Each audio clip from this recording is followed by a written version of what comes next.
अब आगे हम चलते हैं ये एरोनॉमिक्स। अब ये इस पे आप देखिए, basically this is why we make mistakes.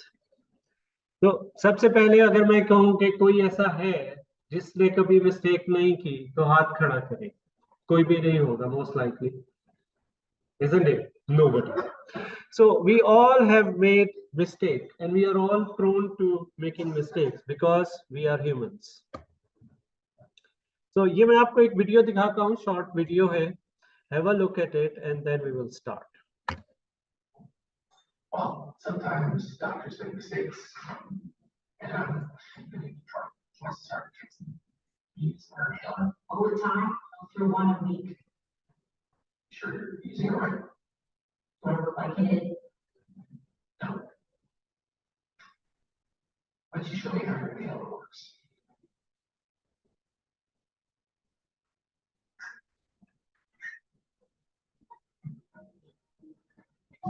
Okay, so as humans, we are going to make mistakes. Now,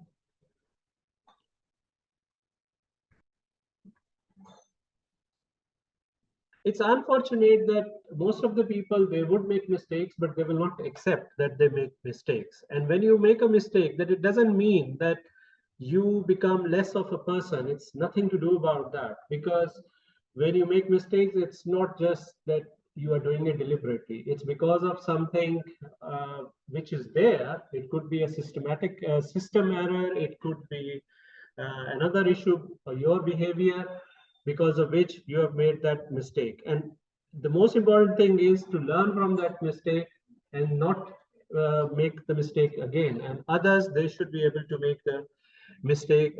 Others should be able to learn from the mistake of others. So now let's look into the factors that why do we make mistakes. So first of all, it is technical factors. If you don't know how to do a cesarean section, you are not going to operate, most likely, isn't it? If you don't know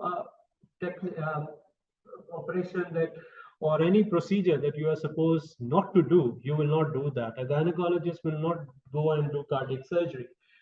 And we are conscious of the fact, and we don't usually make those technical mistakes. However, the techniques are not everything. There are other issues because of which we make mistakes, and this paper, it talked about these things. So they said that usually you don't have many technical mistakes, because if you don't know how to perform a particular procedure, you are not going to do that. However, when you have other factors like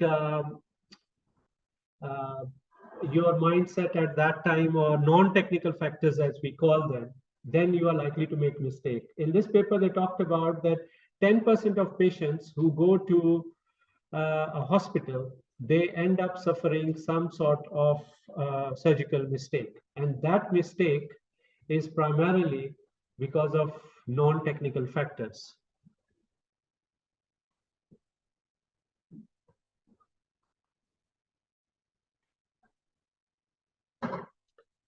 Now, within these non-technical factors, we have got communication skills, team working, leadership, decision-making, situational awareness, stress, fatigue. These are all those soft skills which potentially make us liable to make mistakes. So RCOG also recognized that people are making mistakes because of non-technical factors. So now in RCOG curriculum, they have introduced these NOTS forms. So like I talked about work-based assessments yesterday. So this is not a directly work-based assessment, but this is part of the training matrix that you are supposed to get that. Royal College hasn't made it compulsory yet, but they are encouraging trainees to do that. So essentially what you do in these notes is, say if you are on labor ward, and in order to check your leadership skills or your situational awareness, you can ask one of the nurses or one of your other colleagues that I'm going to do the ward round today, just observe me and then see what are the good things that I'm doing and what are the bad things that I'm doing during that. And GMC is gradually bringing it in. They are bringing in these non-technical factors into undergraduate curriculum as well. in UK, and it's gradually taking off now. And then this is the sort of notes form. If you look here in the situational awareness, it will talk about that when you are doing the ward round, whether you are gathering the information, you are understanding that information, then how's your decision making, communication. So these are all those things which anybody, you can give this form to any of your team members and say that just observe me, fill in this form, give it to me, and that is your notes form essentially. And why these things are important? Because this is a model, we call it Johari's window. Have you heard of it? Johari's window. So Johari's window, basically, it tells you things about yourself that you cannot see, because there are things about you that you know that I am like this and others know because you are like an open book to them. But there are things that others can see but you cannot see, and this is that blind self where these feedback forms, multi-source feedback forms, they bring in these issues and you want to highlight them.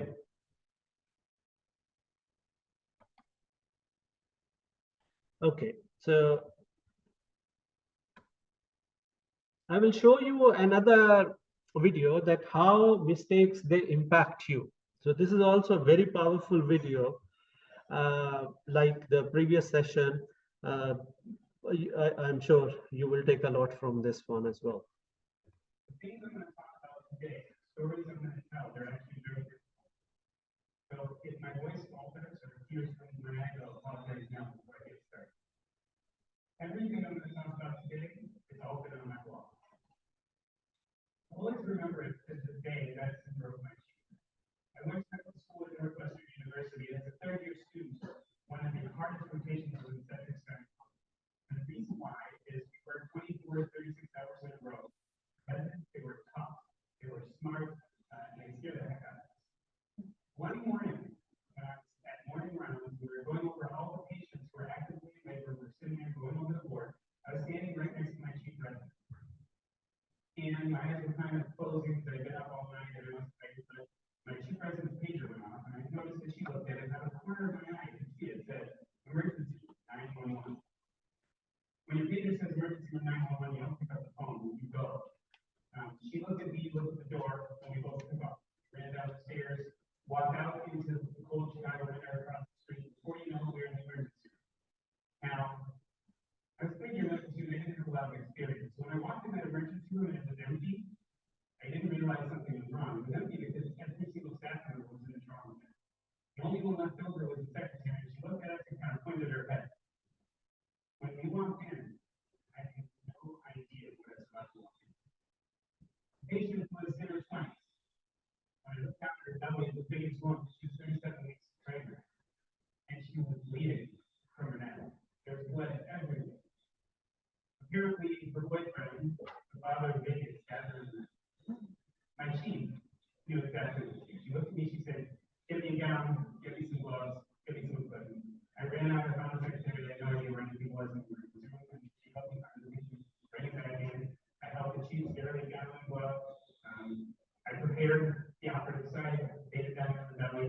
All the while, an emergency room physician and trauma physician were sitting at the patient's neck, trying their best to get this bleeding under control. They were doing a lousy job. The chief and I looked up. We looked over the fetal line. Of course, we're looking at the fetal heart rate. Heart rate's 140, 145, 130, 120. And she started to get a little nervous. Come on, guys, you gotta do something and get this baby out. We can have this baby out in seconds. The trauma surgeon barks back at us. Patient's not stable enough, you'll kill her. So we waited. My chief was sitting there. She had her scalpel in her hand. She was sterilely gowned. She was ready. She knew that she could be into that belly, scalpel wielding, and have that baby up. Heart rate was down 100. Now we're getting really nervous. Again, she speaks up. Now we're not ready to take this baby out or it's dying. Right at that moment, the patient's heart monitor started particular fibrillation. You got that, flip around, grab the towels, put them on the patient's chest. The trauma physician trying to clear the field, steps back. Everyone clear. With your scalpel, she pulled backwards, falling against the wall. her, she still wants to get more belly, but also not trying to cut herself or hurt anything. 1 shot, 2 shots, 3 shots, aces, flat, mother down, take that up. We walked away into the cold air, back up the stairs. And even the chief rider really knew what to say. What do you say? This poor person died. I didn't have the repertoire. I can give you an honest student. But the chief didn't either. And she didn't know. When we got back to the floor, she sat in the nursing station. And for the first 30 minutes, all she wanted to do was talk. Every person who came by, a nurse, student, a resident, she went over and over again, trying to figure out what could be done that was different. How could we save these people's lives? After that, she became really quiet. And she sat there at the table, and her eyes were glazed over, and could see, you could see her hands go occasionally, because she thought she was still there with that skeleton. She was still reliving the moment. How could we have done things differently? And that's all she said was cry. And it was horrible. There she was at the table, sobbing her eyes out, and not knowing what to do. Because she was our chief. She was our we had no idea how we could make this better. Eventually, she took her pager, took it off, put it on the table, and walked away. And there I was, sitting at the table with this pager. 20 minutes later, I was sending to the alley, grabbed the pager. I finished off my 36-hour shift. I went home and went to sleep. When I came back the next day, there was my chief of pounds. Not a word. We never talked about it again. She never discussed it. She didn't discuss it. Yeah. It was like it never happened. My chief eventually left. She went to another academic center and she made a big name for herself. But I always remember that as the day that medicine broke my chief. Because I knew she'd never be the same. Like a soldier in battle, she had seen her first blood. She had seen her first kills. She could never go back there. And I know. So mistakes can have huge impact on our personality, behavior, and you should think and reflect on any incident that a mistake that you made and how it affected you. I remember my very first one in 1997 when I was at Sheikh Zayed Hospital, and nobody had taught us CTG reading formally. And we used to sit there at night looking at CTGs. And I remember I sat with one patient, and then she was having decelerations, then flat trace, and ultimately bradycardia. And I was like half sleeping, half sitting next to the patient because I didn't know what to do at that time. And then incidentally, one of our senior residents came at that time around Fajr time, and then she looked at her and she said, "What is this? We need to transfer her to theater." We did a crash section on her. The baby died. And I remember next day, Said Saab called me to his office, and then he said, "What happened?" And all I could do was just cry, because I thought I killed the baby. I was sitting next to that woman all night long. So then when I became a third-year resident, she came back to the hospital in the next pregnancy, and I watched her like a hawk throughout her pregnancy. So that mistake of mine had a really positive impact on me, although it was a very unfortunate incident. So that is one of the things that please do reflect on any mistakes you have made and how you can learn from that.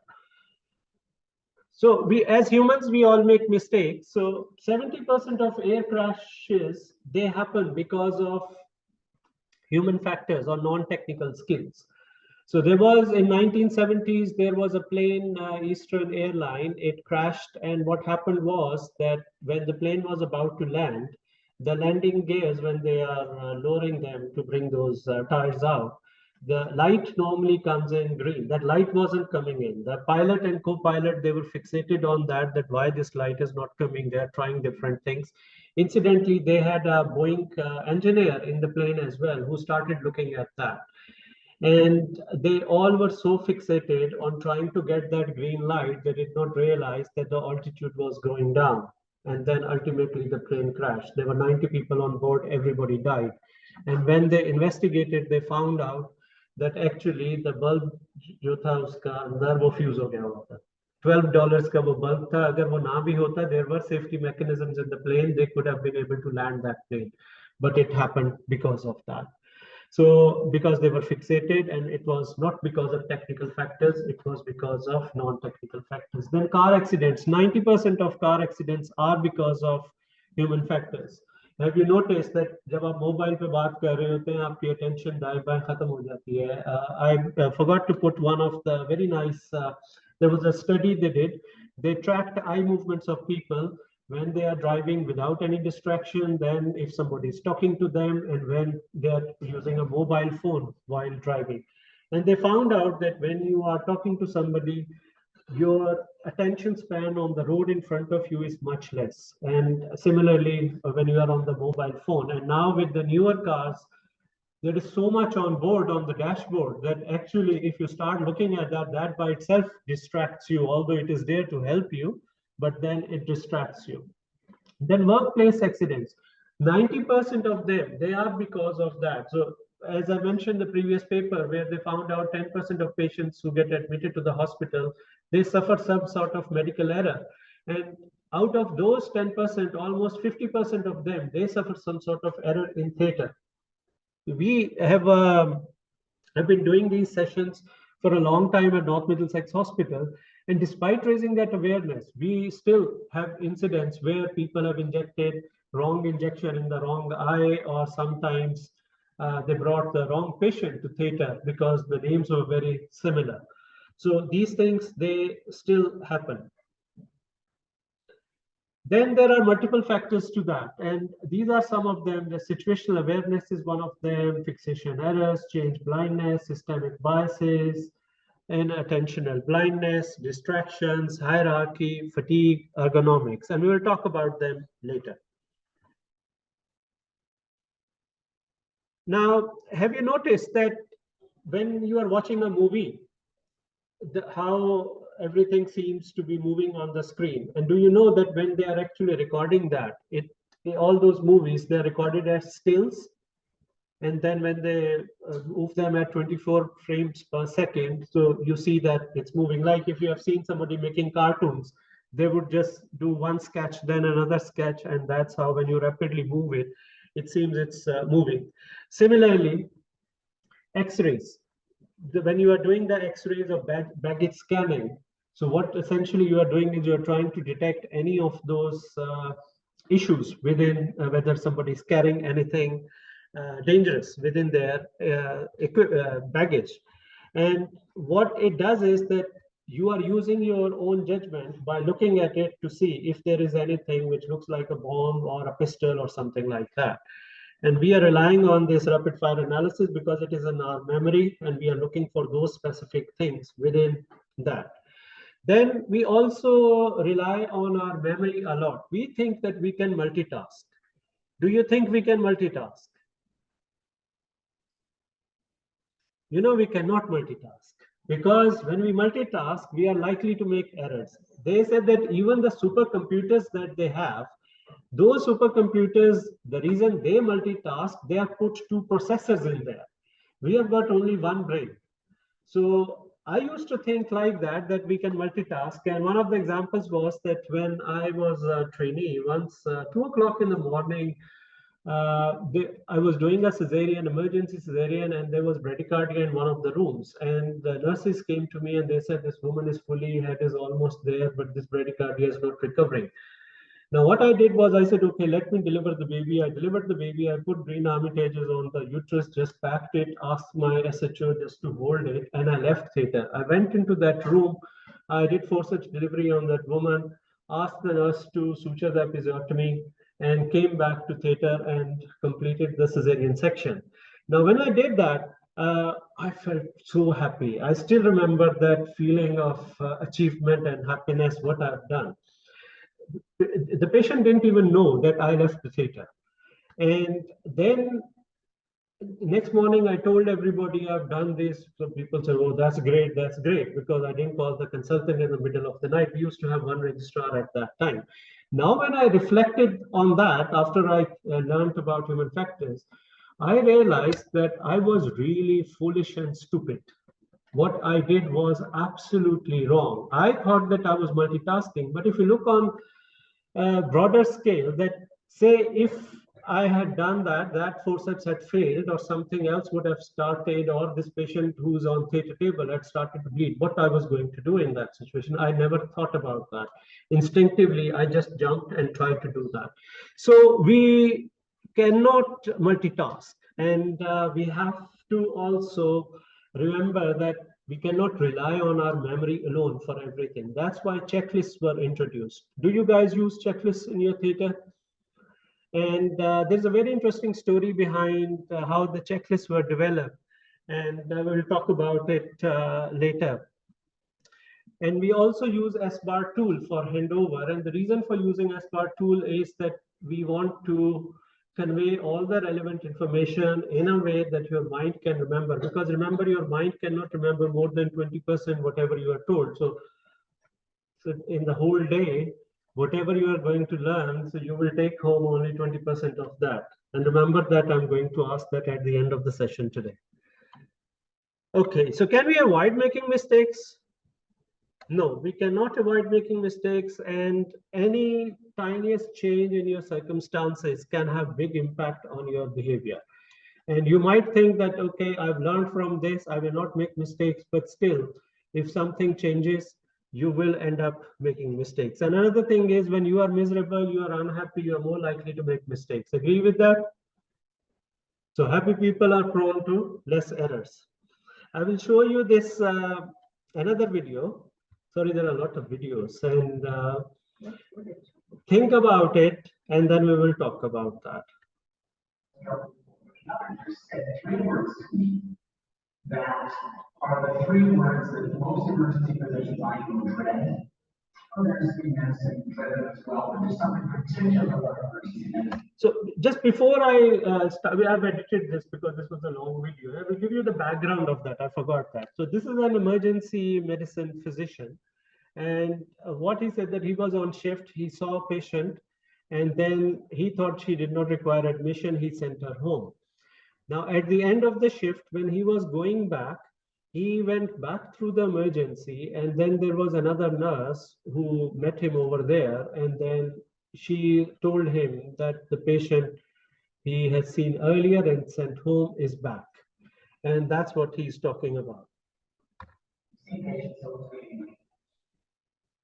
The 3 words are you remember. You have a patient at home.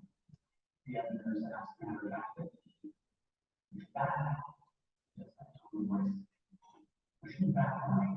Pushing back area. About an hour after she arrived home, after I sent her home, she left.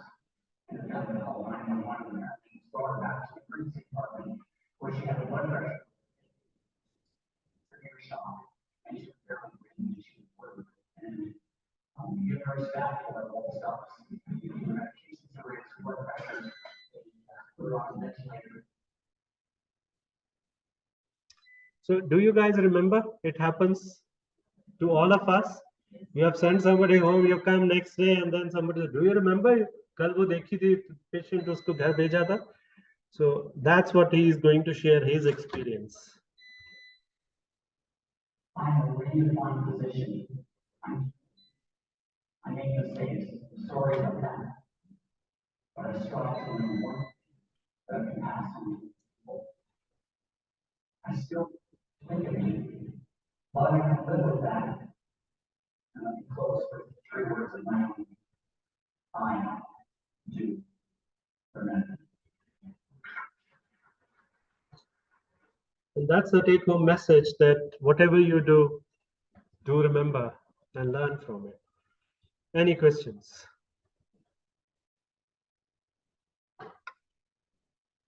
This is a very good topic. I just want to share something recently we did have in our for in last few months. One a patient came in with that some of the pregnancy and basically for the highest night, and then we also started imagining that she could have some, you know, so I don't know whether to already say over treatment or whatever.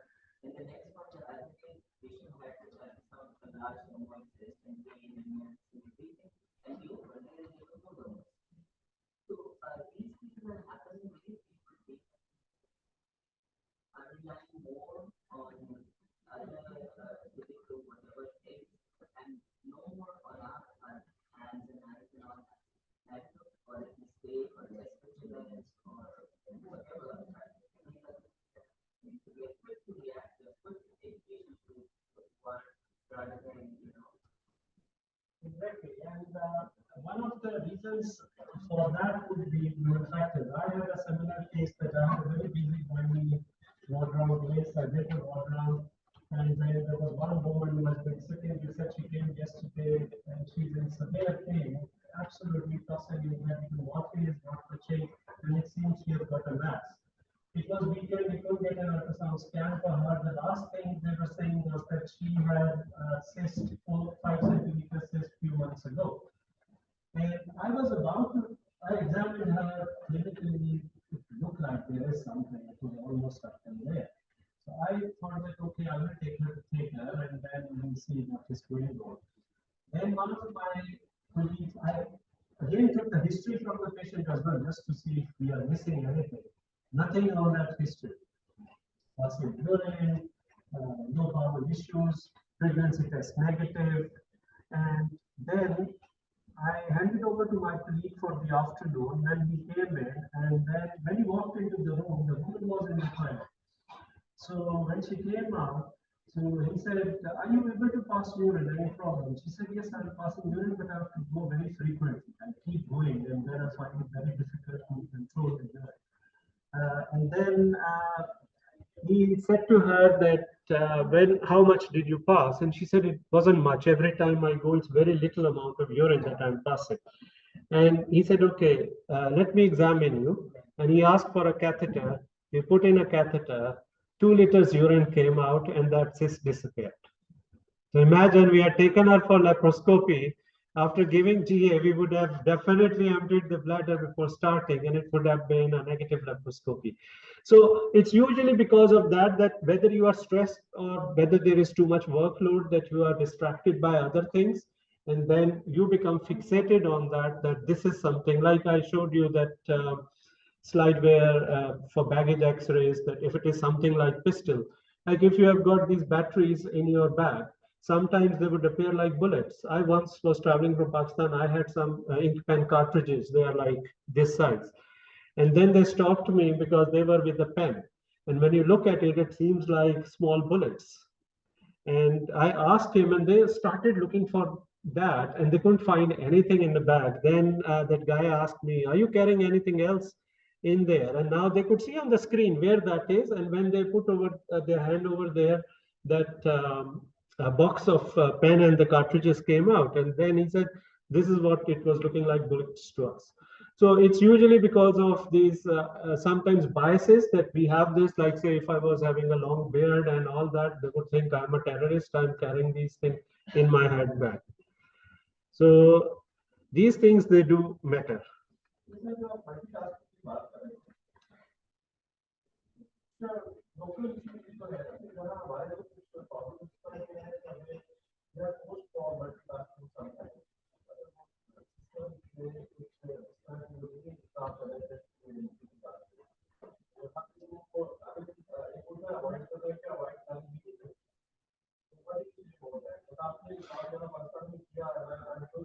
NHS Pakistan से ज्यादा बुरा हालात है।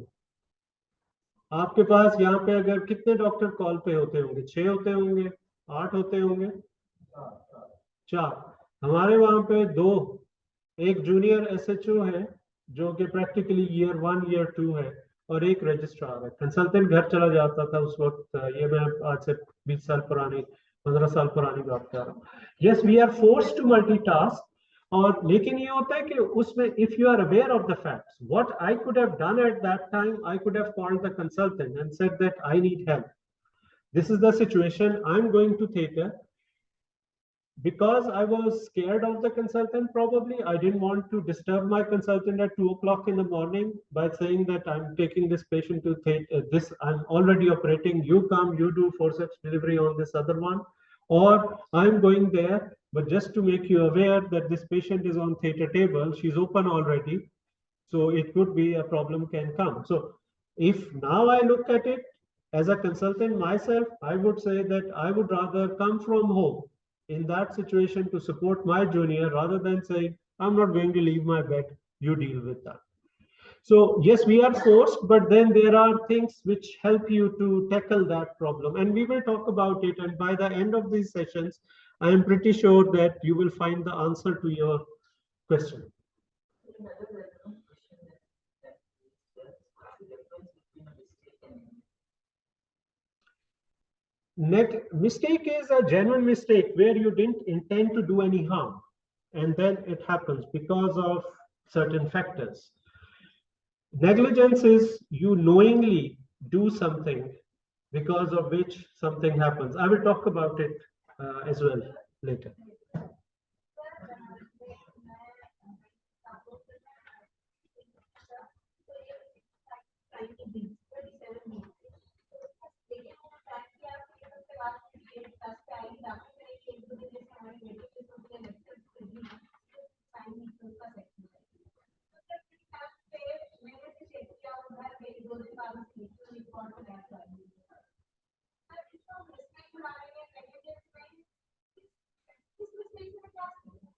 अच्छा, ये इसका वो आगे एक सेशन आएगा डुपॉन्ट्स डर्टी डजन, अब वो सुनिएगा, उसके बाद इस इंसिडेंट पर रिफ्लेक्ट कीजिएगा बिकॉज आपको हिस्ट्री पता होगी. We can talk about it at that stage. Then if you give us more information, we will analyze it based on that. We will find the answer to that. Because otherwise होता ये है कि ये हुआ, I am sure कि बहुत सारे आपके कलीग सीनियर सारे आपकी तरफ उंगलियां उठा के तुमने इसे घर भेजा था, तुमने ये नहीं किया, तुमने वो नहीं किया. होता है ना, एक वो नेचुरल सी बात है कि वो सारे एक स्केपगोट ढूंढते हैं, वो जो क्या कहते हैं उसको, कुर्बानी का बकरा.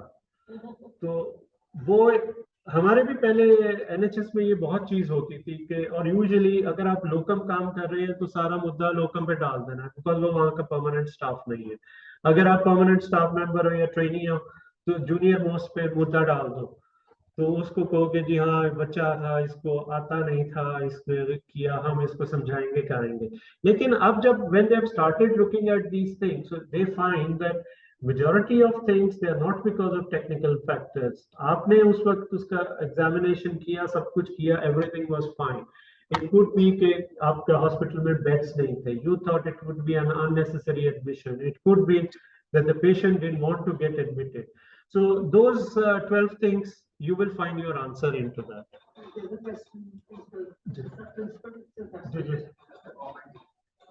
Mistake and negligence negligence says that you have a duty to care. There is a breach in that duty, and that results in harm. If there's no breach and harm takes place, that's a mistake. Breach, and that breach would be different for a junior house officer, for a medical officer, for a consultant. That duty to care is different for different. Thank you. You are absolutely right. Right. So this is just a repetition of the same thing. So it's just I had these different presentations. So it's right. So human factors, it encompasses all factors that influence people and their behavior. Then there are environmental, organizational, and individual characteristics which influence your behavior at work.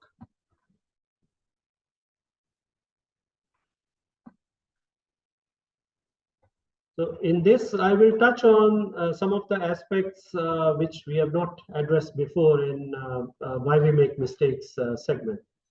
So why human factors are important in medicine? Anybody knows, has seen this figure, photo? This woman here, her name was Elaine Bromley, and this man, his name is Martin Bromley. Martin Bromley is a British Airways pilot, and this Elaine was his wife, and these are their two children. Now, Elaine went for a routine tonsillectomy, and during that tonsillectomy, she went into bronchospasm. The bronchospasm was so severe that they were trying to intubate at the beginning of the procedure, and they were unable to intubate her.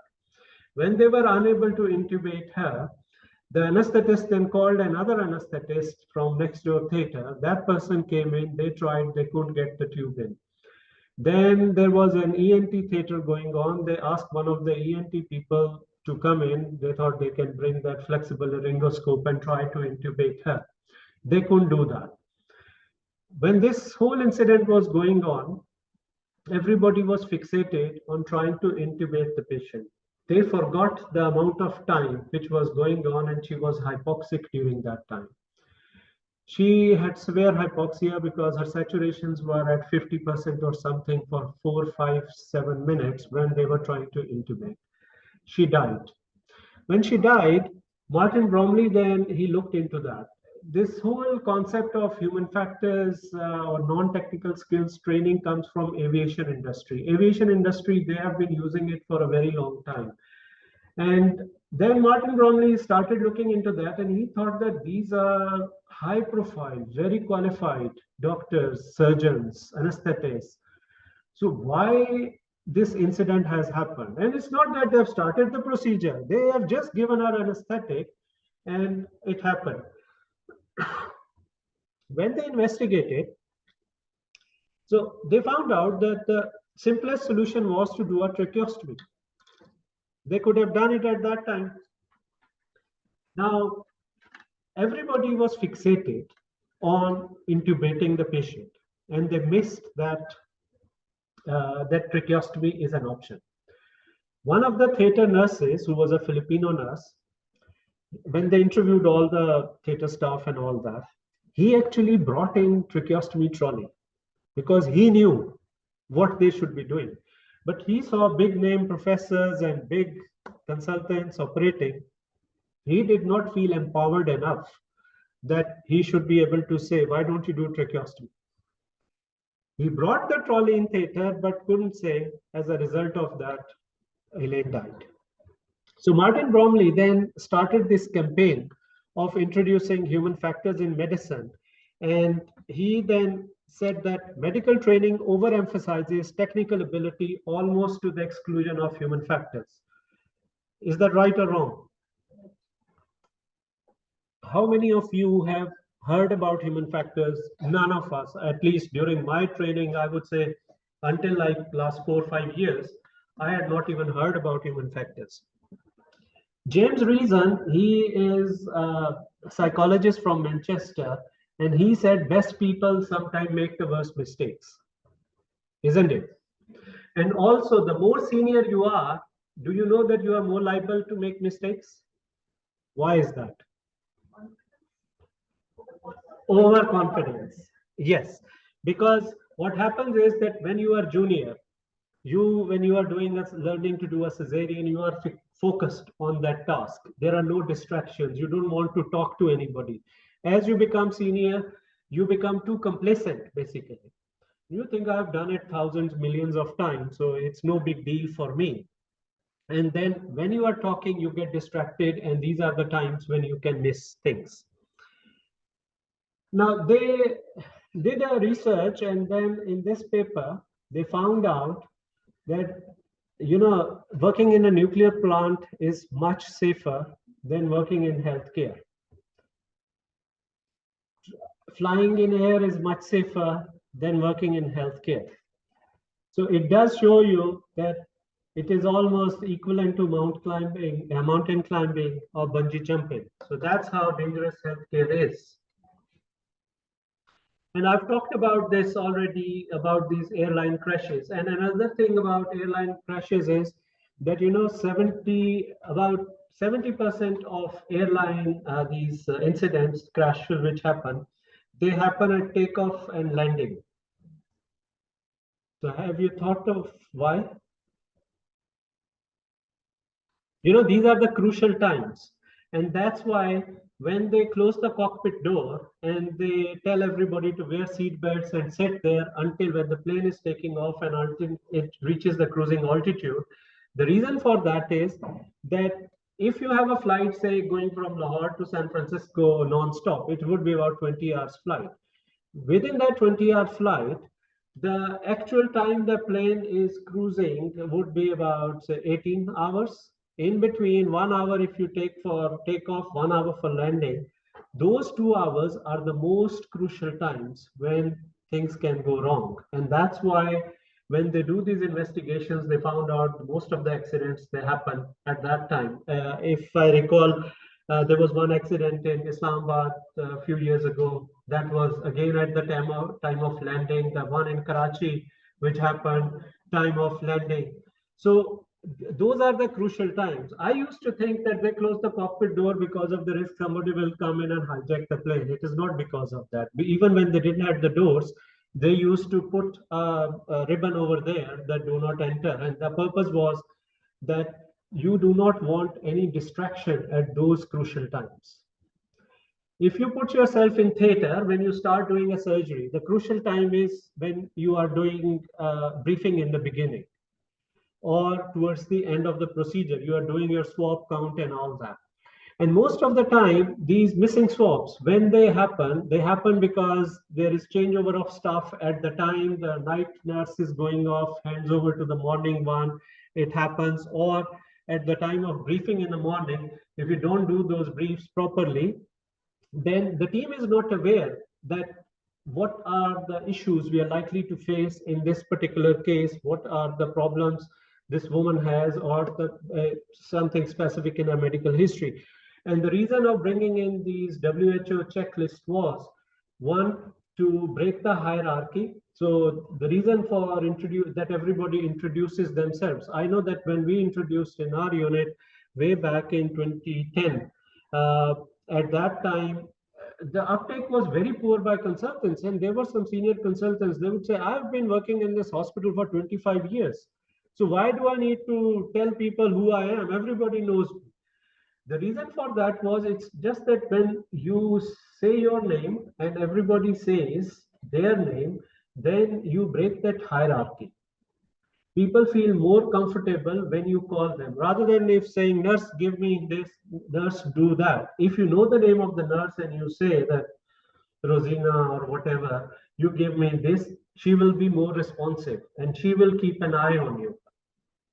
And also the team will share the mental model. They will know what are the problems we are likely to encounter. If you tell them this woman had PPH in her previous pregnancy, she had a previous complicated surgery, they needed to call surgeons. So you would be mentally prepared, and you would be able to get help readily. And that's why these things, they happen. And I talked about this, that we make mistakes because of technical and non-technical factors. And can we avoid making mistakes? We cannot. Now, sorry, yeah. So for technical skills, we have got simulators. We use simulators like this one. This is what we call Desperate Deborah. So this was developed in Scotland. This is for impacted head, how to deliver that. Then we have got laparoscopic simulators. So similarly, in aviation industry, they have got simulators as well. So we used to run a course on human factors with British Airways, and they have got these simulators where when you sit in there, it's like a box basically. All this is screen in front. It's not the actual airport. And then it's very easy to take off and land the plane. But then the problem comes in, the person who's sitting behind you, they start throwing in complexities. So it's just, if you imagine that you are driving and then the road is clean and there is no traffic, you will be fine going there. But suddenly, if a motorbike comes from this side or a tanga comes from this side, then you are going to get distracted and you're likely to end up making a mistake in that sort of situation. And that's how airline pilots, when they are sitting in these simulators, they train them to deal with different weather conditions, different atmospheric conditions, and they have their training in there to deal with all that. Now, when they are these training pilots, when they have their assessment, so this is the form that they are using to check pilot competencies. If you look on this form, almost everything is non-technical skill. The only things which are technical skills are these two highlighted in red. Can you see that? Everything else is not technical. So that's why aviation industry has been relying heavily on correcting the non-technical aspects of errors, so that, because technical, it's very unlikely to happen. Even a person who's flying a Fokker or a small plane, they cannot just go and start flying a A380. They have to go on those simulators and they have to have those sessions done on a regular basis. Now then, British Airways, they developed a very nice system. They call it their just culture. So if you look at this slide, so basically what happens is that they look at, when an incident happens, they would look at it and then they see why this has happened. So if you start from here, so it says here, sorry, let me just, were rules intentionally broken? Yes or no? If it was not intentionally broken, then it is a mistake. And that's what you just heard about the definition of mistake and negligence. Then if it was no, then was the consequences as intended? Yes or no again. So if the consequences were intended, like somebody is hijacking the plane, then obviously it's a sabotage. If it was not the some sort of deliberate act, then you would look at it that could this have been done accordance with the rules. If they couldn't have done it according to the rules, then it could be that it was a situational or exceptional situation, so you can excuse that. However, if it could have been done in a different way, then you would look at it, was there a conscious effort? And if it happened because of that, then that would lead us to reckless behavior. So the background of that was there was one pilot, he landed a plane on a motorway because in London, the Heathrow airport is very close to motorway. So that there was too much fog there. It happened many years ago and he couldn't see the runway clearly. So instead of landing on the runway, he landed on motorway. Now, when that happened, they did the investigation. And what do you think, what will be the outcome? What would have been the outcome at that time? Did he lose his job? I don't think so. It is crashed. Yes. Then it's the thing at the time. Yeah, they actually, because they use this system, this framework, so they call it line in the sand here. And they looked at it and they found out that it was just a genuine mistake. It happened and there was no penalty, nothing happened to him. In comparison, there was another pilot. He promised his son that on the day of his birthday, he will bring that A380 close to the house, over their house. So that guy, like, because they used to live near the airport, so he decided that because he has told his son that he will bring the plane near that. So he brought it over there so son could see that. So that got noticed. And that when they started investigating that, they found it reckless behavior. And that guy lost his job. So NHS, once they started getting involved in this human factor bit, so then they developed their own just culture guide. And that is the purpose of that rather than making somebody an scapegoat and making them responsible for that, because end of the day, if you are going to sack that person, it's not that it is going to benefit him, her, or anybody else. Others are still going to make mistakes. If you are able to investigate, that person learns from their mistakes, and then you are able to disseminate that information, then that would be something where you will be investing in your own team. These are the non-technical skills I talked about earlier, and I will talk about them later.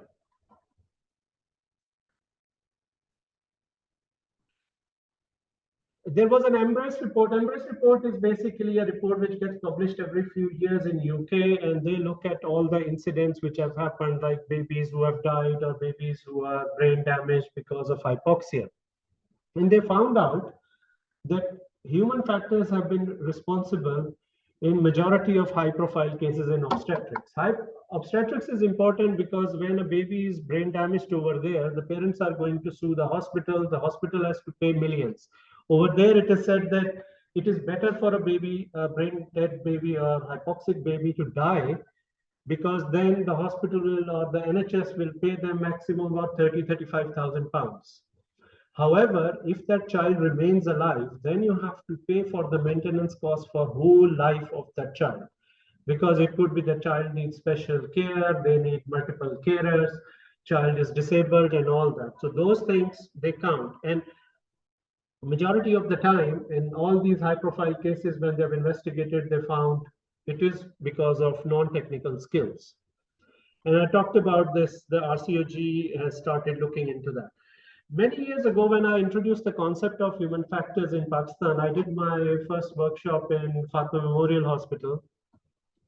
I did a small survey at that time.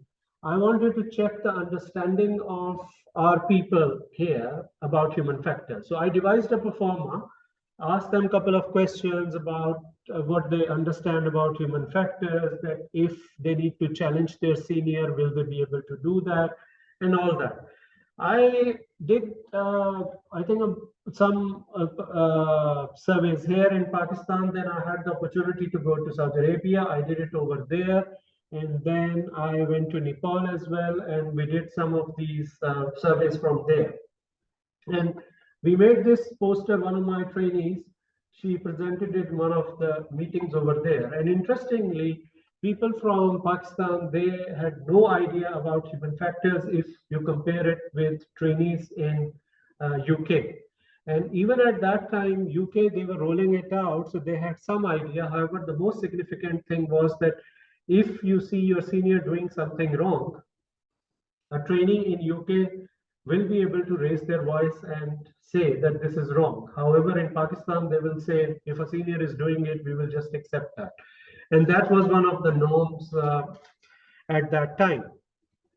And so this was one of the interesting things that we saw, how the variation in perception of the human factors is in various parts of the world.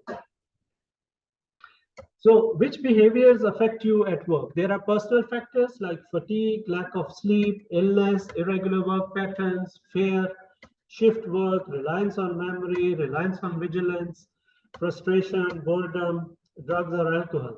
And then there are environmental factors, that distractions, noise, heat, clutter, motion, light, those sort of things. And then there are organizational factors. If you look at organizational factors, you will see bullying and harassment comes here. And because it affects patient safety. Then there is lack of communication. Then there is financial aspect as well, which can affect your behavior at work.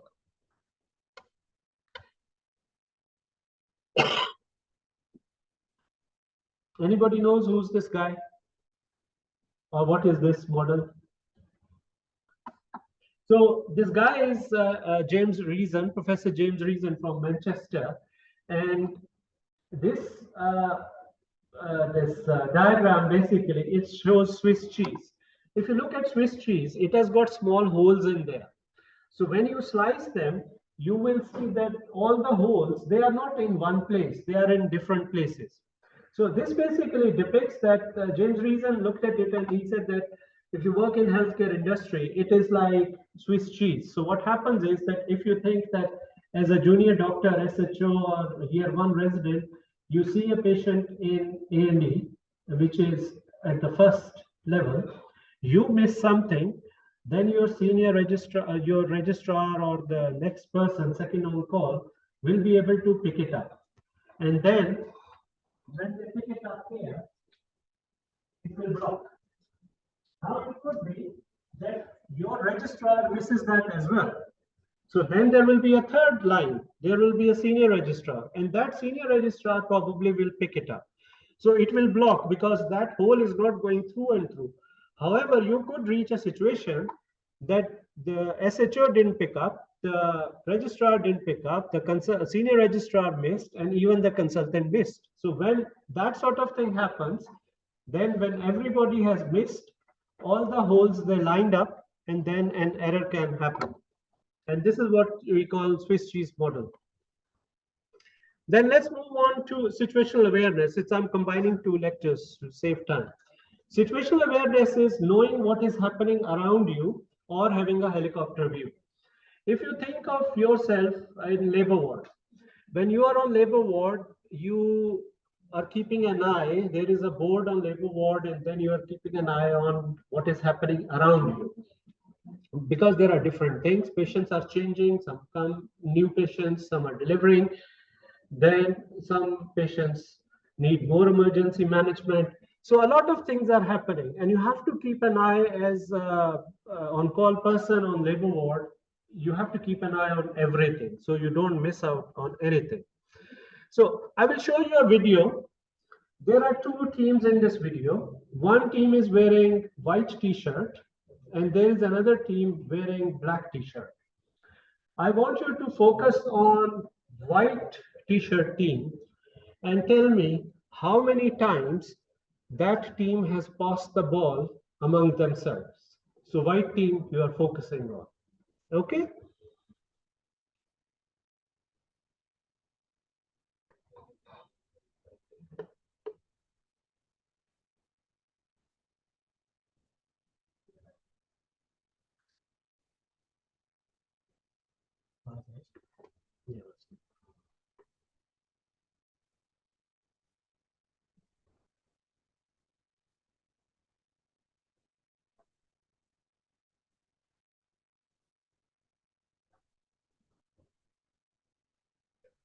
Right, so what do you think? How many times?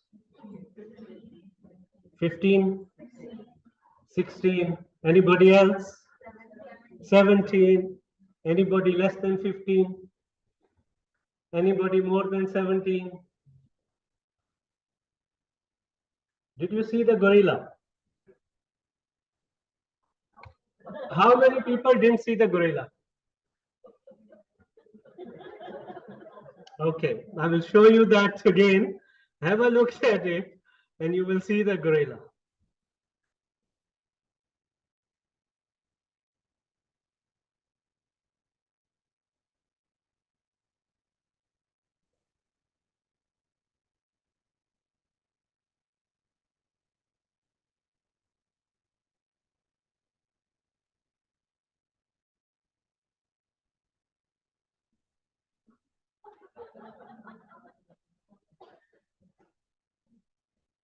Did you notice that?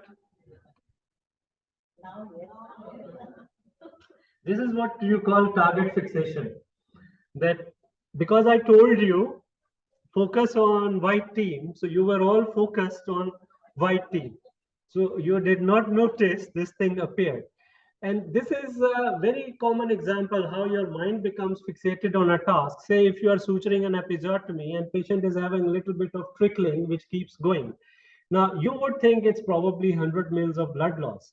However, if you ask one of the nurses or midwives or somebody who is assisting you, they might say it is 500 mils of blood loss because you are fixated on that and you are likely to miss that. And this is one of the things which is very important when you are on labor ward. You should not become target fixated and you should have a broader view and you should seek other colleagues' opinion as well. And this, I talked about this baggage handling thing. And do you know that these baggage handlers, at least in London and other US airports, they keep changing every 30 minutes. And the reason for that is that if you keep looking at the same thing continuously, then you start losing that, you become fixated on that. And you saw the example in the previous video, and the same thing applies over here. And another example is that if a patient is having abnormal CTG, and if somebody is sitting with that patient from morning, and then they will start thinking this is normal, and you are likely to make mistake by missing out changes, subtle changes in that CTG. That's why in UK we use a system called second eyes. So it is that whoever is sitting there would periodically go, or the labor ward coordinator midwife will come in and go into the room and look at that CTG to cast an eye on that CTG as fresh pair of eyes. Then if you look at this, that sometimes our mind is fixated on things that we think like this green color we associate with it's all normal, isn't it? So if you read here, it says this is an unusual pattern of results. So this was one of the, we had this in our hospital many years ago. And we used to have these results put in pigeonholes of residents, and then they used to review that. The person who reviewed that, they thought it is normal, they just signed it and filed it, and nobody took any action. At that time, There were no fetal medicine midwives. Now they have fetal medicine midwives. So anything which is abnormal, it gets flagged up. So here they missed that. This was an abnormal result. And when they investigated, they found out that person said, I thought it is green. So I didn't take any action. And that is because of change blindness. And the same thing applies on the CTG as well. Then communication and mitigation. Have you noticed that we are very good at mitigated speech? Mitigated speech is to sugarcoat something. आप अगर हम देखें, हम culturally हम लोग जो है कि कोई बात डायरेक्टली नहीं कहते. गोरे जो है वो डायरेक्टली उनको पसंद आई नहीं पसंद आई वो आपको कह देते हैं. आप किसी के घर जाते हैं, वो आपके लिए ट्रॉली पे चाय और खाने का सामान लाते हैं, या वो आपको कहते हैं चाय पियेंगे, नहीं नहीं मैं घर से पी के आया, नहीं चाय पी ले, नहीं नहीं मैं पी के आया, नहीं पी ले मैंने कबाब भी बनाए साथ, अच्छा चले ले. कोई आपको होता है ना इस तरह, आप किसी के जाते हैं एक दफा नहीं दो दफा नहीं, फिर अब दो तीन दफा अगला कहेगा तो आप कहेंगे हाँ ठीक है चलो मैं पी लेता हूँ. मैं यूके गया तो एक मेरे रिलेटिव थे, उनकी वाइफ गोरी थी, उनके घर गया तो वहां पे इसी तरह हुआ, उन्होंने चाय पियोगे, मैं अपने पाकिस्तानी स्टाइल में मैं दूर से गया था, नहीं नहीं खाना खा लो, नहीं नहीं. तो अच्छा उसके बाद कुछ ना हुआ, मैं अब बैठा हूँ, मैंने कहा अच्छा ये पूछेंगे दोबारा, तो उन्होंने दोबारा पूछा ही. तो वो फिर बाद में मुझे हुआ जब मैंने बात की उनसे अपने जिनके मैं घर गया था, उनसे मैंने पूछा तो उन्होंने कहा तुम्हें पता है कि वो डच है, वो डच वैसे ही बहुत डायरेक्ट लोग होते हैं. तुमने कहा मैंने नहीं खाना, उसने कहा नहीं खाना, ऐसे बात खत्म हो गई उसमें. तो अब ये है कि हम लोग जो है एज अ नेशन, हमें जब तक कोई तीन चार दफा इंसिस्ट ना करे वो नहीं होता. अभी मेरा एक ये कुलीग जो मलेशियन चाइनीज है, उसकी बीवी डच है. तो मलेशियन चाइनीज भी हमारी तरह के लोग होते हैं. तो वो कहता था कि इसी तरह गया किसी के साथ और उसने कहा कि अब बजाय उसको कहे कि मुझे प्यास लगी है पानी पीना है, तो वो है कि it's been a while since we had something to drink. आप हिंट्स ड्रॉप कर रहे हो कि भाई मुझे प्यास लगी, तो shall we have something to drink, and then no please don't bother, और वो अंदर से आपके ये है कि आई विल से यस एक दफा और पूछो तो सही. And that's how it happens. Then another thing is that we use communication tool SBAR now, because the most of the mistakes when they happen at the time of handover, and what you don't want is that you leave some patients behind, some serious patients where you have forgotten about something.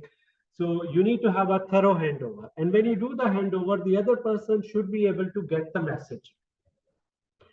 Have a look at this video. What happens here is that it will show you how the meaning of that message changes when it goes from one person to the other. Like say अगर आप आज call पे हैं, कल patient ने आना है, आप आज नाइट टीम को कहते हैं या इवनिंग टीम को कहते हैं कि वो कल पेशेंट आएगा उन्हें बता देना, नाइट वाले मॉर्निंग को बताते हैं, मॉर्निंग वाले आफ्टरनून को बताते हैं, and the whole concept changes. So have a look at it and then see what do you think of this.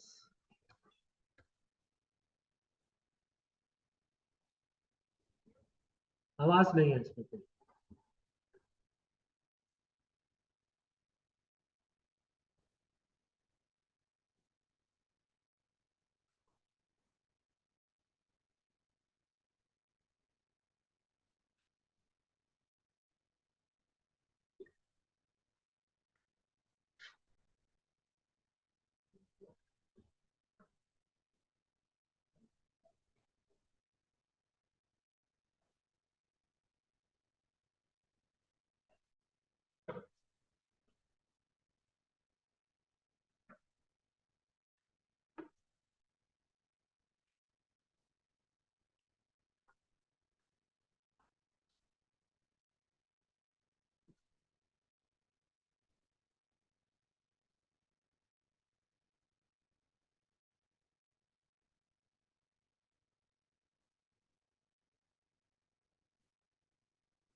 So do you notice how things, when they go from one person to the other person, the whole concept starts changing?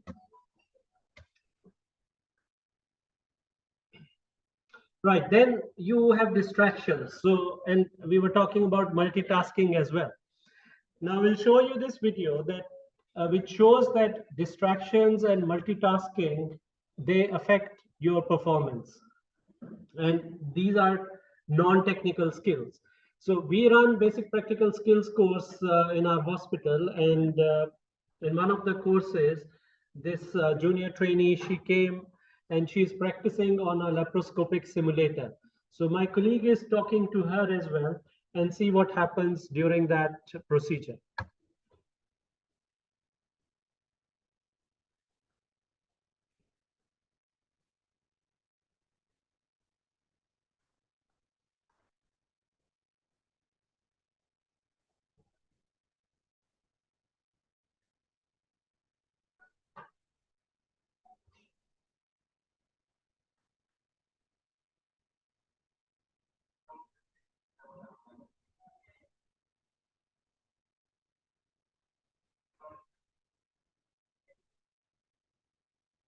What did you notice when she was doing it in the beginning, and what happened to her towards the end when he started talking to her? She was able to have some hand-eye coordination. She was able to move that polo between the laparoscopy, those forceps. However, when he started talking, she started getting distracted. As a result, did you notice at the end, she was not doing anything. She was just holding it and talking to him. And that's basically what we say, that distractions, they do affect your performance. So one of my colleagues, he published this paper on interruptions and distractions in gynae operating theater. Right. Then another thing which causes your performance, affects your performance, is workload. If you don't have much work, then you are able to deal with it. However, as the workload tends to increase, then you try to multitask, but as humans are not programmed for multitasking, you start making mistakes. And that's why they say that if you are doing something, do it, finish that one job before moving on to the next one. I will show you this video as well, and it will highlight that how workload can affect your performance.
A&E में होता है ना इस तरह, एक एक करके patient आता रहे, आप देखते रहते हैं, एकदम सारे पेशेंट आने शुरू हो जाए तो you are in under pressure because of the workload.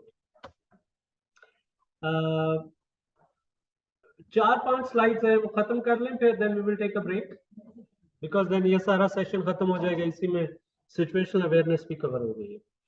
So then, as I talked about checklist, so this guy, his name is Atul Gawande. Atul Gawande is a cardiac surgeon, oncology surgeon, and in US, and he's also a very good writer. He writes for New York Times as well. He published this book called The Checklist Manifesto. he talked about how he developed this checklist, the one that we are using in theaters called WHO checklist. So when WHO checklist was introduced, it's not, I used to think that he sat one day with a team and then they thought about these things that we have in the current checklist. It wasn't like that.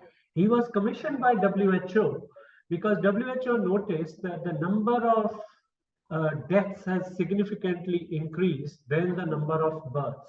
And they wanted to investigate and find out why it is happening.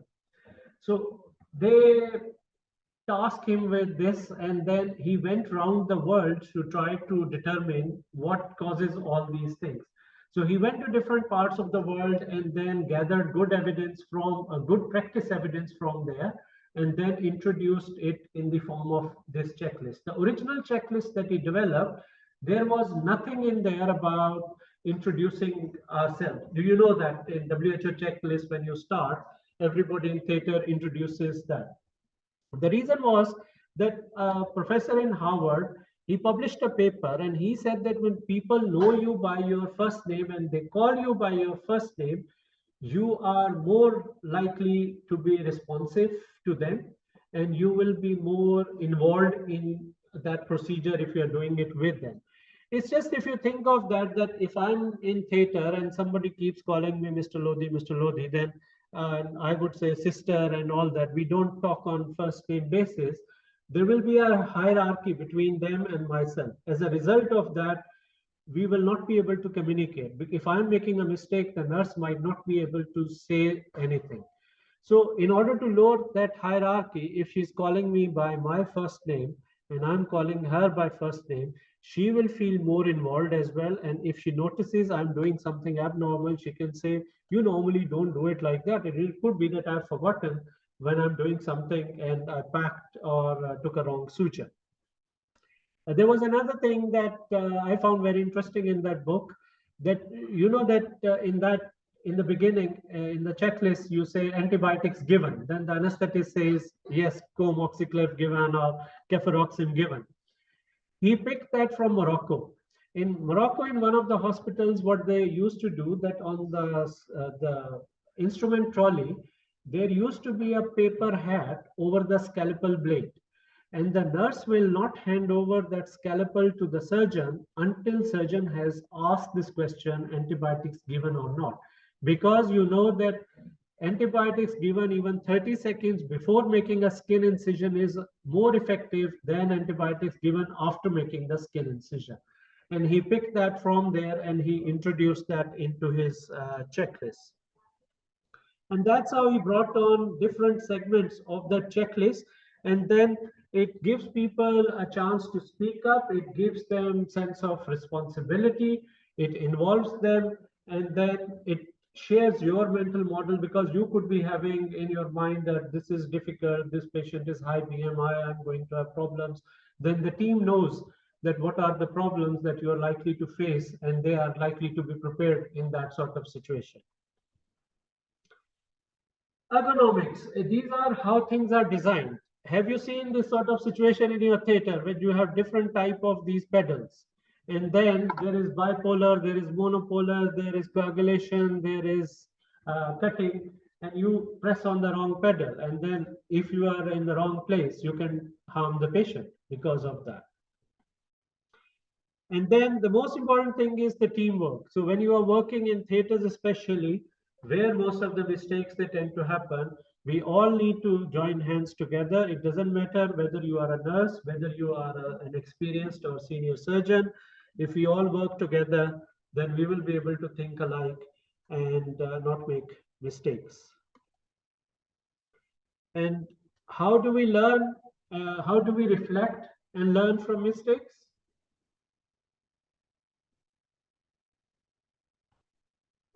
How do we reflect and learn from mistakes? Yeah. Anything else?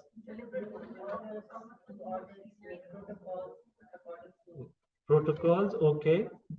Simplest is by getting feedback. And this is something interesting that a lot of people, they don't know, as I said, that how to give feedback. That by itself is a separate lecture. But do read about it so you know how to give feedback. That is something which is very important. I talked about this Johari window early on, and this is the way or the reason why you get feedback, because you want to explore this blind self that you do not know about yourself.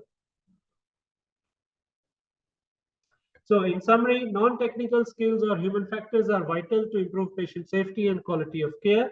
They also prevent in reducing the incidence of serious incidents. And it is crucial to understand, no matter how experienced or senior we are, we still make mistakes. And identifying and reflecting on a mistake is not a sign of weakness. Thank you.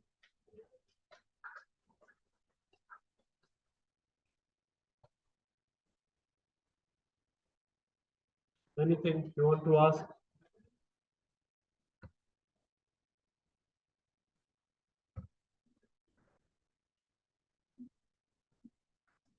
Thank you, Dr. Hussain, for a very informative talk. Now we will have a short tea break of about 20 minutes in the cafeteria, and after that we will proceed with our further session. इसके बाद क्या है?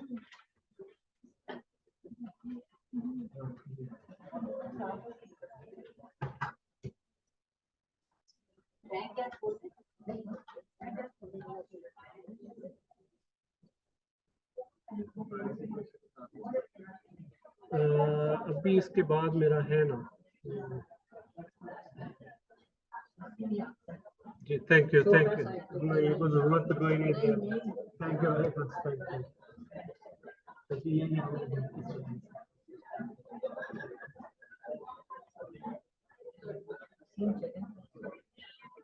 You.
Welcome back. Now, Dr. Wasim Lodi will tell us what is DuPont's dirty dozen.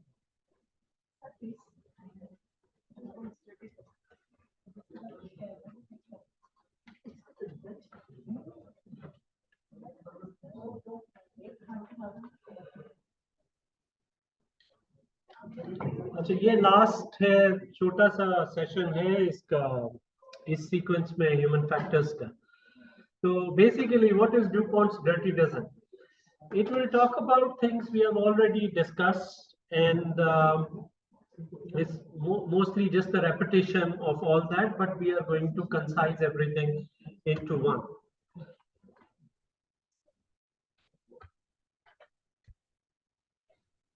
So Gordon DuPont, he used to work with Transport Canada and he developed human factors program for them. And they used to investigate maintenance accidents in North America and Canada. In 1997, he reported in a symposium that accidents and incidents have 12 common themes or factors. And then they are known as DuPont's dirty dozen. And those 12 factors, they can set you up to make an error. So what are they?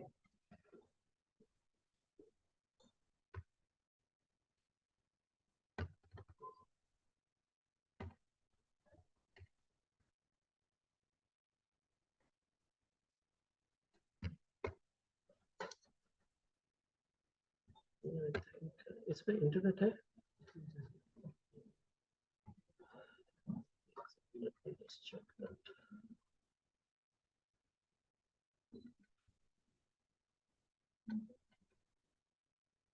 So the first one is lack of communication. We talked about that you have to be very clear in your conveying the message because whenever there is mitigated speech, you are unable to exchange information clearly or you are not sharing your mental model with the rest of your team members, then mistakes can happen.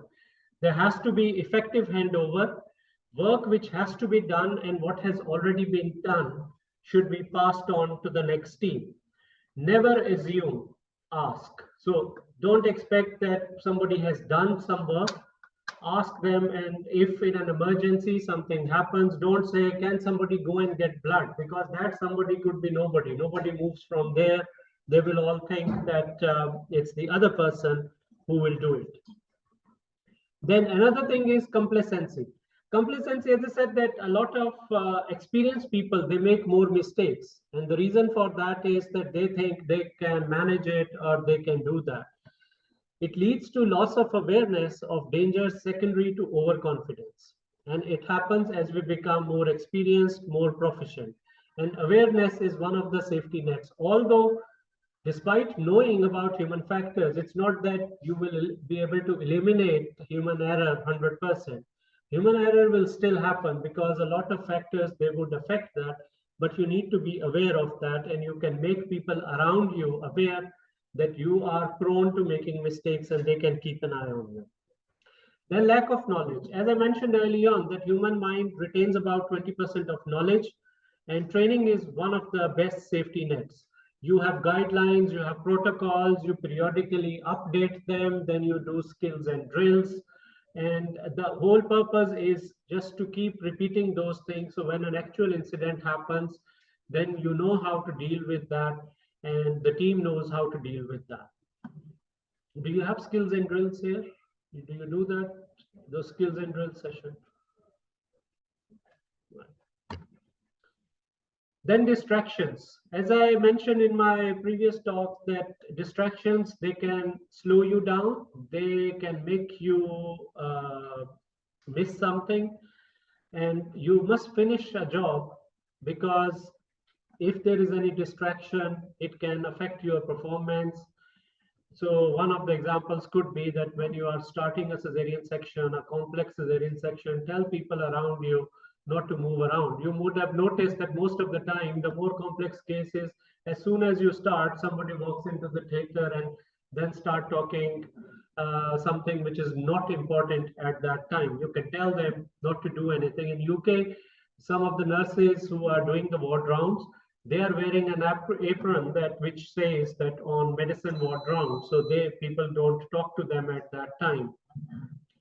Then we use checklists. The purpose of checklists, as I mentioned early on, we are not relying on our memory. We are making sure that we go over the important aspects of the task, and the team knows what you are going to do. If interruption happens, and it is unavoidable, in that case, it is said that always go back 3 steps and then start all over again. So if you're finishing the procedure and something has happened and you have to stop it, then in that case, you go back.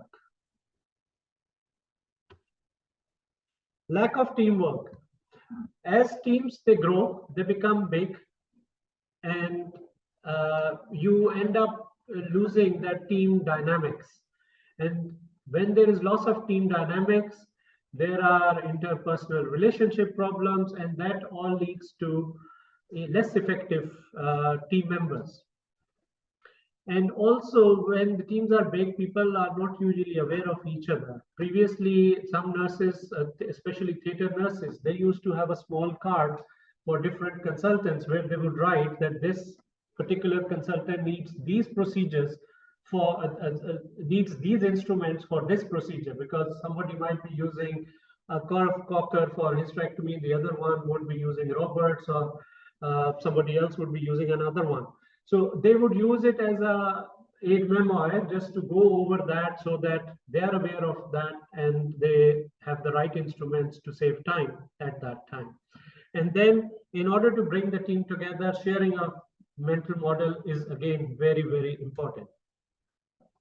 Fatigue is a major contributor to human error, and it contributes to other factors, because when you are tired, you are likely to make mistakes.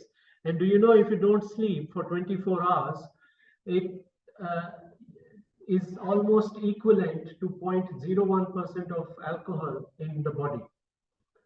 And the legal limit for driving is 0.08%. So it's just that after a night shift, if you don't go home and sleep and you are coming back for the night shift, you are dangerous in that sort of situation. Then lack of resources. Obviously, if you don't have the right equipment to do the job, there is no training, or there is no guideline or protocols, then in that sort of situation, people are likely to make mistakes. Then pressure. As I showed you the previous video of Lucy, you saw that as that conveyor belt started going a bit faster, then they were finding it difficult to pick those chocolates and wrap them. And similar is true for our patients as well. You can deal easily when there are less patients, but as the number of patients increase, the pressure increases, and you have too many emergencies simultaneously, then you're more likely to make mistakes. And then also do not induce self-pressure. There are times that we take too much on board, and you have so much on your plate that you are trying to then do too many things at one time. And when you have that sort of situation, you will be under a lot of pressure, you will be tired as well. That also will predispose to making errors. And communicate your concerns. So if you have too much on your plate and you think you cannot manage all that, then tell people that, okay, at the minute I've got too much on my plate, just give me a little bit of time. If it is not urgent, it can wait for a couple of days or a couple of hours, and then we can do that. If you are able to ask for extra help, ask for extra help and learn to say no. A lot of time we are unable to say no to anybody. So anybody says, do this, okay, I will do that. And at the end of the day, you realize you have got too much on your plate and you find it very difficult to cope with that pressure. And lack of assertiveness is that if you see something or you say something, then get other people looking at that problem, because we are not assertive in a way that we don't want to do something, but just because somebody says that you have to do it, so because of the pressure, we just feel that we have to do that. And do not compromise your standards just because you want to please somebody to do that. Stress. Stress is also one of the other factors which leads to this issue. And then norms, lack of awareness is another one. Lack of awareness occurs when there is a lack of alertness and vigilance. It often occurs with very experienced people because they think they will be able to manage and they do not look at the possible consequences. If you think that you are taking a placenta accreta for a cesarean section, so you would make sure that the blood is available, you would get the senior anesthetist, you would make sure that another senior colleague is available to help as well. If needed, you can inform hematologist that we might be requiring blood transfusion, you might inform ITU. You do all the preparations and then the procedure goes well and nothing happens. And you do not require any of these extra help from these other people. However, if you are not prepared, and then she starts having bleeding, ends up with the hysterectomy, DIC, and then needs ITU admission. And if you're not prepared, then that would make it really difficult for you as well as for your team.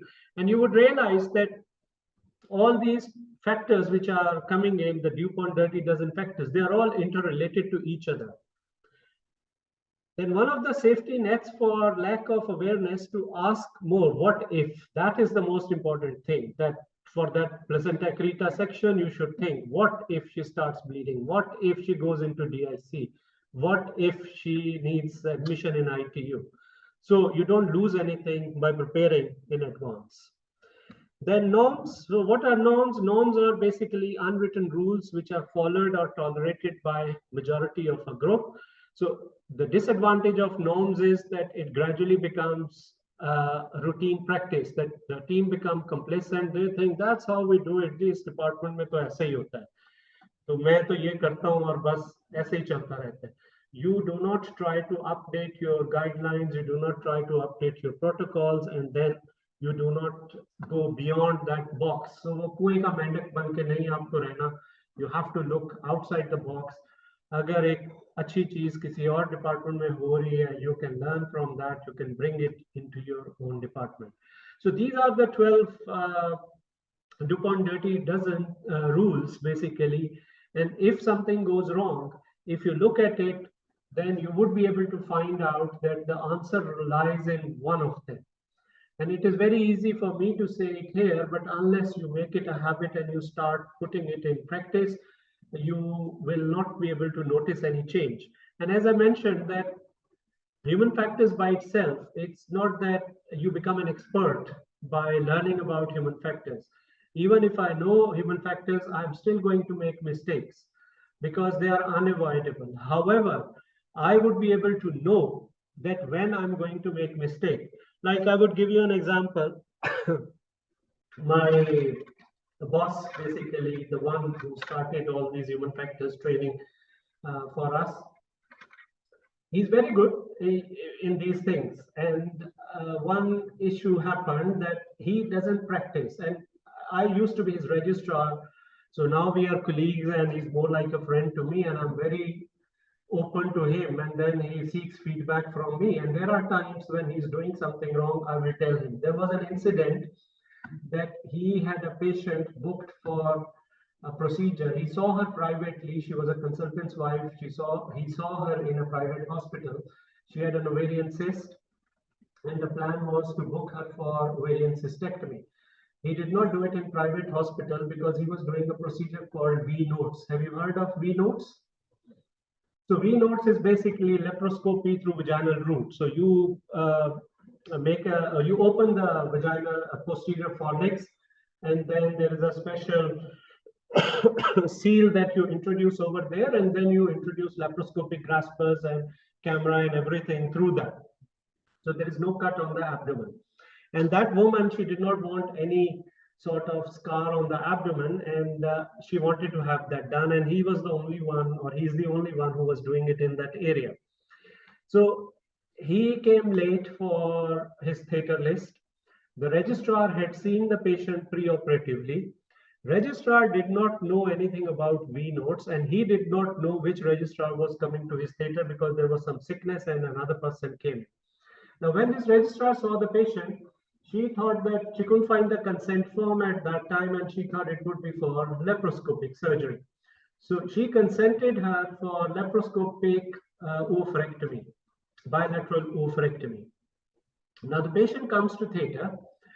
Nobody notices that at the time of anesthesia, because it was in the anesthetic room, which was next to the main theatre. When they had given her general anesthesia, they brought her into the main theatre. The surgeon was there. They did the WHO checklist, and then they said, she's for laparoscopic bilateral salpingophorectomy.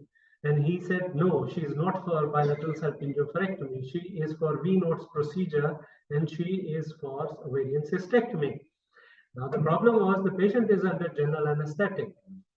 They did not know how to proceed. The consent form is wrong now, and obviously it was his fault. He couldn't blame anybody. Registrar had no idea. She had not worked with him. Then he asked the theatre nurse. Theatre nurse said, I cannot proceed in this sort of situation. She stopped. And that is one of the examples that we don't have that hierarchy. The nurse says, you are the boss, you do whatever you like. So she said, okay, let's inform theatre manager. So they informed theatre manager. Theatre manager came in. She said, no, we are not doing the procedure. Wake up the patient. And we have to bring her back on another day to do that procedure. Now, it was very embarrassing for him as well. She was a consultant's wife as well. He had seen her privately. He knew her very well. Then he said that, okay, let me talk to somebody else. So another theatre matron over there. Then they spoke to that person, and he said, one of my other colleagues, she has seen the patient and she is aware of this case. If I get her opinion and she says that yes, she was booked for V nodes procedure for ovarian cystectomy, would you be happy to proceed? Because he did not want to cancel that procedure. And then that guy agreed. Then he had to ask the other consultant to come over and then vouch for him that no, what he is saying is right, although whatever is written in the notes is wrong. So then they proceeded with that procedure. So there's just an example that I say to him that although you are the one who preach, you taught us about human factors, but there are times that you yourself can make mistakes. So it's very easy for me to sit here and do all these, as Dr. Tajammul said yesterday, was about these things. But unless we want to change, things are not going to change. So I will conclude by this slide. If you look on the top bit, a lot of us, they want change. If I ask all of you, you will all raise your hand. But if I ask you, will you change? And a lot of people, they would find it very difficult to change. Thank you very much.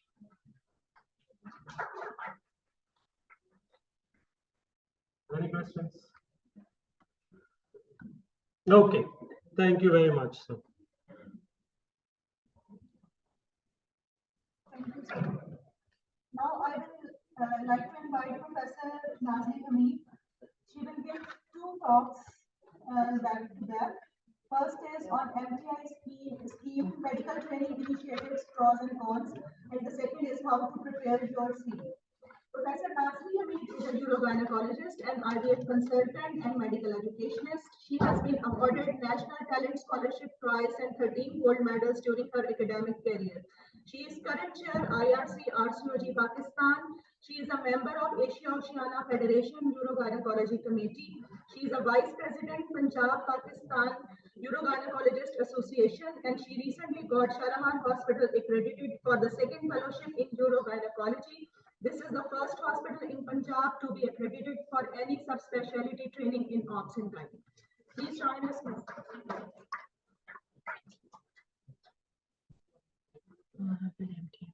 Thank you very much, Dr. Shahzad, for a very kind introduction. I am overwhelmed by the presence of Professor Rabina Hussain, Professor Sarah Feroz, Professor Dr. Nasreen, who have traveled all the way from Karachi, Dr. Fawzia and Dr. Negat, who just left, Professor Khalid, for your kind presence, and all the colleagues and Professor Wasim साहब तो है ही है ना, वो तो he is the ruler of so it goes without saying that he is actually the backbone of all the programs that we have been running so far. So introduction to MTI scheme. So MTI is Medical Training Initiative. So it is for IMGs. IMG is the abbreviation for International Medical Graduates. So international medical graduate doctors, they are trained for 2 years in the NHS UK. This is not just confined to OBGYN, but we are basically going to talk about OBGYN. So it is a highly competitive process, and you need to be aware of this, that the candidates are contesting for it all across the globe. So you are sending applications from one particular country, but then you are contesting all around the globe for this post. And there are no allotted seats for any one country. This year, 20 candidates have been selected from Nigeria. 20. So sky is the limit. We can go to any level. Time and again, I have received these requests on my Facebook page, the IRC Facebook page, that please try to increase the seats. There is no upper limit of the seats. There is upper limit of the seats available globally, 70, like finally they have to be selected, but from one particular region, they don't have any fixed slots.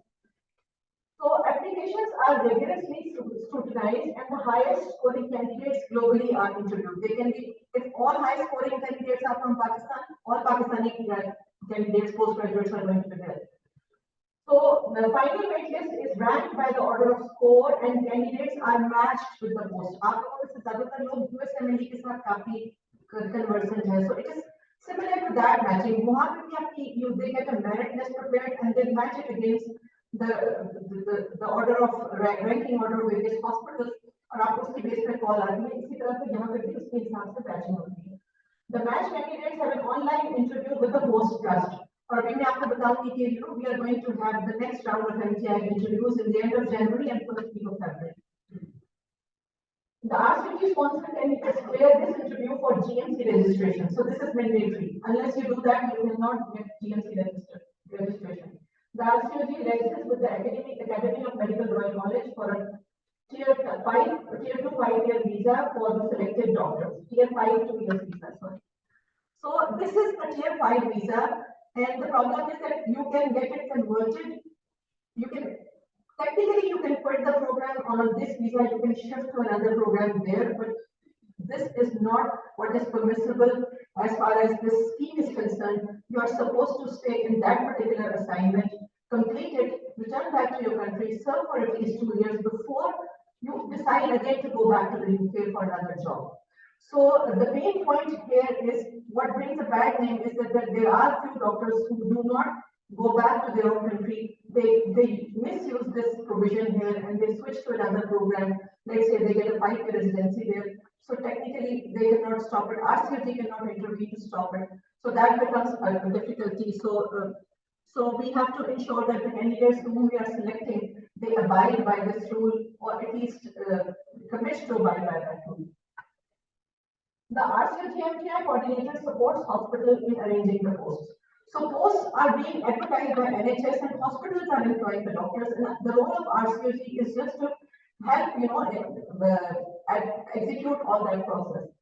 And during the placement, MTI's work is to achieve the MTI training matrix competencies and undergo assessment of progress at 6, 12, and 18 months. आगे भी हम बात करेंगे कि कल doctor Wasim ने बड़ी detail discussion दी थी कि what is ST1, what is ST2, this is structured training, उसके years हैं, आप ST5 तक जाते हैं, फिर सब specialty training है, which is ST6 and ST7.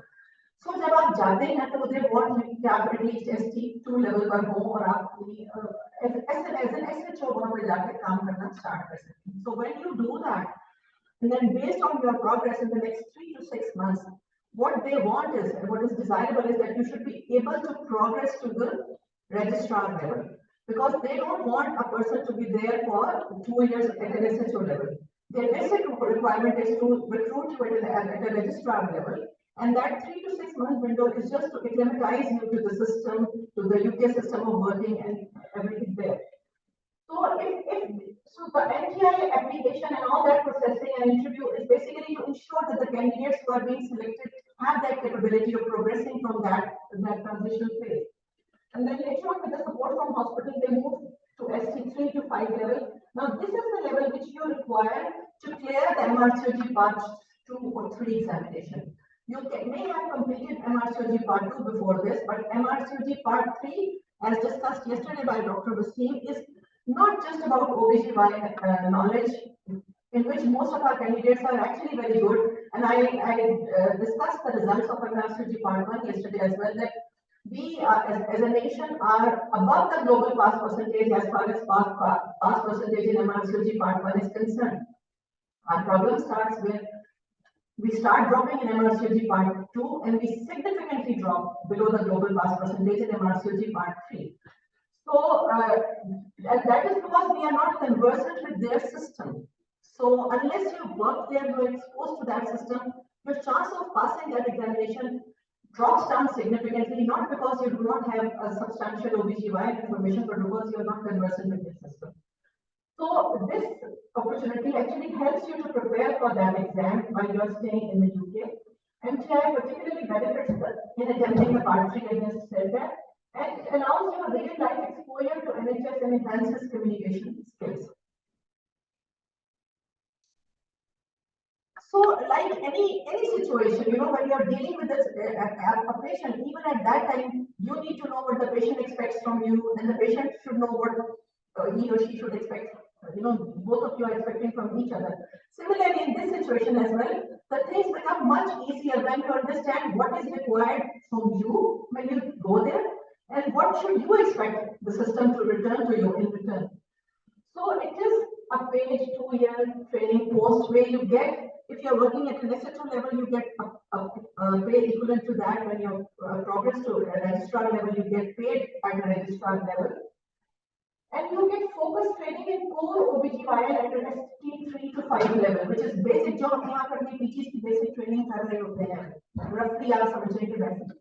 So that is the basically training. When people go from there thinking that probably they are going for a subspecialty training, probably they'll go and straight away start doing DNH over there. So that is the problem. So that should not happen. So you get a GMC registration, so that you should expect, if you're selected, you will automatically get a GMC registration through the process, and you will get a Tier 5 visa sponsorship. And you will have access to RCOG training register, with access to their e-portfolio and training record training progress. E-portfolio, कल doctor Wasim ने बड़ी detail में बताया है, और आप जब apply करते हैं एग्जामिनेशंस के लिए किसी भी जॉब के लिए यूके में, तो they want you to come up with that e-portfolio. If you're not conversant with that, that is not being used in our country. Obviously, that becomes a major burden. And then you get guidance, support, and assistance from the RCOG MTI coordinator throughout the application and matching process. Pre-MTI induction event and induction resources. So इस पूरी processing में, interviews में, हर चीज में, you don't have to pay any processing fee, and so that is another big benefit, because if you're paying for every single thing, every single interview, that is going to be a financial hassle. So you keep on getting support during your stay at the UK from MTI office, their educational resources. They have a budding scheme in which you get help from your buddies. You have access to their annual meeting, annual surveys, peer-to-peer group for sharing information and updates, support from RCOG MTI regional champion, and assigned educational supervisor at the host trust. So you have a supervisor, you have access to every education system, and it actually helps a lot. जब मैं MRCOG के इम्तिहान पास करी थी, उस जमाने में clinical governance और नाइस गाइडलाइंस नहीं स्टार्ट हुई. So जब हम यहाँ बैठ के इमेजिन करते थे कि क्लिनिकल गवर्नेंस क्या है, तो ऑनेस्टली मुझे उसकी अंडरस्टैंडिंग नहीं आती थी, मैं परसीव ही नहीं कर पाती थी. But when I went there, it was so much part of their system everywhere. It took me hardly 2 to 3 weeks before I understood, okay, but what is this, midwifery-led labor care क्या है? So unless you work there, you don't know. So eligibility criteria. So ये हम क्या बता भी रहे हैं, जो हमने वीडियोस अपलोड की हैं IRCR जो फेसबुक पेज पे, उसमें ये ऑलरेडी मेंशन भी है. I only request you to please play those videos and listen to them. You know, the problem which I am having at the moment is कि मैं ये contents record भी करती हूँ, मैं Facebook पेज पे upload भी करती हूँ, हमने YouTube चैनल भी create कर दिया है जिसके ऊपर हम भी upload करते हैं. लोग सुनते नहीं हैं, they just see the advertisement, उसका जो caption देखते हैं, they start sending questions. और वो questions होते हैं कि अगर वो सिर्फ 20 minutes spare करके उसको सुन ले तो उसमें से 99% questions का आंसर उसमें मौजूद होता है. So that is the issue, you know. That limits my personal. There is only a limit to which I can personally interact, you know, with everybody. So it's important कि आप इसको समझें और उनको सुने जो वीडियोस हम रिकॉर्ड करें. So you must have passed part 1 MRCOG. तो आप इस पे अप्लाई कर सकते हैं. अगर part 1 और part 2 दोनों किया है तो भी ठीक है, but not MRCOG part 3. Right? So you are eligible till you have applied for you passed MRCOG part 1 or at the most MRCOG part 2. Now this is a new restriction again, that you should have minimum 4 years of experience and not more than 8 years of experience, and that includes your structured training experience, right? And if you did a structured training experience and after that you left that structured training experience and you started working privately, that unfortunately adds on to your total experience. So अब ये आती है मुझे कि 2 साल मैंने training की थी, उसके बाद मैं 4 साल से प्राइवेट सेक्टर में हूँ, यहाँ ये भी नहीं है, ये am I eligible? So अगर आपकी total training 8 years, total time 8 years से exceed कर गया तो you are not eligible for that post. So again, this is a global scheme. You should be working overseas outside the UK in a substantive OBGYN post at the time of applying. जिस वक्त आप apply कर रहे हैं उस वक्त आपको structured scheme में होना जरूरी है. And you should be outside the UK. IELTS certificate with a score of 7.5. This is an English language test, academic version. Overall, not less than 7 in any category. बिल्कुल SCPS Part 2 की examination की तरह है, जैसे आपने हर overall aggregate 6 लेना होता है, लेकिन किसी इंडिविजुअल में आपका 5.5 से नीचे नहीं होना चाहिए. तो उस तरह से इनका थोड़ा ऊपर. और score A and B on occupational English test each testing area. इसके ऊपर बहुत लोगों ने हमें सवाल किए जब हमने MTIT अवेयरनेस शुरू की थी. मैंने तो OET किया हुआ है, तो उसके साथ मैं अप्लाई कर सकती हूँ कि नहीं कर सकती. So this is here is the answer. And then assessment of training letter for the from the RCOG. आपने assessment of training भिजवानी होती है. आपने किसी भी इम्तिहान से पहले जब MRCOG Part 3 का इम्तिहान भी देना तो आप पहले assessment of training सबमिट कराते हैं. आपको ओके करते हैं कि जी आपकी assessment of training हो गई है. वो आपने 7 फॉर्म, जैसे यहाँ पे आप e-log बुक अपनी फिल करते हैं और आपको CPSP सर्टिफिकेट इशू करता है कि आपकी e-log बुक पूरी हो गई. And then you need to have 2 professional references, one from the current supervisor and one from the particular department. Reference submitted directly by the referee. Right? So ये 2 references चाहिए होते हैं. जो 2 references का अच्छे लेने के लिए अच्छा काम खत्म होना चाहिए. So probably थोड़ी सी harassment अगर आपको वहाँ फेस करनी पड़ती है तो. So eligibility criteria: completed logbook of procedures, style and duty stamped by your supervisor and HOD, and then a valid passport. Must not have rights to work or reside in the UK, European Union. So क्योंकि overseas के लिए है, so इसलिए वहाँ के लोगों को list से exclude किया. So must not have previously attempted GMC lab test. Must not have obtained a Tier 5 visa within the last 5 years. The GMC requires trainees to be in medical practice for 3 years of the last 5 years, including the most recent 12 months without gaps. So there are ifs and buts. Ji. That is passport की जब आप बात कर रही हैं, so there are people who live in Pakistan with a UK passport, but they are not living in it. So are they eligible? Like I have a British passport. I mean, I'm not going to apply, of course. But there are people who have UK passport because they were born there or something like that. I mean, technically, because you do not require visa in that case to go over there, then in that case you will become ineligible because technically you need to apply for a visa. You need to apply for a visa because even if they're selected, educated here, you live here. Yeah, so clinical attachments and observerships do not count. So ये बहुत query आती है कि मैंने यहाँ clinical attachment किया, मैंने वहाँ clinical attachment किया, so they do not count. So I delightfully just share that this in the year 2022, we had 3 MTI candidates matched in these 3 hospitals. I'm not sharing their names here, obviously because of college privacy policies, but I feel particularly happy because prior to this, we never had more than 1 MTI candidate. And yes, but so I'm sure we all leadership or I aspire for that. So I particularly felt happy because in तीनों candidates ने हमें approach किया once they got shortlisted. All of them wanted guidance on interview skills. All of them were very scared. हमने सबके साथ videos share की, and when they got selected, I got an email from each one of them thanking us, and I told them please thank the entire team who supported me, and I was very happy for this contribution. This is the summary of 2022. पहले तो होता था they didn't have to interview to the same. हम लोग बस interview करके अपना committee बैठती थी, और they didn't have to. The only person they interviewed was to the IRC chair. जी अभी मतलब लास्ट हम 4 साल से कर रहे हैं ना, तो पूरी IRC कमेटी इंटरव्यू करती है, तो चेयर भी कर उन्हीं से चेयर मतलब वहाँ की किसी को तो नहीं करना नहीं, यहाँ पे आप इंटरव्यू देते हैं उनको भेज देते हैं, फिर जो हाईएस्ट स्कोरिंग होते हैं ग्लोबली उनको वो सिलेक्ट करते हैं, लेकिन वहाँ इंटरव्यू चेंज हो रहा है आपका। तो समरी ऑफ 2023 राउंड जो है वो ये है। सो 10 अक्टूबर जो गुजर गया उसमें लोगों ने अप्लाई किया था, 31 अक्टूबर तक असेसमेंट ऑफ ट्रेनिंग उन्होंने सबमिट की थी। एप्लीकेशन की डेडलाइन गुजर चुकी है ऑलरेडी, और उन्होंने हमें ये बता दिया कि आपके कितने लोग सिलेक्ट हुए हैं, इस दफा मैं वो भी आपसे बात करूंगी।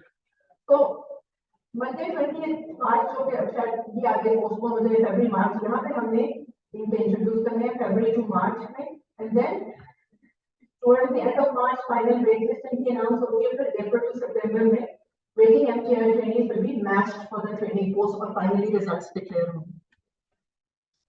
ये statistics हैं जो MTI 2023 के candidates select हुए हैं, and I'm very pleased to share that this time we have got highest applications from Pakistan. So इससे पहले हम नीचे से अगर lowest नहीं थे तो कम से कम bottom category में हमेशा थे। So this time the highest number is from Pakistan, and I hope कि ये actually translate on to higher selection as well eventually. और इसमें से बहुत कम है जो सिर्फ 2 ineligible में डिक्लेयर हुए हैं और 1 इनकम्प्लीट एप्लीकेशन, तो ये 20 जो है फाइनली कंप्लीट एप्लीकेशंस के साथ डिक्लेयर इंडिया के 13 है। जी so this is, and this has been applauded by the RCOG. The MTI officer wrote an email to me appreciating and it was overwhelming that they said hey, we want to share the IRC from Pakistan with other IRCs across the globe because the strides we made in the last 6 months. They said that they have been amazing, and they were so happy with this progress that this time they said, first 10 applications for the MRCOG Part 3 course being conducted by the college through the IRC chair will be given a 50% discount from the college, which is substantial. You know, it's not easy to get a financial discount from them. So the selection process, RCOG receives around 250 applications per round. Around 200 are found eligible and complete. जैसे हमने पहले भी बात की कि पाकिस्तान से applications 25 गई थी, उसमें से जो complete declare हुई हैं वो 20 हैं। So similarly हर जगह से filter होती हैं, so अगर 250 total जाती हैं तो उसमें से approximate figures हैं 200 are found eligible. The top 100 will go for interview. So जितनी applications गई हैं सारे के सारे लोग नहीं select होते हैं interview के लिए। तो उसमें से वो टॉप 100 को सिलेक्ट करते हैं, उसमें से अगर पाकिस्तान का एक कैंडिडेट है तो एक ही आएगा, अगर पाकिस्तान के 10 सिलेक्ट हो जाते हैं उसमें तो वो they will not put a bar कि नहीं पाकिस्तान के 2 से ज्यादा नहीं सिलेक्ट हो सकते। मैंने आपको बताया कि नाइजीरिया से इस दफा 20 कैंडिडेट्स सिलेक्ट हुए हैं finally. So they receive around 70 of them are shortlisted after the interview out of that 100, and around 40 to 50 placement posts from the trust are announced each year. Again, this is variable, but this is an average. The number of posts are dependent on the local spare ST3 training capacity. इस दफा 70 लोग select होने थे जो हमारे पिछला 2022 का round close हुआ क्योंकि कोविड की वजह से जो बैकलॉग चल रहा था। So obviously the number of posts dependent on the local spare capacity हमने बात करी. It is a competitive process. The college is looking for the best candidate from around the globe. So recommend applying for MTI once you have passed the part 2, but you can apply after part 1 as well, not after part 3. You should be at UK ST2 or 3 level, and you should be capable of stepping up to ST3 in 3 to 6 months window. Because if you do not step up, it is a loss to the hospital as well, and it is frustrating for you as well to keep continuing at the same level, SHO level. Realistic expectations of MTI training, it is not a subspecialty training, right? Understand the topic aims of the MTI learn and return scheme. So you have to learn, and then you have to return to your own country for at least a couple of years, serve there before you decide to leave the country for any other job outside. For subspecialty training, we are in the process of negotiation with the college, and in the recent meeting, they did say that they are working on 4 weeks observership, not a hands-on. So we are working on that, but this is not the subspecialty training. So what benefits to the candidate can be obtained? Excellent working opportunity in a patient-led system, enhances communication skills, team working skills, and negotiation skills. You learn new skills and new work style. It is completely different. It's a total different paradigm shift. So unless you go there, you don't know it.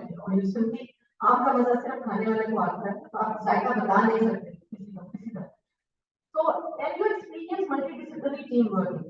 Although अभी हमारा भी बहुत culture हो गया है multidisciplinary team का, but still अभी भी हमारे यहाँ कल्चर ये है कि if you involve people, आपने सर्जन को involve किया, people will not appreciate आप MDT पे काम करते. Let's say you are an underconfident gynecologist, आपने सर्जन को involve कर लिया, आपने cardiologist को involve कर लिया, you are underconfident person or probably not an aptly trained person.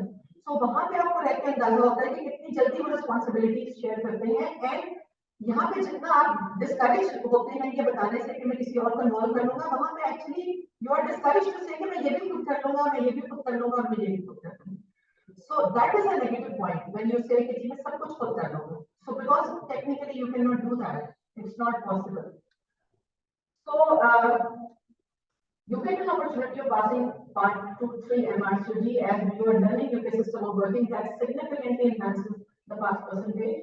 MTI training's pass percentage is parallel to the UK trainings. So, having nothing like it. And then you learn software skills, for example, patient safety, risk management, clinical governance. You can also contribute to the development of local guidelines. So, depending on your progress, जितना अच्छा वहाँ पे काम करेंगे, they assess you based on that, and they have involved previously the MTI selected candidates in participation of local guidelines, and again there is no bar to a Pakistani candidate going there and being selected for that particular purpose. You can contribute to the their postgraduate training roster and ability to set up training and team working initiatives on return, and they frequently quote model of a Sri Lankan gynecologist who returned back and then established a completely different system in his own country, and he's acting as an MTI champion in the Sri Lanka. So you are coming in ST2 level, which is the house officer, and then you step up. So you are inducted, you are assigned an educational supervisor, you can access the local training and education, and that helps. When I was preparing for the MRCOG Part 3 examination, I had an opportunity.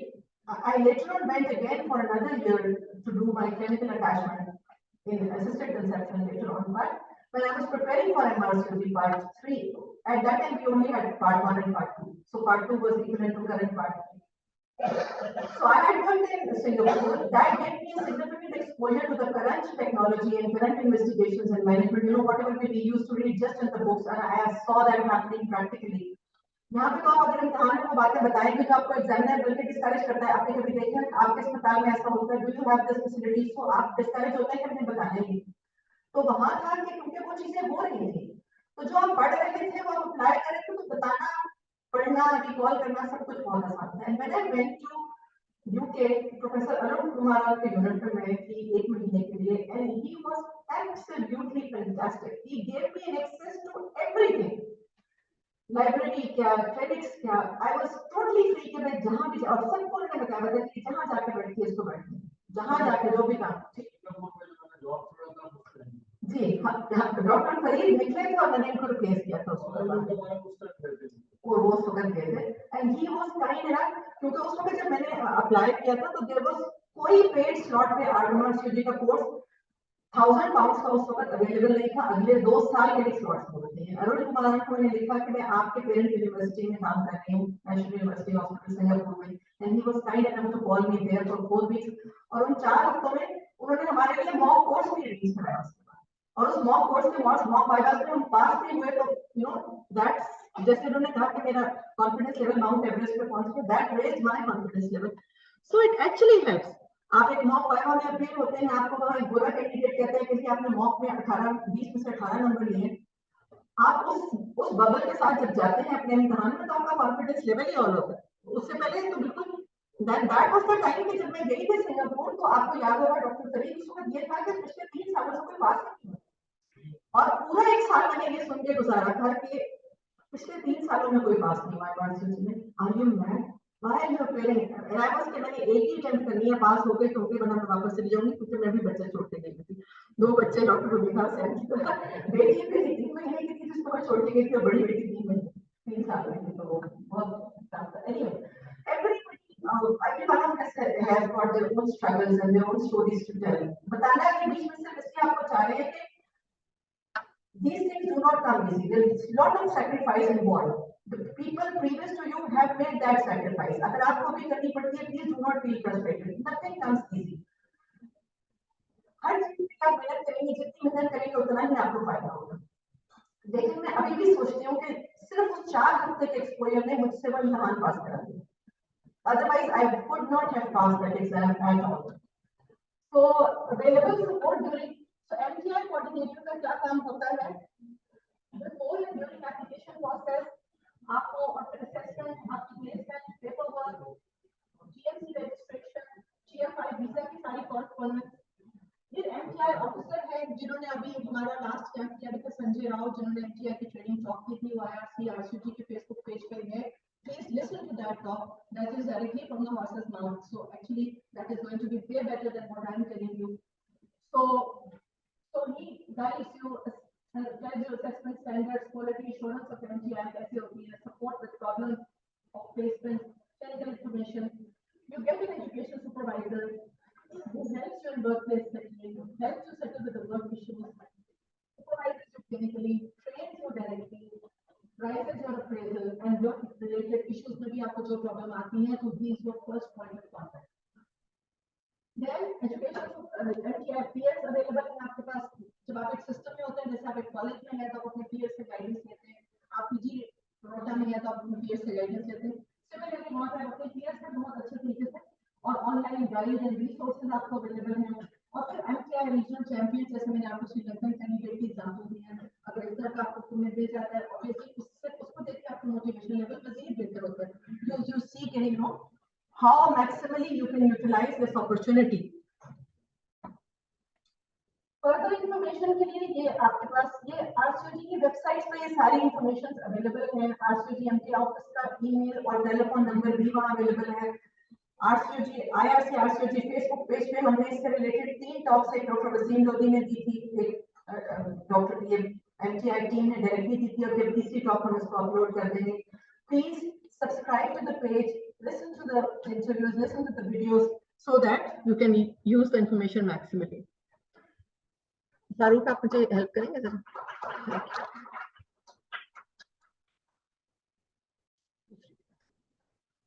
Second ये है कि आपने अब यहाँ से आपके 2 talks हैं हमारी जिसमें से मैंने एक लेनी है और दूसरी डॉक्टर सारा लेंगी और वो जी जी जी ये कुछ हमें वैसे प्लेब अगर दिया हुआ है तो आप दीवार एक बच्ची है उसके बाबा भी गायनेकोलॉजिस्ट है और वो उन्होंने पास किया हुआ था तो श्योर नहीं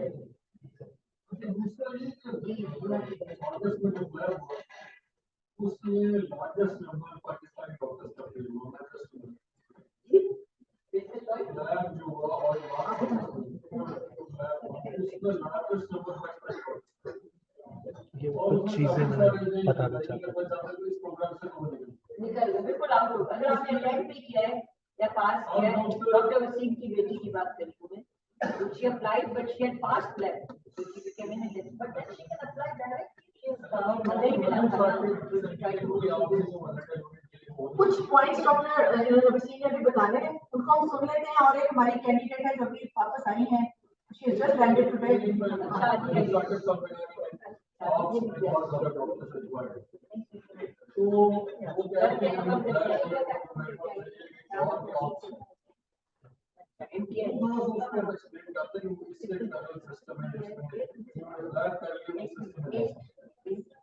मैं उसको एड्रेस कर देता हूँ। अच्छा, वो कर मैंने इस पे बात की थी कि जो रूट्स हैं वो एक तो ये है कि MTI है, जिसपे आप बेसिकली पार्ट 2 की रिक्वायरमेंट कंप्लीट करते हैं, कॉलेज आपकी ट्रेनिंग असेस करता है, आप MTI के लिए अप्लाई करते हैं, आप उस पाथवे पे चले जाते हैं। दूसरा है कि आप प्लान करते हैं। जब आप प्लान कर लेते हैं, मेन प्रॉब्लम ये आता है कि आपको DMC रजिस्ट्रेशन तो मिल जाती है, लेकिन आपके पास यूके एक्सपीरियंस नहीं होता है। यूके में जॉब्स बहुत है, मेरे अपने यूनिट में इस वक्त 7 जॉब्स खाली पड़ी हुई है, लेकिन प्रॉब्लम ये होता है कि उन जॉब्स के लिए, क्योंकि हमारे पास इसमें जूनियर रजिस्ट्रार ज्यादा है, हमें सीनियर लोग चाहिए जूनियर को सुपरवाइज करने के लिए। अब जब आप किसी को लाना चाहते हैं तो you are looking for somebody who is more senior rather than getting somebody who is junior. और वो पाकिस्तान से अगर आप किसी को लाते हैं तो वो इनएक्सपीरियंस्ड है। तो बेतहाशा इस वक्त जॉब एप्लीकेशंस जो आती हैं, अभी हमने रिसेंटली एडवर्टाइज की, हमारे पास 43 जॉब्स थी। अब हम उनको रिजेक्ट भी नहीं कर सकते because we have to go through each one of them and score them. और उसमें मेजॉरिटी ऐसे भी लोग हैं जो मिडिल ईस्ट से आना चाहते हैं, दे हैव डन MRCOG लेकिन यूके एक्सपीरियंस नहीं है। वहां पे स्कोरिंग है, यूके एक्सपीरियंस के 2 नंबर है वहां पे, उसके बाद ऑडिट रिसर्च इन चीजों के नंबर है। अगर आप एप्लीकेशन फॉर्म में वो नहीं लिखेंगे आपको 0 नंबर मिलेगा उस पे। और वो उसमें जब मैं अनफॉर्चुनेटली अगर मैं शॉर्टलिस्ट कर रहा हूँ, मैंने आपको वहां 0 दे दिया है, जब वो कंप्यूटर उसकी वो एडिशन करता है आपका स्कोर नीचे चला जाता है। अब वो HR जो है वो टॉप के 4 लोगों को या 5 लोगों को इंटरव्यू के लिए इनवाइट कर लेगा, आपको हम नहीं कर सकते। जिसको लाना है इवन उसके लिए प्रॉब्लम यही होता है कि लोग पहले बात करें, ताकि जब आप एप्लीकेशन फॉर्म फिल करते हैं तो आपको पता हो कि NHS जॉब्स पे ये वाला एप्लीकेशन फॉर्म होता है, इसमें ये रिसर्च में आपने कुछ लिखना है। अगर आपके पास नहीं है, आप अपने लोकल डिपार्टमेंट में पाकिस्तान में कुछ करें, मिडिल ईस्ट में कुछ करें, ताकि you are able to write down something. Audit वाला सेक्शन है, कुछ तो लिख सके ना, खाली ब्लैंक छोड़ के कहें कि मुझे दे दें, तो अनफॉर्चुनेटली वो नहीं दे सकते आपको, और वो मेन रिजेक्शन की रीजन होती है।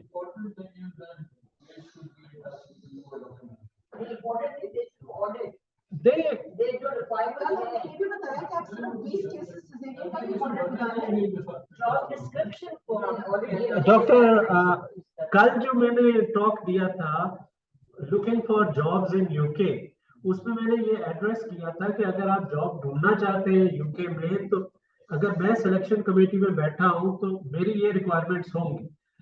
अब उसमें मुश्किल हो जाता है, मुझे भी तो जस्टिफाई करना है ना कि मैं अगर किसी को ले रहा हूँ, वहां सिफारिश इस तरह तो नहीं चलती कि मैं कहूँ जी ये फलाने का जानने वाला है तो इसको मैं ले आता हूँ। I have to first of all justify कि इस बंदे के मार्क्स हैं या नहीं है। अब आप खाली एप्लीकेशन फॉर्म पे मैं आपको पुश नहीं कर सकता। तो वो मैंने कल यही कहा था कि ऑडिट का जरूर हर एप्लीकेशन फॉर्म के अंदर होता है। तो आप अपना लोकल डिपार्टमेंट में 20 पेशेंट्स का एक सिजेरियन सेक्शन कंसेंट फॉर्म का ऑडिट कर लें, कोई और सिंपल ऑडिट कर लें, ताकि you are able to write down something. Publication section होता है, उसमें कुछ लिख सकें आप, चाहे आपका लोकल हॉस्पिटल के जर्नल में कोई चीज छप गई है, आप एटलीस्ट लिख सकते हैं। तो वो एक इम्पॉर्टेंट चीज आती है।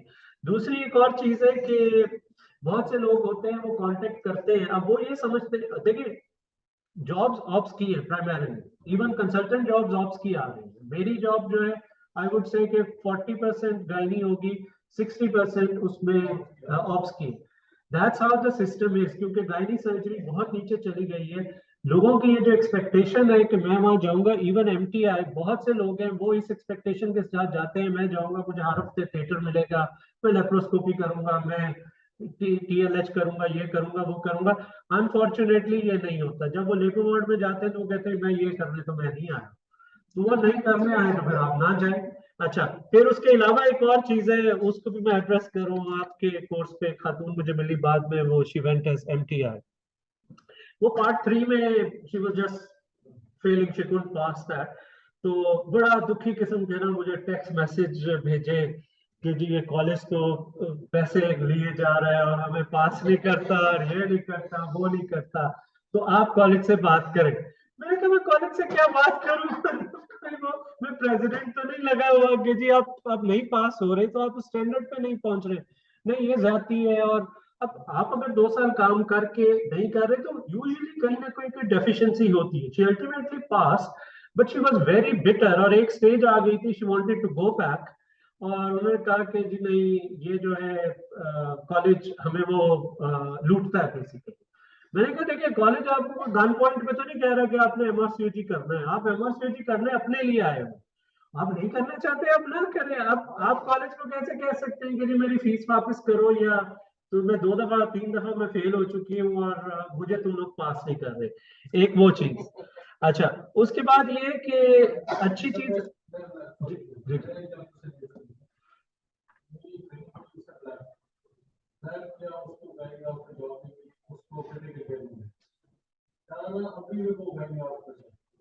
इसका कोई गाइडेंस आप 2022 में जो स्टैट्स आए हैं, 7.5 लाख जो पढ़ा लिखा यहाँ का स्कूल था, 21 और 20 में 23,000 जी, 23,000 से 7.5 लाख हो गए 1 ईयर।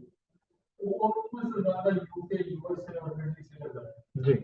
तो इसका ये डॉक्टर बने हैं तो स्विच ओवर होना चाहिए। उन्हें भी ऑफ सोचा है लेकिन उनको ऑफ मिली नहीं और वो काम नहीं और कर दिया कि उसका प्लान कर दिया।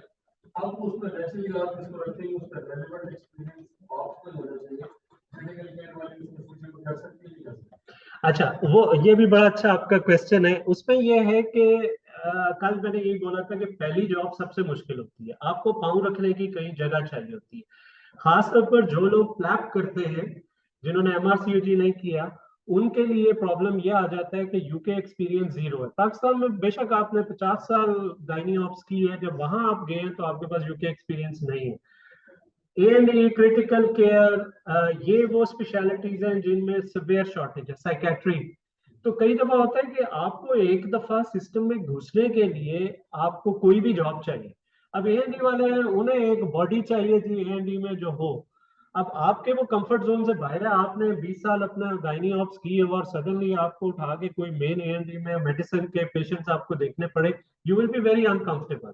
लेकिन अनफॉर्चुनेटली वो आपको इसलिए करना पड़ता है कि आपके एटलीस्ट CV में आ जाता है कि आपके पास NHS एक्सपीरियंस है। और वो इस तरह ट्रांसलेट होता है कि जब आप बाद में ऑप्शन गायनी की जॉब करेंगे, मतलब मैं आपको अपना पर्सनल एक्सपीरियंस नहीं, देखिए critical care irrespective, critical care छोड़ दें, आप पब्लिक हेल्थ ले लें, आप साइकेट्री ले लें। मेन चीज जो, जब मैं NHS एक्सपीरियंस मैं जब देख रहा हूँ तो मैं ये देखूंगा कि अच्छा इसको ये पता है कि ब्लड रिजल्ट्स निकालने कैसे हैं, या पेशेंट को बात कैसे करनी है। जब आप एक बिल्कुल कोरे आदमी को आप लाते हैं तो वो वहां पे, कल मैंने बताया था कि हमारा एक MT आया था, वो गुआची गांव की तरह फिर रहा था वहां पे। और वो जब हमने उसका इंटरव्यू किया, वो नाइजीरिया से आया, वो इतना कॉन्फिडेंट, मैं ये कर सकता हूँ, मैं वो कर सकता हूँ। वो हाफ ऑफ द टाइम जब इंटरव्यू हम करते हैं, इंटरव्यू एक फॉर्मेलिटी है जो वो करते हैं, दो हॉस्पिटल ना कर सकता है कि हमें ये आदमी नहीं चाहिए। वो सिर्फ हम करते हैं देखने के लिए कि भाई ठीक है, हमारे पास आके ये ना हो कोई और सरप्राइज ही निकल आए, क्या चीज आ गई है। तो वो कुछ चीजें हैं जो आप कह रहे हो, बिल्कुल आप सही कह रहे हैं, लेकिन लोगों को मेंटली प्रिपेयर होना चाहिए कि जो क्लैप करके जाते हैं they can get into A&E। थोड़ा सा A&E एक्सपीरियंस ले लें, जाएं उस हॉस्पिटल के ऑप्शन गायनी डिपार्टमेंट में। हमारे पास बहुत से, मेरे पास कुछ पाकिस्तानी खवातीन आगे आई थी, इसी तरह आई थी कि मैं A&E में कर रही हूँ क्योंकि और मुझे कोई जॉब नहीं मिली, तो लेकिन मैंने गायनी ऑप्स किया हुआ है, FCPS किया हुआ है, मैं अल्टीमेटली ये करना चाहती हूँ। तो वो जब आपको कोई दूसरा थोड़ी सी गाइडेंस लोग दे देते हैं कि आप ऐसे करो, शी फाउंड अ जॉब। वो 3 महीने के बाद शी वेंट। ये भी एक तरीका है। अच्छा, टू द एक्सटेंट के अभी एक सिस्टम ये चल रहा था कि क्लिनिकल अटैचमेंट्स लोग बहुत मांगते हैं। क्लिनिकल अटैचमेंट्स अनफॉर्चुनेटली नहीं मिलती। वो खुशकिस्मती होती है कहीं आपको मिल जाए। अक्सर हॉस्पिटल आपसे पहले तो वो रिफ्यूज कर देते हैं, अगर कोई पर्सनली कोई कंसल्टेंट जाके कर ले तो चले वो 1 ऑफ साल में एक दफा कर लेंगे, आपको एग्री कर लेंगे। अब अगर आपसे मुझे 10 लोग यहाँ से अप्रोच करते हैं कि जी हमें क्लिनिकल अटैचमेंट चाहिए, तो नहीं नहीं, क्लिनिकल अटैचमेंट ऑब्जर्वरशिप है बेसिकली, आप जस्ट वहां बैठते हैं देखते हैं। रेफरेंस वो आपको आदमी दे सकते, वो मैं उस तरफ आ रहा हूँ, उस तरफ भी आ रहा हूँ, मुझे मौका तो दे। अच्छा, तो उसमें एक और चीज है कि जिस जमाने में देखिए मैं गया था तो उसमें मुझे अटैचमेंट भी कोई नहीं देते थे। ये मैं बात कर रहा हूँ लेट 90s की। तो मैंने अपने आप को सरवाइव करने के लिए मैंने ऐसे, मतलब मैं आपको खाम की बड़ी बातें नहीं बढ़िया मार रहा, लेकिन सरवाइव करने के लिए मैंने 2 पाउंड एंड हाफ काम किया नर्स गारमेंट्स फैक्ट्री में। वहाँ ये वो स्कर्ट्स नहीं होती प्लीटेड, वो जब बन के आती है तो वो सुबह से शाम तक मैं इस्त्री करता था, 8 बजे सुबह से रात 8 बजे वो 300-400 स्कर्ट्स को इस्त्री करके वो प्लीट्स बनानी और वो करनी, और शाम को 24 पाउंड मिलते थे। तो that is an experience, but you have to survive for that. तो वो ठीक है, बाकी मेडिकल एक्सपीरियंस तो कोई नहीं है, इस्त्री करने में मैं बहुत अच्छा हूँ। तो जी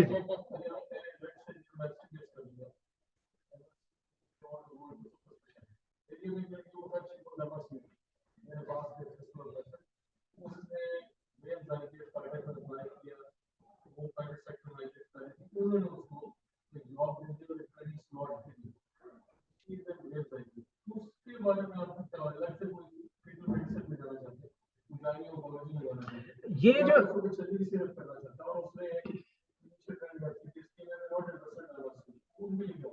उनके लिए बेसिकली ऑप्शंस नहीं है, इसलिए कि इवन जो लोग यूके ट्रेनिंग सिस्टम में है, ये जो सब स्पेशलाइजेशन है वो they are very very very very competitive. Fetal medicine में जगह इसलिए मिल जाती है कि वहां पे लोग फीटल मेडिसिन नहीं करना चाहते क्योंकि इसमें लिटिगेशन बहुत है, आपने कोई चीज मिस कर दी अगले आके आपको गले पड़ जाते हैं। ऑन्कोलॉजी कंप्लीट नो नो, उसमें गोरा भरा हुआ है सारा। लेप्रोस्कोपिक सर्जरी मेजॉरिटी गोरा भरा हुआ है उसमें। तो यूरोगाइनी में मिक्स कुछ हो गए हैं, लेकिन unless you are in the local training program, the way when you apply for subspecialization, तो वो कल मैंने इन्हें बताया था कि वो पाथवे चलता कैसे है। आपके सीवी में अगर आप ट्रेनी है लोकल, आपके सीवी में ऐसी चीजें हैं जो पॉइंट आउट करती हैं कि आप रिसर्च कर रहे थे, आपने कोई पेपर पब्लिश किए, कुछ किए, then there is a possibility.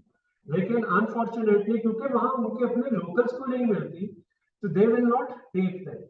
तो ये जो क्लिनिकल फेलो पोस्ट आती है, clinical fellow post basically service post होती है, इनको वो सिर्फ ग्लोरीफाइड जरा बनाने के लिए क्लिनिकल फेलो कह देते हैं। तो चूंकि उन्हें भी लोगों की जरूरत है, खासतौर पर वेल्स वगैरह वो इसलिए ले लेते हैं कि वेल्स प्रैक्टिकली गांव है। तो अगर आप कंपेयर करें उसको लंदन या स्कॉटलैंड एरिया से, तो वो बहुत वो कार्डिफ इज रिलेटिवली बेटर, लेकिन it becomes very very difficult. खाली एफसीपीएस की बेस पे आप नहीं चल सकते unless you are in the training programme. अब गुड थिंग ये है कि आप लोग उसमें अब जो है कि इवन एमटीआई पे आप जाते हैं तो एमटीआई से you can enter into the training programme because now they have started taking people at ST3 level. आप अप्लाई पाकिस्तान से भी कर सकते हैं क्योंकि अब उन्होंने वो नेशनल रिक्रूटमेंट स्टार्ट कर दी है एट ST3 लेवल। तो जब वो जॉब्स एडवर्टाइज होती हैं, जैसे अभी हुई थी एप्लीकेशन अभी क्लोज हुई है नवंबर में, तो आप अप्लाई करके आप जॉब्स के लिए जा सकते हैं, लेकिन आपके जब आप एप्लीकेशन फॉर्म फिल करेंगे you will not be able to succeed because वो जो चीजें आप स्कोरिंग के लिए चाहिए आप वो बज़वर्ड वो चीजें नहीं आप उसमें डालेंगे। अच्छा, उसके अलावा कुछ चीजें थी एमटीआई की which I wanted to say कि वो हमारी वहाँ मीटिंग हुई थी, मैं उसका रीजनल चैंपियन हूँ लंदन एरिया में। तो ये जो हिरन और संजय वगैरह के साथ हमारी मीटिंग होती थी जो एमटीआई ऑफिसर्स है, तो जो चेंजेस आ रही हैं वो ये है कि वो इस दफा कह रहे हैं कि इस दफा probably they want to take 90 candidates, top 90। और उसमें भी ये होता है कि आपकी चॉइस नहीं है कि आप कहें कि जी मेरी फुफ्फो रहती है लंदन में तो मुझे लंदन जाना है, या मेरे मामू रहते हैं मैनचेस्टर में। वो ऐसे नहीं है, वो आप स्कोरिंग पे आपका डिपेंड करता है। ये मैंने आगे पूछा था उनसे कि कोई ऐसी ऑप्शन कि if I want to get somebody from Pakistan तो कैसे मैं लेके आऊं। तो मुझे फिर उन्होंने कहा था कि अनलेस कि आपके हॉस्पिटल का कोई ऐसा प्रोजेक्ट चल रहा है पाकिस्तान में हॉस्पिटल में, और फिर आप कहते हैं कि ये एमटीआई सेलेक्ट तो हो गया है, इसका बेशक स्कोर कुछ और भी है, बट ही और she is working on this project which will benefit NHS hospital here or the other hospital there, then we can consider that. Otherwise, they don't even give us that option. वो blindly होता है कि वो एक list है शुरू से करते हैं कि 5 एप्लीकेशन इधर भेज दी, 5 उधर भेज दी। यूजुअली हर हॉस्पिटल 2 से ज्यादा नहीं लेता। वो 2 से ज्यादा इसलिए नहीं लेता कि जो 2 लोग आते हैं वो पहले 2 SHO लेवल पे काम करते हैं। SHO लेवल पे वहाँ पे जॉब्स नहीं है इतनी, तो वो हॉस्पिटल के लिए वो सुपर न्यूमरी वो दोनों हो जाते हैं। तो वो फिर यही होता है कि चलो ठीक है इनको चलाओ, 3 महीने के बाद इन्होंने रजिस्ट्रार बन जाना। That is one of the things. Panel format जो है, इंटरव्यू फॉर्मेट इस दफा चेंज हो रहा है। वो इसलिए चेंज हो रहा है कि पहले ये होता था कि जो IRC है वो इंटरव्यू करता था कैंडिडेट्स को, और वो फिर RCOG उनको बेसिकली लेटर भेज देता था कंफर्मेशन का। लेकिन उसमें ये हुआ कि कॉलेज ने कहा कि बहुत से ऐसे कैंडिडेट्स अब आ रहे हैं जिनको 100 आउट ऑफ 100 पूरा 100% स्कोर मिल रहा है। तो वहां पे 100% वाला कॉन्सेप्ट कोई नहीं है। People they don't take it. कोई आदमी कहता है ना कि मैंने तो आज तक कभी गलती की ही नहीं, मेरी तो कॉम्प्लिकेशन रेट ही 0 है, तो वो कहते हैं ये झूठ बोल रहा है। तो वही जहाँ आ गया कि इसका स्कोर 100% है तो वो उसको नहीं लेते, दे start looking at it suspiciously. This time what they are planning to do for the interview panel, they are going to include 2 people from UK and probably एक चूंकि मैं वो as a liaison group chair कह रहे हैं या regional champion, I will be involve. और उसके अलावा एक और भी होगा, they want to keep it impartial, ताकि हर आदमी की अपनी स्कोरिंग होगी और वो ये नहीं होगा कि it is totally at the description के आप सिफारिश लगवा लें और आप कहीं के में चला गया। That is one of the big changes which is coming up. दूसरा ये है कि वही जो डॉक्टर नाज़मीन ने बताया कि फरवरी मार्च में इंटरव्यूज का प्लान है। तीसरी चीज ये थी कि होपफुली कभी फ्यूचर में इंशाल्लाह कोई सेशन करेंगे, वो ऑफ द रिकॉर्ड होगा कि आपने एप्लीकेशन फॉर्म MPI का फिल कैसे करना है। बिकॉज कई लोग इसलिए सक्सेसफुल नहीं होते कि they don't even know how to fill in the application form properly. अब उसमें एक क्वेश्चन था लास्ट टाइम, मुझे किसी ने पूछा था कि यहाँ पे लोगों को समझ नहीं आ रही कि उसमें लिखना क्या है।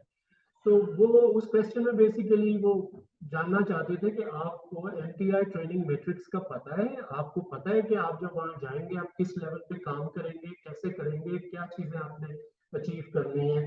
That is another thing. और ये है कि वो they might even have a lay person, they are planning to put a lay person as well in the interview panel. तो वो जूम पे या उस पे इस पे टीम्स पे इंटरव्यू होंगे, तो it will become a big panel basically like that.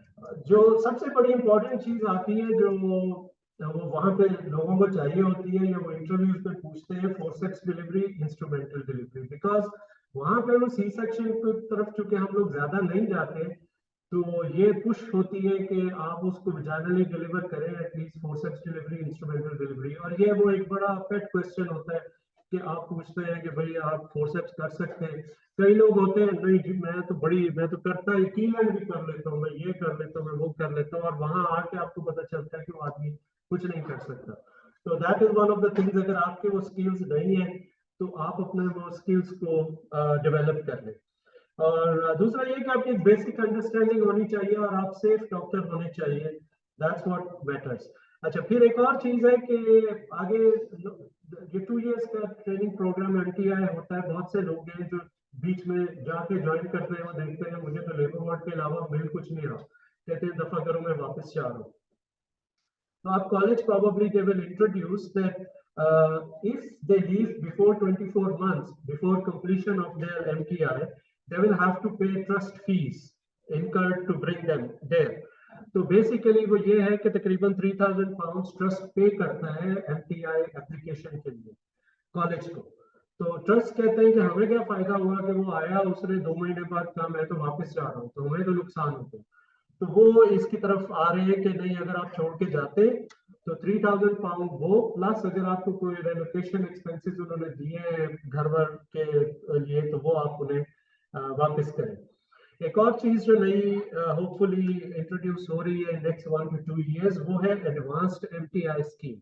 Advanced MTI scheme है that is specifically to do ATSMs at ST6-7 levels. So basically वो 5 to 10 लोग मैक्सिमम लेंगे, वही tier 5 वीजा होगा, और trainees will be placed at year 6-7 level ताकि वो ATSM कर सके. So this is something which is in the pipeline and they are planning to roll it out in next 2 years. So उसका मकसद ये है कि अगर एक एमटीआई आता है, वो 3-4 लेवल पे काम करके वापस चला जाता है, उसके बाद 2 साल 3 साल अपने मुल्क में काम किया, and then they think that okay, I want to develop my say urogyne skills or laparoscopy skills, then they come on that and they can register for those ATSMs.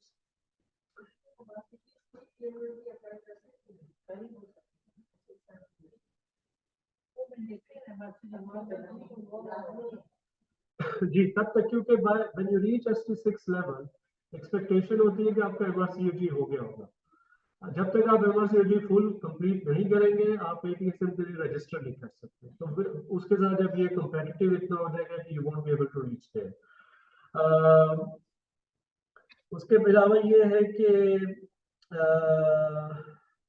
References, उसकी भी मैं वो एक बात कर देता हूँ आगे, प्रोबेबली वो आपका इंटरव्यू वाले उसके साथ ज्यादा फिट होता है। बहुत से लोग होते हैं वो आपको मैसेज करके कह देते हैं कि आप मुझे रेफरेंस दे दें। वो रेफरेंस ऐसे नहीं है कि, क्योंकि कई लोगों का कॉन्सेप्ट ये होता है अच्छा मैं इस बंदे को जानता हूँ यूके में, तो मैं इससे रेफरेंस दे दूंगा। मैं आपको रेफरेंस किस चीज का दूंगा? If I don't know you, I need to know you professionally. वो कोई वो सिफारिश तो नहीं है ना कि जी मैं कहूँ ये बहुत अच्छा है, ये अच्छी है और बस मैं बड़ा खुश हूँ, ये मुझे बड़े तोहफे तारीफ देते, इसको आप जो है बस जॉब दे दें। वो नहीं है। You need to have professional reference from somebody who has worked with you, who can vouch for you कि आप अच्छे हैं बुरे। और बात यह है कि कई दफा होता है कि बहुत से लोग हैं वो जब आपका एप्लीकेशन फॉर्म, वो आपका रेफरेंस लिख तो देंगे, वो दूसरा पढ़ने वाला can read between the lines. तो वो कुछ ऐसे वर्ड होते हैं जब आप यूज करते हैं तो वो दूसरे समझने वाले को भी आ जाती है बात कि ये पुश कर रहे हैं, तो ये एक जेनरिक सा है और कौन सा एक जेन्युइन रेफरेंस लेटर है। दैट इज बिल्कुल एग्जैक्टली, दूसरे से तो मांगना ही नहीं चाहिए, वो तो आपकी मैच्योरिटी नहीं है। हाँ, और खवातीन के लिए सबसे बड़ी इंपॉर्टेंट चीज, इफ यू आर प्रेग्नेंट और you will be pregnant by the time you go for MTI and all that, declare it. हमारे साथ हुआ था, हमने एक MTI को किया इंटरव्यू, उससे मैंने स्पेसिफिकली क्वेश्चन पूछा, मैंने कहा बच्चे हैं नहीं, बच्चे नहीं है, हस्बैंड वो हाँ मैं साथ जाएंगे, हाँ साथ जाएंगे, सब कुछ नहीं, वो तो बड़े सपोर्टिव, सारा कुछ हो गया। अच्छा जी, वीजा प्रोसेस हो रहा है, एप्लीकेशन, वो डॉक्यूमेंट्स हो रहे हैं, वेट करते करते करते टाइम गुजर गया, और जब हम एक्सपेक्ट कर रहे हैं कि अब वो खातून ने आना है, तो उसको मैंने कहा कि अकोमोडेशन इसकी चलो अरेंज कर दें, पता चला कि वो कहती है नहीं मैं तो 36 वीक्स प्रेग्नेंट हूँ, तो 2 हफ्ते के बाद जो उसकी ज्वाइनिंग डेट थी उस पर तो मेरा सिजेरियन सेक्शन हो रहा है, तो अभी मैं नहीं आ सकती, मैं 4 हफ्ते के बाद उसके आ जाऊंगी। 4 हफ्ते के बाद सिजेरियन के कौन उठ के एक नए बच्चे के साथ, पहले बच्चे के साथ आ जाता है? तो वो बड़ा मुश्किल हमारे लिए हो गया था कि हम 8 महीने से बैठे इंतजार कर रहे हैं कि ये आ रही है। नहीं, she was from Jordan and she knew at the time of interview that she was pregnant, so she should have declared it at that time. तो ये हमने बड़ा कॉलेज के साथ इशू रेज किया था, तो कॉलेज ने कहा था कि एप्लीकेशन फॉर्म के अंदर ये स्पेसिफिकली लिखा हुआ है, तो अगर आप प्रेग्नेंट हैं या you are expecting a baby around that time, then inform. अगर आप सेलेक्ट हो जाते हैं, आपको इसकी वजह से, इक्वालिटी की वजह से कोई वो ये नहीं कहेगा कि जी आपको हम डिस्क्वालीफाई कर देते हैं, वो आपको ये कहेंगे कि ठीक है हम आपको नेक्स्ट ईयर के लिए डालते हैं। तो इस खातून को भी फिर यही हुआ था कि उसको हमने कहा कि भाई अब हम तो नहीं इसका इंतजार कर सकते, बिकॉज हमारी वेकेंट पोस्ट पड़ी है, we need to fill that, तो इसको हम अगले उस बोहार्ड में किसी को दे देना, हमारा तो दिल टूट गया, हम इसको अब नहीं देते, तो हम किसी और को ले लेंगे। तो उन्होंने कहा ठीक है आप अगले बैच में किसी को ले लीजिएगा। But that is one of the things, जो be clear with people, be honest, that is the most important thing, और वो पता चल जाता है, फिर आपका इंप्रेशन ही अच्छा नहीं बनता। अच्छा, अब ये है कि मैं इसको खत्म करूंगा, मैं बहुत बोल रहा हूँ, तो अच्छा बोल रहे हैं। अच्छा अच्छा, तो अब ये है कि जी जी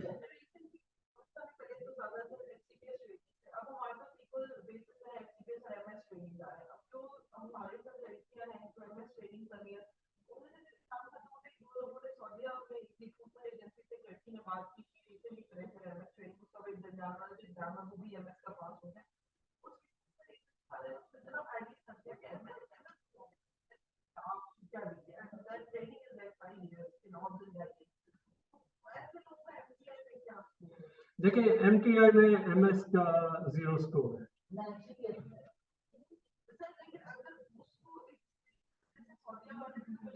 नहीं, वो सऊदीया में तो बहुत बड़ा एक स्कैंडल चला था कि सऊदीया में तो वो पाकिस्तानी मास्टर्स वगैरह को वो ऐसे सस्पिशियसली देखते हैं, तो वो है तो वो मिडिल ईस्ट तो पूरे का पूरा उस तरह हो गया हुआ है, ये पाकिस्तानी मास्टर्स को कंसिडर नहीं करते। ये जो आपने क्वेश्चन किया, मुझे किसी ने ईमेल करके ये क्वेश्चन पूछा था कि अगर हमने MS वगैरह किया हो तो वो काउंट होता है उसकी एज सच। ठीक है, आपने किया हुआ है, जब आप MTI के लिए अप्लाई करते हैं तो बोनस पॉइंट इस तरह होगा कि आप कह सकते हैं कि हाँ चलो एक्सपीरियंस है इसके पास। अदरवाइज अगर आपने वो 5 साल कर लिए और उससे पहले भी आपने 3-4 साल किया हुआ है तो आप क्वालिफाई नहीं करेंगे ना MTI के लिए। अगर आपने सिर्फ MS ही किया हुआ है, अगर आप उसमें समहाउ क्वालिफाई कर जाते हैं तो आपको उसका कोई एडेड बेनिफिट नहीं मिलेगा कि वो हम कहेंगे जब आप उसमें एप्लीकेशन फॉर्म फिल करेंगे तो आपको कोई उसके एक्स्ट्रा मार्क्स मिल जाएंगे या कुछ है।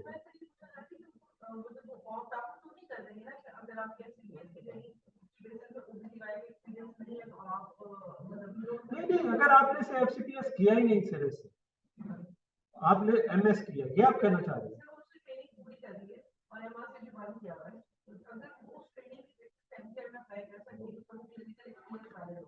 हाँ, क्लिनिकल एक्सपीरियंस वो वैलिड होगा बिकॉज आप एक सब्सटैंटिव पोस्ट पे हो। हाँ, एज लॉन्ग एज बाकी रिक्वायरमेंट्स आप पूरी कर रहे हैं तो फिर वो ठीक है, वो हो जाएगा। लेकिन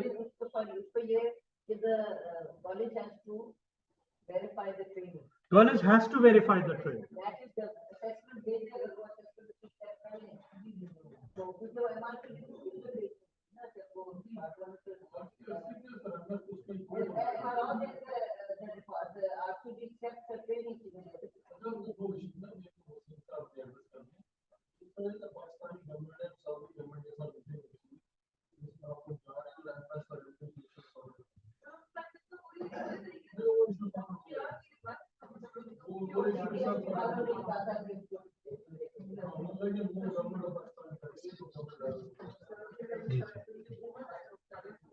उसमें सिर्फ ये है कि अगर आपने पार्ट 1 MRCG नहीं किया हुआ तो ऑब्वियसली रेट्रोस्पेक्टिव कोई नहीं आपकी वो काउंट करेगा कि आप कहेंगे जी मैंने MS पूरा कर लिया, अब मैं पार्ट 1 कर लेती हूँ, और क्योंकि वो आपकी ट्रेनिंग पार्ट 2 के लिए रिकॉग्नाइज करी होगी।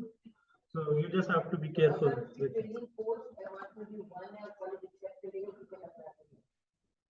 अच्छा, अब मैं आगे मूव करता हूँ। अब मैं आपको इंट्रोड्यूस कराऊंगा डॉक्टर किरण से। डॉक्टर किरण आई है मुल्तान से।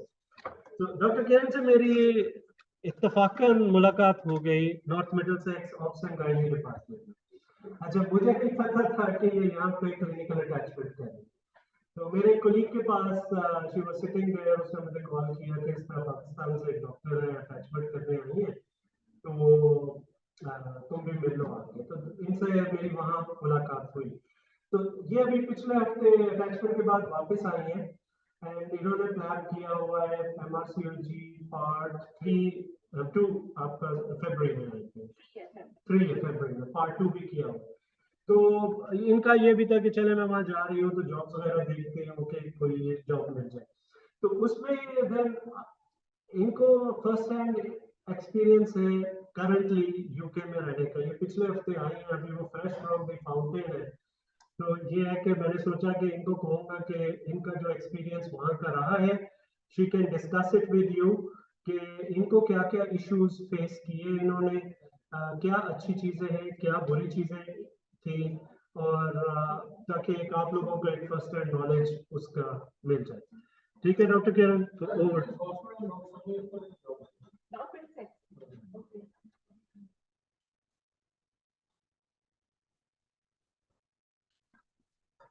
Assalamu alaikum.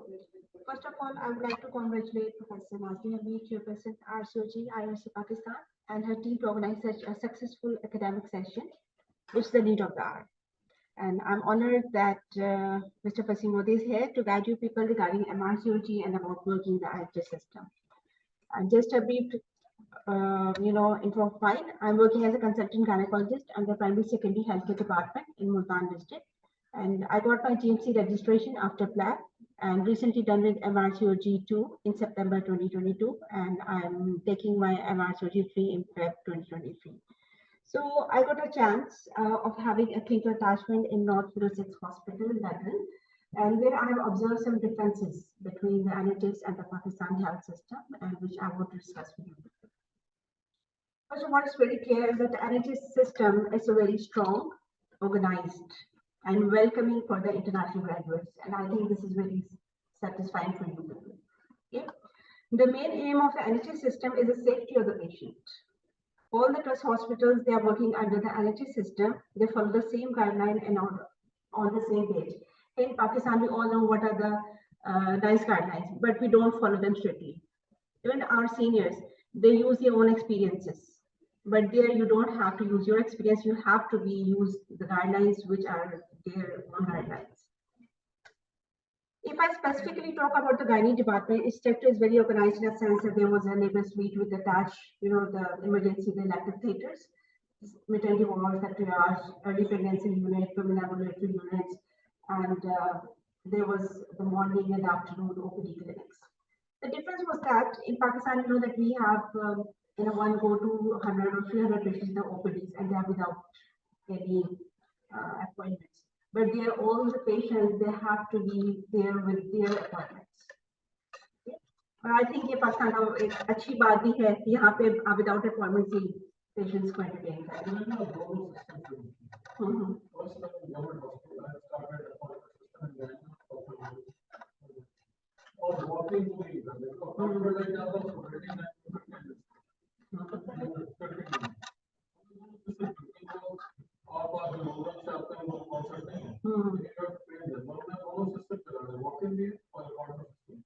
अच्छा LHS में आउट ऑफ क्वेश्चन है विदाउट अपॉइंटमेंट चलेगा विदाउट ये पाकिस्तान के लिए आई थिंक बेनिफिट है क्योंकि वहाँ पे पेशेंट्स विदाउट अपॉइंटमेंट होती है.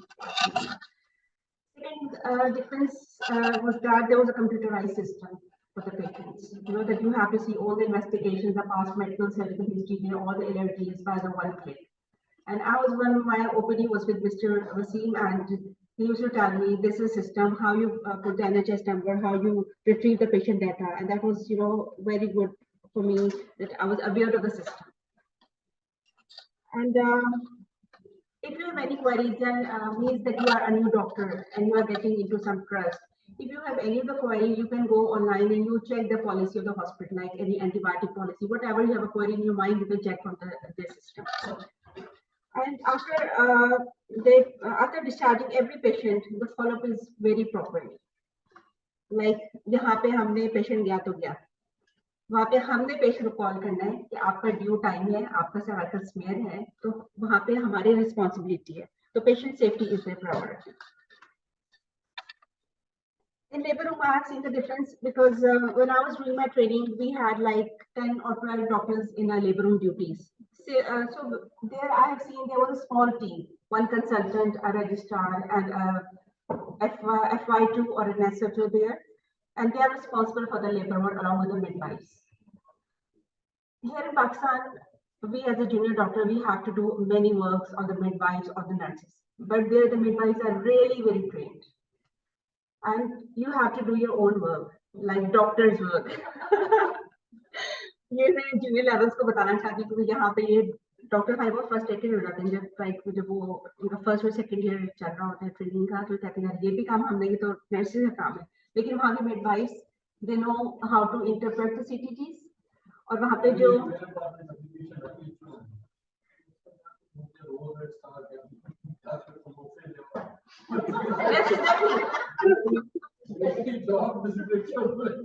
वहाँ पे आपने जॉब डिस्क्रिप्शन के हिसाब से ही काम करना है. In the NHS, all the uncomplicated deliveries, including the episiotomy, suturing, and the interpartum monitoring for the uncomplicated, they are done by the midwives, while the complicated cases they are evaluated by the registrars and the consultants as well. Now coming to the regarding the consultants, they are very, very friendly, then open and honest. They are always ready to help and train the juniors. There's a culture of the teaching there. And the important thing is that they're eager to, if you are eager to learn, they're always available in a very every possible way. And there's no communication gap between the juniors and the consultants. वो आपको चाय भी बना के देते हैं, आपके साथ चाय भी पीते हैं. Even by consent was there and he called me very timely. And I was saying I was in cafeteria. Okay, wait, yeah, I'm just coming. और हम इकट्ठे बैठ के लंच करते थे.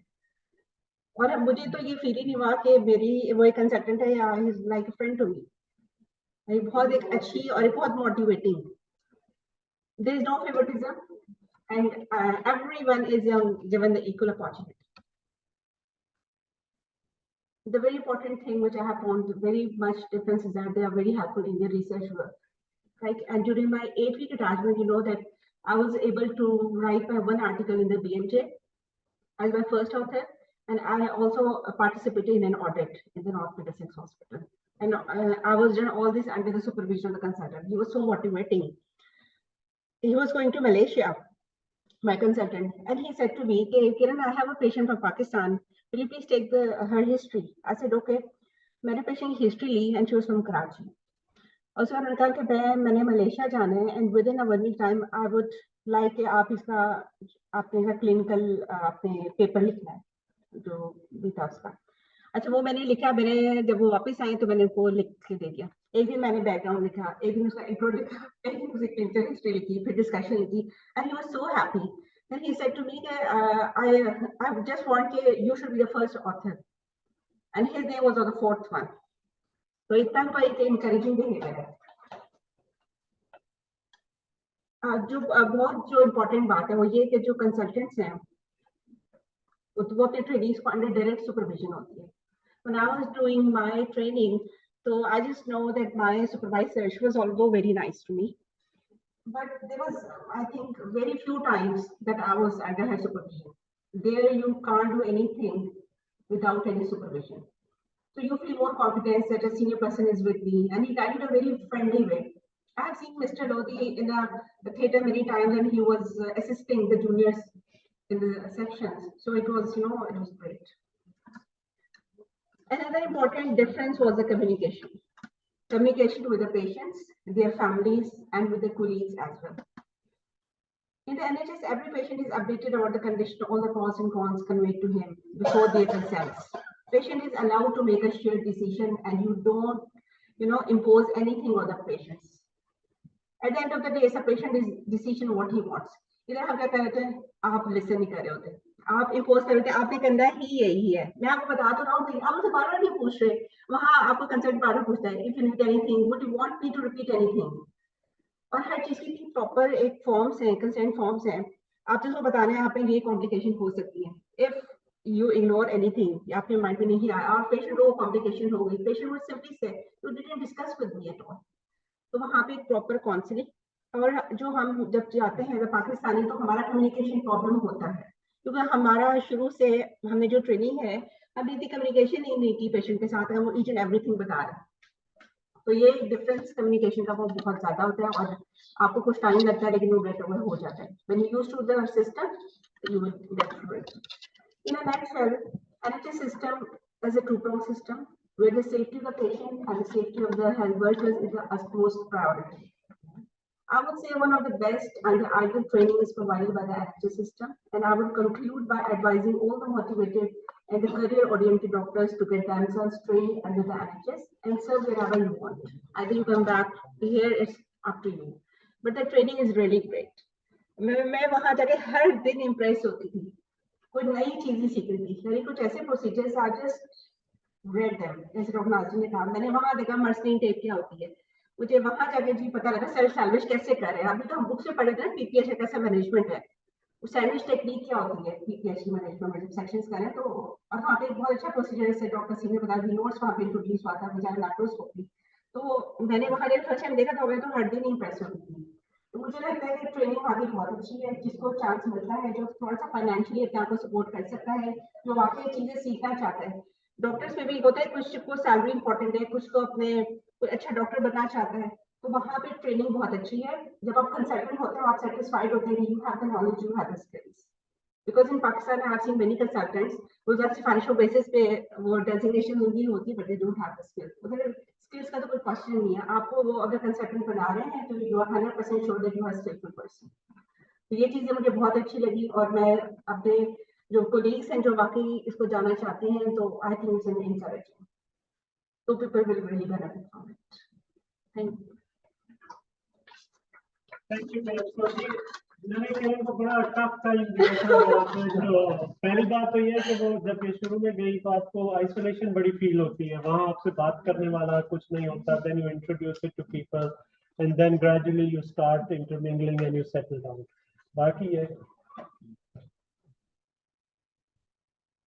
तो उसमें मेन चीज यही थी कि देयर वर टाइम्स मैंने इसको ऑन द स्पॉट डाल दिया। क्लिनिक में मेरे साथ बैठी है तो नॉर्मली अटैचमेंट डॉक्टर को आप अलाउ नहीं करते। मैंने इसे कहना तुम मेरी कुर्सी पे बैठो, ये कंप्यूटर खुला हुआ है सामने, ये नोट्स है। मैं जाके जो अटैचमेंट वाले की कुर्सी थी उस पर बैठ जाता था। मैं कहता था तुम पेशेंट देखो। I know that I'm not supposed to do that, but I'm sitting there and watching her. So I put her on the spot. इसी तरह लेबर वार्ड वार्ड राउंड में मैंने इसे कहना कि ओके जिस तरह एसएचओ का है, क्योंकि देखने में बड़ा आसान लगता है कि क्या लिखना ही है ना। तो वो वहां पे आप चल रहे हैं राउंड का, वो राउंड भी कई दफा होता है 2-2 घंटे राउंड चल रहा होता है। तो किरण को मैं जो है बीच में राइट नोट्स। अच्छा, एक मिडवाइफ एंड पोस्ट हमें एक आदत है ना, एक हमारा जो डिफरेंट है, हमारा नोट राइटिंग डिफरेंट है। दिस वन हम सोशल लिखते होते हैं, उनके जो एब्रिविएशंस थे, हम स्टैंडर्ड एब्रिविएशन बहुत यूज करते हैं, वहाँ स्टैंडर्ड एब्रिविएशन यूज होते हैं। तो मैं अब सोच रही थी कि अपने लिखूं क्या, राउंड में सीधा देखना क्या लिखना है, लेकिन वो मैंने अच्छा चीज मैंने हर दिन लर्न किया। और डॉक्टर वसीम के जो हिस्टेरोस्कोप भी मैंने अपनी जिंदगी में पहली बार एलोमेटिक एब्लेशन देखी कि करते कैसे। It was like less than I think 1.5 minutes, like 70 minutes, 70 seconds. Sorry, it was completed. Patient was pain-free and it was an OPD procedure, no anesthesia, और इतनी जबरदस्त एलोमेटिक एब्लेशन देखी। ये जो इससे पहले जब मैक्सिमस है कि मैंने मुझसे पढ़ी, जो हम पढ़ते थे सेकंड जनरेशन, थर्ड जनरेशन, माया शो, नोवा शो, मेरा तो मुझे बहुत ही लगा था कि मैं हिस्टेरेक्टमी की सदियां गुजर गई क्योंकि मेरे जॉब भी आउट पेशेंट प्रोसीजर। हिस्टेरेक्टमी मैंने बहुत कम देखी। आउट पेशेंट आपको करते हैं जी मैं और कमाल के सामने वसीम की hysteroscopy is a very good hysteroscopy. इनके स्पेशल क्लिनिक्स होते हैं, तो मैंने कंडोमेट्रिक एब्लेशन फर्स्ट टाइम वर्कशॉप करवाई। कमाल है, कमाल।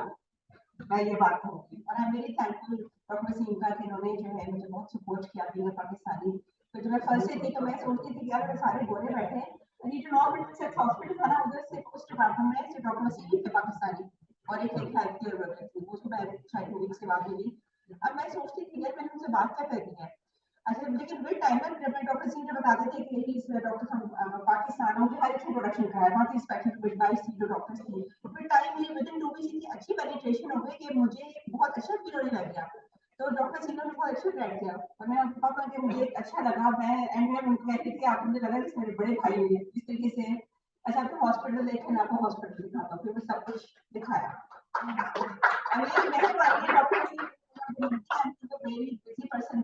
अगर मैं स्पेशली टाइम निकाला है तो मुझे तो ये बहुत एक बड़ी बात है, और आपको सिर्फ बेनिफिट देना चाहिए। जब आप किसी के पास कोई टाइम नहीं होता है, लोग अपने फैमिलीज को टाइम देते हैं, तो ये बहुत बड़ी बात होती है। तो डॉक्टर लोधी तो स्पेशली इतना टाइम निकालता है, तो एक बहुत बड़ी बात है।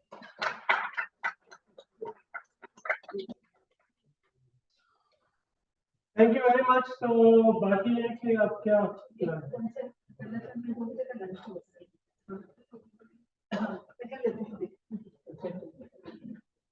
वो ब्लॉग है हमारी लंच में, उससे पहले एक शॉर्ट प्रेजेंटेशन हम कर लेते हैं। कुछ बस ये मेरा ख्याल है मैं समराइज जो पीछे सारी बात हुई थी, कुछ कॉमन सेंस चीजें हैं जो आपको खुद से समझ आती है कि ये इस तरह कर लेनी चाहिए। यहाँ पे हमें ऐसी सिस्टम आदत पड़ी है कि हर चीज को बाईपास करना है। इसको भी अगर ये कोई नहीं पूछा तो बताने की क्या जरूरत है। प्रेगनेंसी की बात की डॉक्टर वसीम ने कि आप डिक्लेयर करें, और हमने कहा कि फॉर्म में When I was applying in Singapore for my clinical fellowship, जब मैंने एप्लीकेशन का प्रोसेस स्टार्ट किया तो आई वाजंट एक्सपेक्टिंग, अभी जब होना शुरू हुआ और बातचीत जवाब सवाल आने शुरू हुए तो मैंने उसका फॉर्म फिल करी तो उसमें लिखा हुआ था कि declare if you are suffering from any disease. अब pregnancy is not a disease, ठीक है, इट्स अ फिजियोलॉजिकल स्टेट। लेकिन मैं इस पे मेरे हस्बैंड के साथ बड़ी देर डिबेट हुई कि मैंने कहा we should declare that I am pregnant, but मुझे था कि अगर मैं वहां जाके how will I deliver there and how will I look after the baby over there, or this should be in their knowledge that I'm pregnant. And my husband was saying, this is not a disease. They are asking about a disease. You shouldn't try that. लेकिन खैर आपको पता ही है ये भी फायदा है कि बीवी प्रिवेल करते हैं, तो आई फाइनली डिक्लेयर्ड कि आई एम प्रेग्नेंट। और उन्होंने फिर कहा कि जी ठीक है, अगर thank you very much for letting us know in advance. तो डॉक्टर फरीद जफर सेलेक्ट हुए, फिर उसके बाद नेक्स्ट ईयर। तो मतलब कहने का मकसद ये कि यहाँ के सिस्टम के मुताबिक ये था कि ठीक है, उन्होंने इतना डायरेक्टली नहीं पूछा प्रेगनेंसी तो इतना डिक्लेयर करने की भी क्या जरूरत है, लेकिन उधर क्योंकि चीजें बहुत ट्रांसपेरेंट होती हैं और वहां से जब आप होकर आते हैं तो मुझे लगता है कि वो चीजें आपकी पर्सनैलिटी का हिस्सा बन जाती है। Even now I think I am generally जो मेरे होती है बात, मैं बहुत कोशिश करती हूँ कि चीजों को ट्रांसपेरेंट रखूँ, जो है उसको साफ साफ बात करूँ, because I been groomed like that during my training abroad. To an extent जब मैं इंग्लैंड से वापस आई तो मेरे साथ सीनियर थी आर्मी में, उन्होंने मुझे एक बार बुलाया, उन्होंने कहा कि this is not UK, this is Pakistan. में पेशेंट्स को इतनी कंसेंट लेते हैं, उनको इतना काउंसल करती हूँ। एक टॉपिक प्रेगनेंसी का अगर आप कंसेंट ले रहे हो, आप पेशेंट को ये बता रहे हैं जो कि हीमो रप्चर टॉपिक है, आप बता रहे हैं कि ठीक है टेबल हेल्थ हो सकती है, यहाँ पे तो मरीज नाराज हो जाता है। वो कहते हैं कि इतना डरा दिया उन्होंने, तो कहते हैं हमारी जो के साथ में कुछ भी नहीं होगा, तुम बिल्कुल ठीक होगी, और जब आप बिल्कुल ठीक रहो कहते हैं और कुछ हो जाए तो कहते हैं आपने तो बताया ही नहीं था। सो हमारा कल्चर इसमें नेविगेट करना मुझे लगता है ज्यादा ट्रिकी है। उधर एक सिस्टम है और जब आप उस सिस्टम के साथ यूज्ड टू हो जाते हैं तो whatever logically comes to your mind, that logic is being applied in their day to day clinical practice.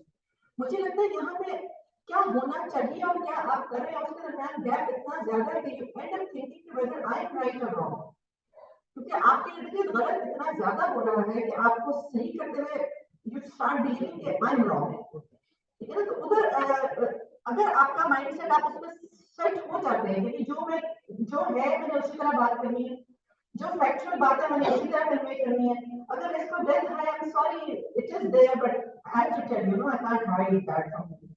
तो यहाँ पे तो आपका प्राइवेट नहीं उठ के चला ही जाए कि अच्छा डॉक्टर साहब ने तो कह दिया कि अच्छा यूरिटल कट भी सकता है, स्ट्रेटनिंग में तो फिर इनको तो आती नहीं ज़रा करनी। एनीवे ये मैं इसको सिर्फ इसलिए मैंने आपसे कहा कि ये बात के आपको ये लगे कि it is not difficult at all, it is actually very simple. मुझे लगता है वो ज्यादा सिंपल है because you are very honest, जो आप बिलीव करें आप वही बात करें और you are going by the book by the method.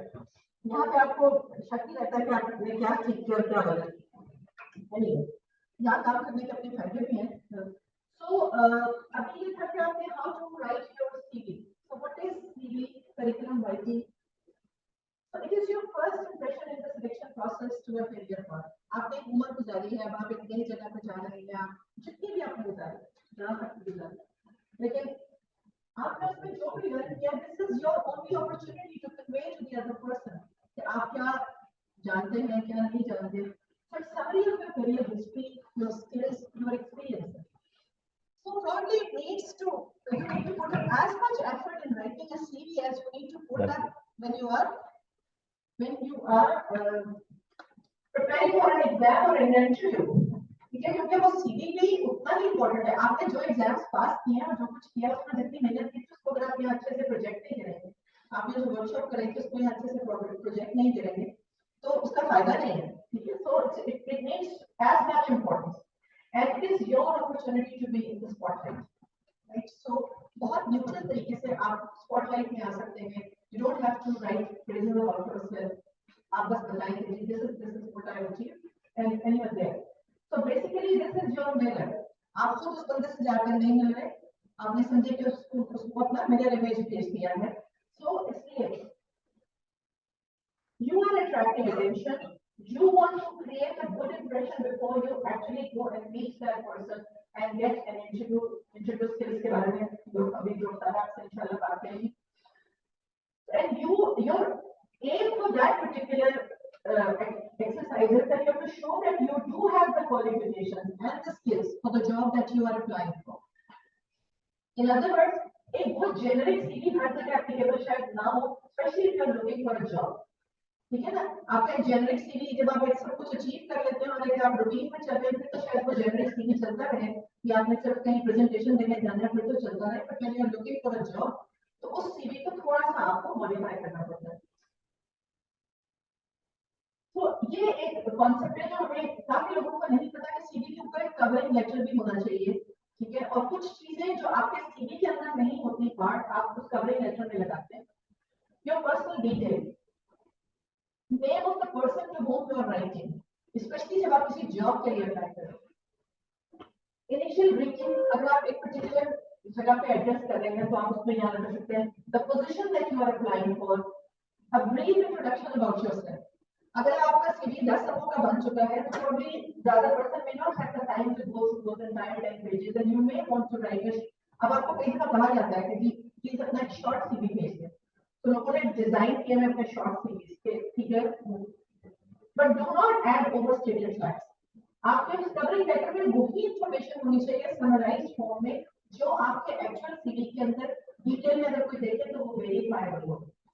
उसके अंदर ऐसी कहानियां या ऐसे फ्रेजेस अपने बारे में ना डालें जो ऑब्जेक्टिवली वेरीफाइबल ना हो। And this is the 4S rule: keep it simple, keep it structured, succinct and significant। जो आपकी सिग्निफिकेंट अचीवमेंट्स हैं वो उसमें डालें, जो बहुत ट्रिवियल चीजें हैं जैसे शायद सिर्फ डेथ ऐड हो रही है, they do not mean anything substantial, they probably you don't need to add that. तो जब आप लिखते हैं तो ये जनरल हेडिंग्स हैं, जब आप अपना सीवी डिजाइन करते हैं तो these are the general headings that come there: personal detail, qualifications and standardized examinations that you've taken so far, whatever you have achieved, your jobs and clinical experiences, yes, the next उसमें heading होनी चाहिए, conferences and symposiums that you have conducted, ठीक है, वो important है, जो आपने event किया वो भी, लेकिन ज्यादा important वो है जो आपने कंडक्ट किए, courses and workshops, lectures and seminars, even ये आपके सीरीज में आ सकते हैं, ठीक है। रिसर्च एंड पब्लिकेशंस, ये तो हम सबको पता है, हम सारे लिखे होते हैं, ज्यादा रिसर्च और पब्लिकेशंस पे ही होता है और वो होना चाहिए, लेकिन बाकी चीजें भी आप उस पर लिख सकते हैं, लेकिन उनकी हेडिंग डिफरेंट होनी चाहिए, सबको इंटरमिंगल करके ना रखें। एक्टिविटीज एंड वॉलंटरी वर्क, ये बड़ा ही इंपॉर्टेंट है, इसलिए फॉर एग्जांपल अगर आप जो हमने से स्टेज पे जिनके बच्चे बड़े हो चुके हैं, आप अगर ए लेवल के बच्चे हैं, सारे बच्चों के स्टार्ट है, एक यूनिवर्सिटी में जाएंगे तो यूनिवर्सिटी वाले कैसे डिसाइड करेंगे कि अच्छा इसके भी स्टार्स हैं 8 इसके भी 8 स्टार्स हैं, इसके भी 8 स्टार्स हैं, किसको सेलेक्ट करें। तो then they start looking for extra curricular skills, क्या आपने और क्या कैपेबिलिटीज है, कम्युनिटी वर्क आपने क्या किया, वॉलंटरी वर्क आपने और क्या किया, तो उसमें आपके लीडरशिप रोल्स भी आ जाते हैं, जैसे ये जो अभी हम काम कर रहे हैं, ये किसी ने हमें कहा ये this is not a paid job, आप आईआरसी के चेयरपर्सन हैं, but this probably will add to my CV. तो ये एक एग्जांपल है कि ठीक है, आप इस तरह की चीजें अपनी सीवी में लिख सकते हैं जो which probably will make you stand out from another person who might be contesting for the same post। फिर अगर आपने रेफरेंस डाला है किसी का, आपके कोई रेफरेंस है और वो आपके सीवी का पार्ट है, और एंड में अगर आप अपना पर्सनल इंटरेस्ट लिखना चाहते हैं which may define you know आपकी inclination towards one particular thing, तो relevant पर्सनल इंटरेस्ट है तो वो डालें, irrelevant बातें उसमें डालने की जरूरत है। तो पोस्ट ग्रेजुएट स्टडी जो है, आप जिस स्टेज पे आप इसकी बात कर रहे हैं MRCOG के रेफरेंस से, तो आपकी क्वालिफिकेशंस से हर चीज का कोई इमेज है कि what is it going to reflect. तो आपकी क्या क्वालिफिकेशंस है वो आपकी कैपेबिलिटीज भी शो करती हैं, show that you are well rounded, work experience visits जो है they show your evidence of responsibility and leadership qualities in you। Community involvement आपकी क्या है, क्योंकि community involvement से आप नए skills learn करते हैं जो आपको सिर्फ पढ़ने से नहीं मिलते, so वो that is very important। और उसमें आपने क्या progress की है या आपने क्या contribute किया है, so that is highly valued you know element of your CV। Personality और life skills को अगर आपने यहाँ डालना है तो फिर उस तरह की चीज डालें कि जो शायद ये point out करे which make this job the relevant next logical step in your story। No इनएलिमेंट डिटेल्स डालने की जरूरत है। So by what personal interest drives you especially to apply for this particular job? अगर उसका कोई कनेक्शन है तो फिर आप उसको लिखिए। So जो भी आपके नॉलेज पता चलना चाहिए, स्किल्स, एबिलिटीज और एटीट्यूड्स, और वो किसी न किसी बेंचमार्क के अगेंस्ट असेस हो रही है। तो नॉलेज है तो उसमें जो जिस जॉब पे भी आप अप्लाई करें उनका भी अपना का डिफाइंड मेरिट होगा। They might be having some acceptable score, कि कितना स्कोर होगा तो हम देंगे, तो वो आपकी क्वालिफिकेशन जब आप वहाँ लिखते हैं तो स्किल सिलेक्ट होता है। जब आप स्किल्स लिखते हैं तो वो हेल्प करता है आपके एसएससी को in comparing those skills against the benchmark minimum skills which is required for that particular job. And similarly, आप अपनी abilities देखते हैं तो that is actually an opportunity for your interview or your assessor to know about your coping capacity and your ability to learn new skills. And the attitudes, they will reflect whether you have the right attitude to be accepted and to be successful or not. So personal details में आप अपना contact detail देंगे, अपना address है, आपका email information है, आपका telephone contact है, आप ये अपने personal details में डालेंगे। इससे ज़्यादा बहुत ज़्यादा कहानियाँ, marital status, number of children, nationality, gender, photograph भी कोई कई जगहों पे लिखा है कि रेलेवेंट और अनप्रोफेशनल ईमेल्स ना डालें। मतलब कोई एक अजीब से नामों के साथ लोग ईमेल आपकी बना लेते हैं। सो ये जब आप एक प्रोफेशनल जॉब के लिए अप्लाई कर रहे हैं तो एक सोफिस्टिकेटेड सोबर आपकी ईमेल होनी चाहिए डॉक्यूमेंट्स पर डालें। तो क्वालिफिकेशन का स्टैंडर्डाइज्ड एग्जाम्स है तो देश यू शुड know कि आपने क्या क्वालिफिकेशन अचीव की, कौन से कॉलेज से अचीव की, कौन से ईयर में अचीव की, ये तीन रेलेवेंट डिटेल्स हैं। अगर उसमें आपका कोई खास आपने स्कोर अचीव किया है तो दैट इज रिलेवेंट कि आप उसको यहाँ पर ऐड कर दीजिए, ठीक है। अगर कोई जनरल एप्टीट्यूड टेस्ट कोई ऐसा है जहाँ पे आपका जनरल एप्टीट्यूड टेस्ट होता है या स्टैट स्कोर है तो वो आप यहाँ पे अपनी क्वालिफिकेशन में ऐड कर सकते हैं। तो वो ये चीजें यहाँ पर करते हैं। तो अगर यहाँ पे आपको कोई मजीद रेलेवेंट इंप्रेसिव डिटेल है तो आप अपनी उसको डाल सकते हैं और उसको फिर आपने लिस्ट करना है इन ऑर्डर। और नॉन स्टैंडर्डाइज्ड एब्रिविएशंस जैसे पीटी ने भी बात की तो ये तो मैं हर वक्त बताती रहती हूँ अपने स्टूडेंट्स को भी, और जब आप प्रेजेंटेशन बना रहे होते हैं और आप व्हाट्सएप में हिस्ट्री सीखते होते हैं कि please do not use abbreviations, non standardised abbreviations. Standardised abbreviations use करने का भी तरीका है कि आप जब फर्स्ट टाइम लिखते हैं तो आप पूरी बात लिखते हैं और ब्रैकेट में लिखते हैं कि ये इसकी स्टैंडर्ड एब्रिविएशन है, और उसके बाद बाकी तमाम टेक्स्ट में अगर आपको वो रिपीट करनी पड़ती है तो फिर आप सिर्फ वो एब्रिविएशन लिखते हैं, ठीक है। सो इसका ये तरीका है जब भी आप साइंटिफिक राइटिंग करते हैं या आप अपना सीवी राइट कर रहे हैं उसमें तो अननेसेसरी एब्रिविएशंस जो है वो बिल्कुल ना डालें। जॉब से क्लिनिकल एक्सपीरियंसेस जब लिख रहे हैं तो start with the latest appointment. अभी जब हमारी भी इंस्पेक्शन हो रही थी तो उसमें बड़ा फनी सीन था कि वो one of the inspector not inspector one of the potential जिन्होंने अप्लाई किया तो उनको उन्होंने अपनी जो करंट जॉब है वो सबसे नीचे लिखी हुई थी और जो पास्ट जॉब थी तो ऊपर लिखी हुई। उन्होंने पूछा कि आप फलां कॉलेज में भी जॉब करती हैं तो शी गॉट सो नर्वस, मैंने कहा मैं उसी कॉलेज में जॉब करती हूँ और देन शी इमीडिएटली रिकवर्ड कि नहीं मैं अब यहाँ करती हूँ, मैं पहले वहाँ करती थी। सो यानी इतना मिसलीडिंग था। तो उन्होंने पूछा कि अच्छा आपने यहाँ लिखा हुआ है कि आप फलां college central park medical college she बस जो हमारी प्लास्टिक सर्जरी में पहले वो वहाँ थी सेंट्रल पार्क मेडिकल कॉलेज में, तो ऊपर सेंट्रल पार्क लिखा हुआ था। इन्वेस्टिगेटर को भी शक हुआ कि शायद आप दो जगह पे काम करिए साइमल्टेनियसली। तो उन्होंने पूछा कि क्या आप दो जगह काम करिए? नहीं मैं दो जगह नहीं काम करिए। अच्छा फिर आप सेंट्रल पार्क में काम करिए? मैंने कहा मैं सेंट्रल पार्क में काम करिए। अब हालांकि she was applying for second fellowship no, लेकिन स्ट्रेस तो था ना इंस्टीट्यूट ऑफ बीइंग इंस्टीट्यूट। तो इस तरह की कंफ्यूजिंग चीजें ना पहले जो आपको सब क्लियर करनी पड़ेगी और आपको कंफ्यूज हो जाए।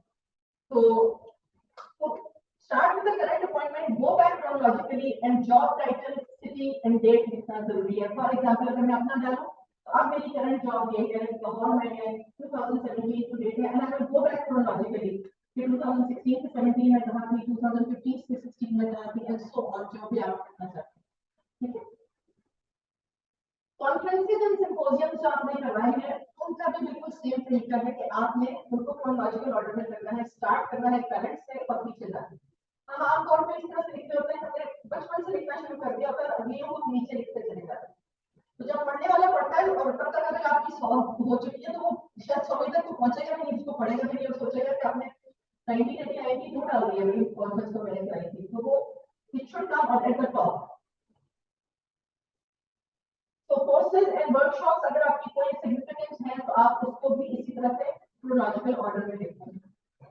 सिमिलरली लेक्चर्स और सेमिनार्स हैं तो आपने टॉपिक लोकेशन और डेट, ये तीन चीजें जरूरी है आपने देनी. सिर्फ अगर आप खाली टॉपिक डाल देते हैं या खाली लोकेशन डाल देते हैं, डेट नहीं डालते तो उतनी वो अच्छी नहीं लगती. आप बेहतर है उसका टॉपिक भी डालें, तो लोकेशन भी डालें और डेट भी डालें ताकि उसको वेरीफाई किया जा सके. Research or publications है, again start with the latest research and publications and go back chronologically. Activity या voluntary work अगर आप कोई कर रहे हैं तो that is what makes you stand out from the rest of the crowd. Please write it and again start chronologically and go back.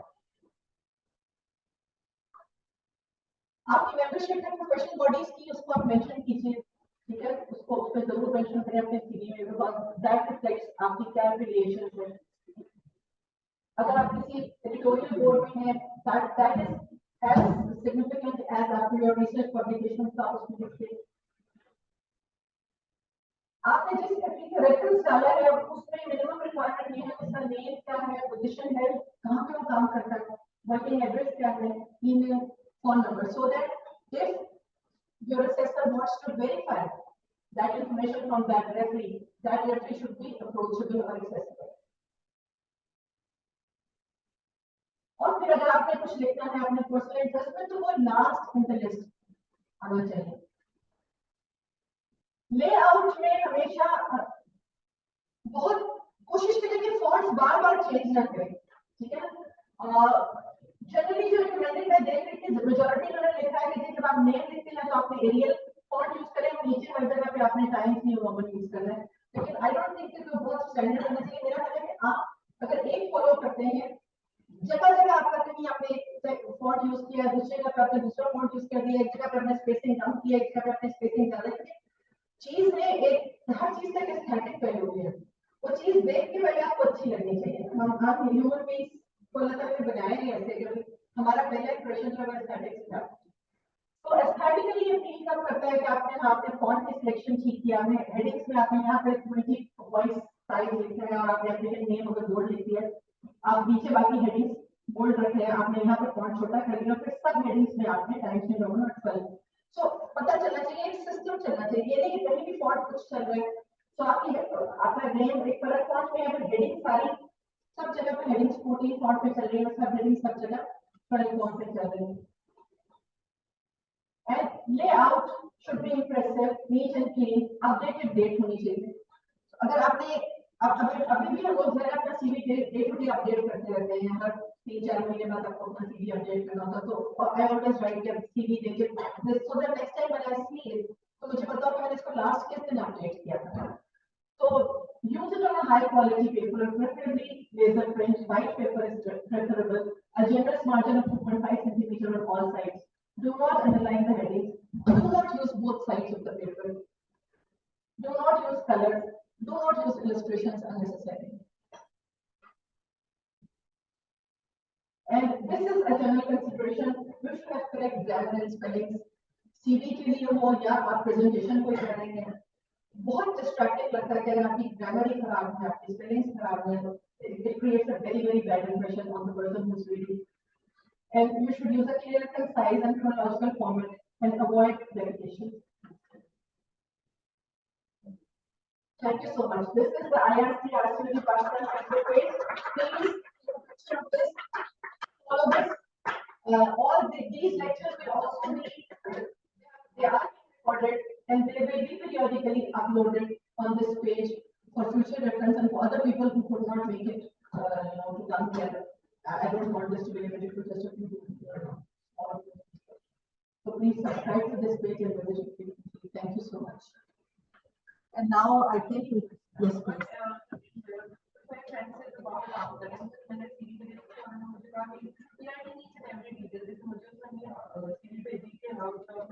मैंने ये किया, मैंने ये किया, मैंने ये किया. मैंने भी बेसिकली पैकेज जॉब्स के लिए तो बेसिकली जो एप्लीकेशन प्रोसीजर है, फिर आप लोग जिससे क्या जॉब एप्लीकेशन है, जॉब प्रोफेशन है,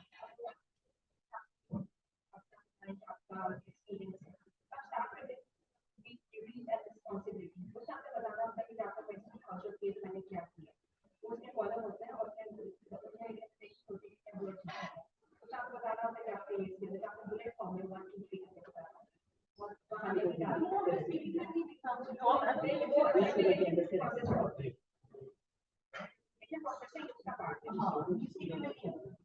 लेकिन उधर जो आपने जो सीधी सेंड है ना आपने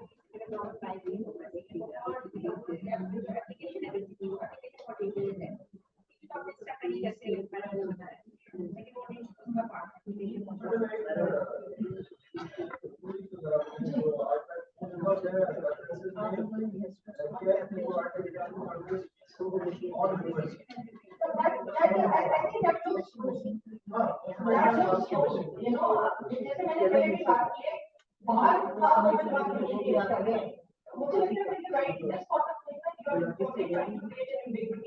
You're probably not sure the reference up there or you're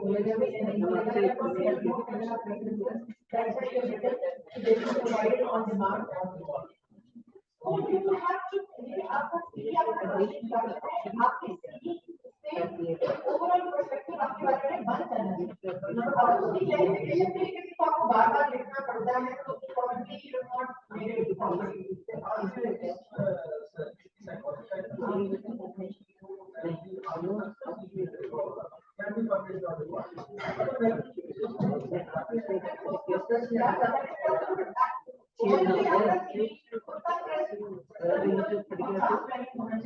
Whatever you want to convey,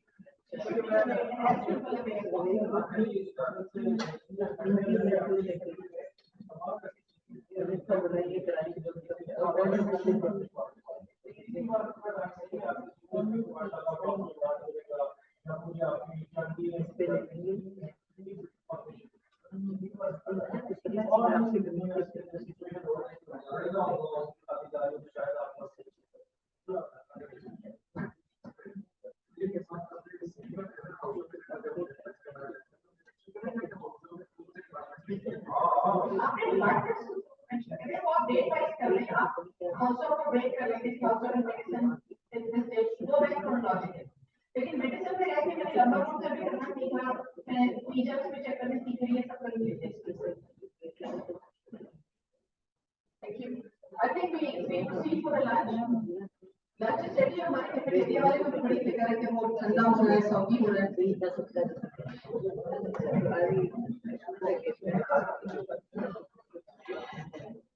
आपकी प्रेसिडेंट तो मेरे साथ व्हाट्सएप पे रानी बच्ची चली गई है हो गई फ्रेश हो गया पहले का ऐसे तो I call eventual head of the thing और वो कहने लगी कि मुझे पाकिस्तान में मैंने जबरदस्त से वर्कशॉप पूरे दिन उसे आपने पूरा दिन मुझे मैंने रात को अपने वीडियो पे बुलाया हमने का तस्वीरें ले ली वो अंदर ना हो गया कि वाओ ये जो है charity where women or women तो कहने की तो जैनेट है कुछ उसमें तो आप पीपल सीजन के ब्लॉग करेंगे ना कहने की हम work place assessment of menopause मैंने ये तो बहुत अच्छा पढ़ा है रानी ने मुझे फोन किया जैनेट से बात की है जैनेट का ईमेल आया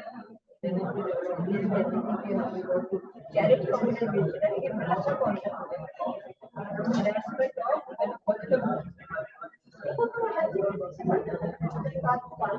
नाम सब प्यारा लगा था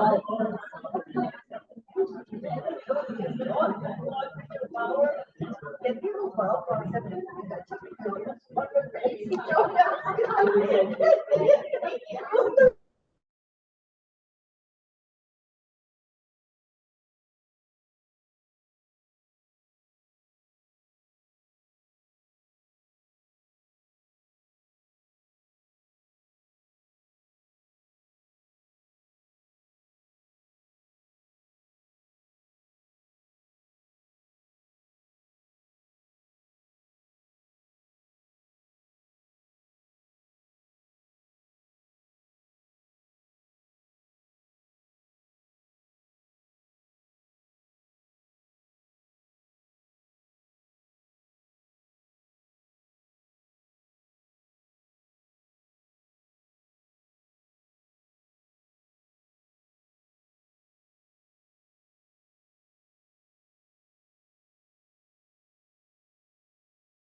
Now,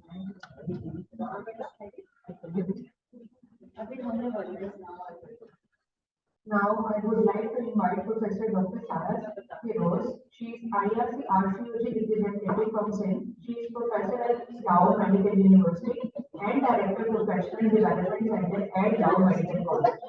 She will give an introduction to interviews and skills.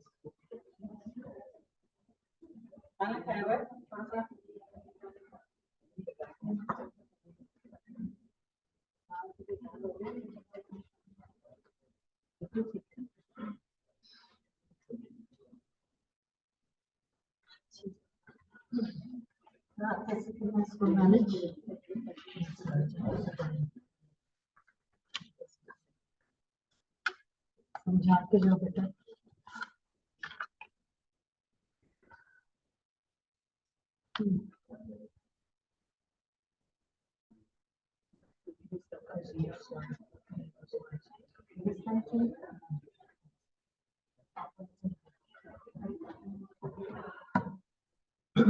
Assalamu alaikum. So I was given the topic of giving an introduction to the interview skills. It's strange that I have never appeared for any interviews except one in UK, but I am giving this talk today here. So I would definitely need Dr. Lodi's input a lot in this. And I have seen that many points have been already covered by Professor Nazli and Dr. Lodi in their talk as well. So before we go for any interview, it is important that we are well prepared for it. And how do we prepare for an interview? First of all, you will get an invite for the interview. So the first thing is to respond to that invite and accept it. If you don't get a confirmation, never be afraid of sending a follow-up email for the confirmation. Whatever you write should be polite and in correct English. And whether you are writing to the professor or an admin staff, your language should be polite and professional. The next thing, the other thing is that you have to reply on email these days. Telephone calls or letters are out of date. So remember to answer or reply by email. Then comes your appearance, a very important part. Most of the interviews nowadays are virtual interviews. So, but if it is an in-person interview, then you need to make sure that you are not overdressed, you look professional.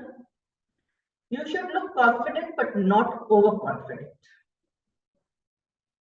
Hair neatly tied back, nails well trimmed and neat, shoes polished, no extra makeup or jewelry, and do not use strong perfumes. So these are few things which you need to remember. Then your portfolio and CV. Why is it important? Because whatever you write in your portfolio or CV is going to be your selling point. They will definitely ask you something from your CV or the application which you have filled in. So you must know exactly what have you written in that. Usually, especially we Pakistanis, have a tendency to write a lot of publications to our credit, most of which are either gift authorship or you have never done anything in that paper. And if somebody picks one of those and asks you a question and you don't know anything about it, you are going to cut a very sorry to them, because they would exactly know that this study was not done by you. So make sure whatever information you are giving in, you know it and you are ready to answer any questions when asked. Then practice your mock interviews. with your senior colleagues, your class fellows, or whoever has a know-how of, has some medical background or knowledge. So mock interviews are very important. You must do them before you appear. It's always a good idea to learn a few proper English phrases, especially for questions which you know will definitely hit you. For example, tell us something about yourself. Majority of the interviews will start with that question. So if I ask you to introduce yourself, how would you introduce yourself? Any one of you? Any one of you would like to introduce yourself? Yes, please. I am finally a student in Charlotte Medical College, and I have graduated from postgraduate college, and I have my schooling in Government Boys High School in London. Okay. So anything else you would like to add in your introduction? Anything else? It is extra, I think it's very good because but would you like to talk about your interest or your career pathway, or why have you applied for a certain job? Why do you think you are the perfect fit? I think I am interested in medicine, so I have applied here for this job, and I think I will be favorable for this post because of my interest in that field and my experience. So this is something you should know, that why have you applied for this job? Why have you applied for this job, and why are you a perfect fit for this job? Why do you consider yourself as a perfect fit for this job, right? So the other thing which I must mention here is your body language. When you enter into the room, please just don't go and sit on the chair. Many people do that because we were in the interview, we were taking interviews in Dow, and the girls would just walk in and they would go and sit on the chair and would not wait to be seated. So please wait till you are asked to be seated, right? Then try not to fidget around too much with your hands. Speak with your mouth and your facial expression and not with your hands. We Pakistani tend to talk more with our hands rather than with expressions and with our mouth. So make sure you don't do that. Never sit with your legs crossed in front of the interviewer. They are very bad manners. So keep your feet together and don't do this constant nervous gestures. They are all nervous gestures, which you should not do. If you think that your hands are going to move too much, keep them like this and keep them in your lap, right? So these are a few things which you should know. Another thing is that most of the interviews are now Zoom interviews.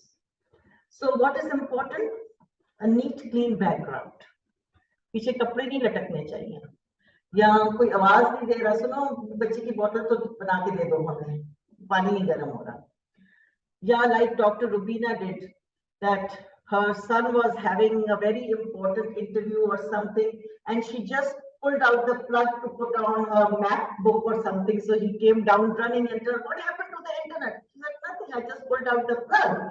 So you need to make sure that you tell everybody around you that I need not to be disturbed. It's an interview which is going on, and please, mom, do not pull out the plug. So these are few things which you need to know. And then you should have a proper functioning internet connection, right? So then the other thing is, so why do you think that you are a perfect fit for this job? So how would you know that? You need to go through your job description. Whatever is given in the job description, you must know. Because there are two criteria. One is the compulsory criteria in the job description. And if you don't meet that compulsory criteria, please do not apply. And the other is the desired criteria, which will give you added points. But if you fulfill the desired criteria and not the compulsory criteria, there is no point in applying. Okay? It is always important to answer the question, why are you a perfect fit? So you should have an answer for that. Usually you can say that, well, I am interested in research and I know that there is a lot of research going on here. Or maybe like, for example, you are interested in minimal access surgeries and you can say, I know the people get very well trained in laparoscopic surgeries over here. So you should have, and that only you can do if you have studied the background of the institution, the city, the wider staff, the consultants, who all are working, and what are the special areas of interest over there. So tailor your answer accordingly. All right. So the common questions, you need to practice, practice, practice. It will be a rare interview if you are not hit with the question, tell us about yourself. So you need to make sure the interviewer wants a concise career summary and not your life history. जी मैं मेरा बाप ये था, मेरा दादा ये था, मेरी बीवी है, मेरे 2 बच्चे हैं, स्कूल में. This is not what is required. They want a brief career summary which you should know. Then there are certain questions, common questions, your strength, your weaknesses.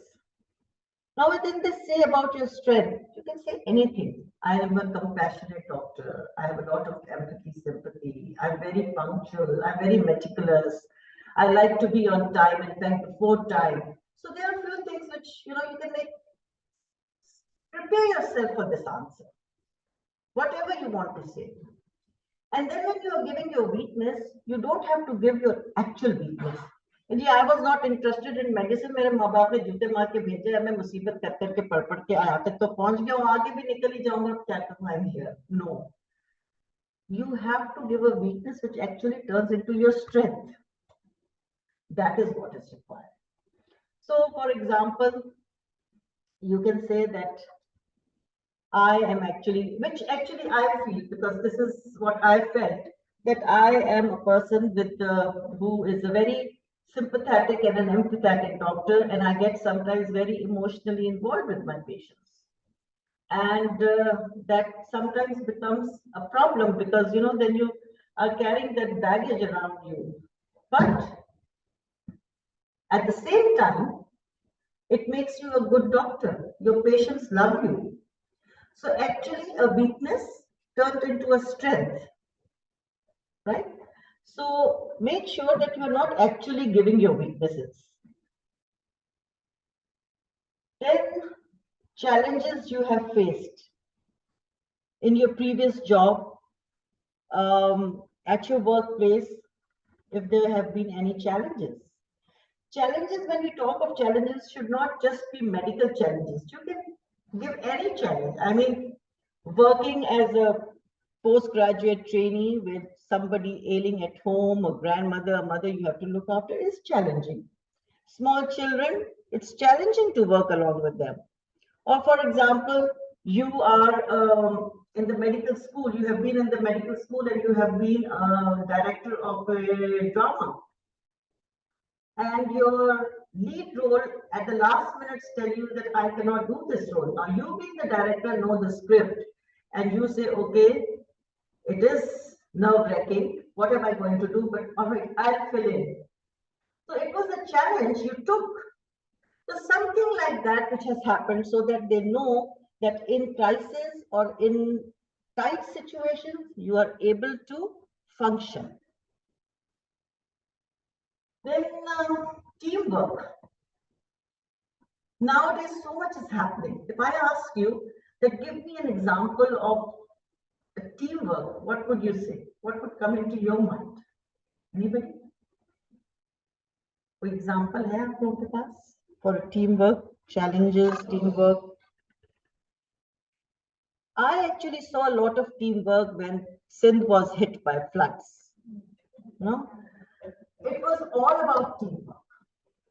Especially Dow Medical College and Jinnah Sindh Medical College, they were very actively participating in it, and I saw that each university had a leader, and then they had their team. They generated funds. Then there was another team which took the stuff there and they distributed. And then there were so many logistics which needed attention. So it was such a big project that without this teamwork, it was not possible.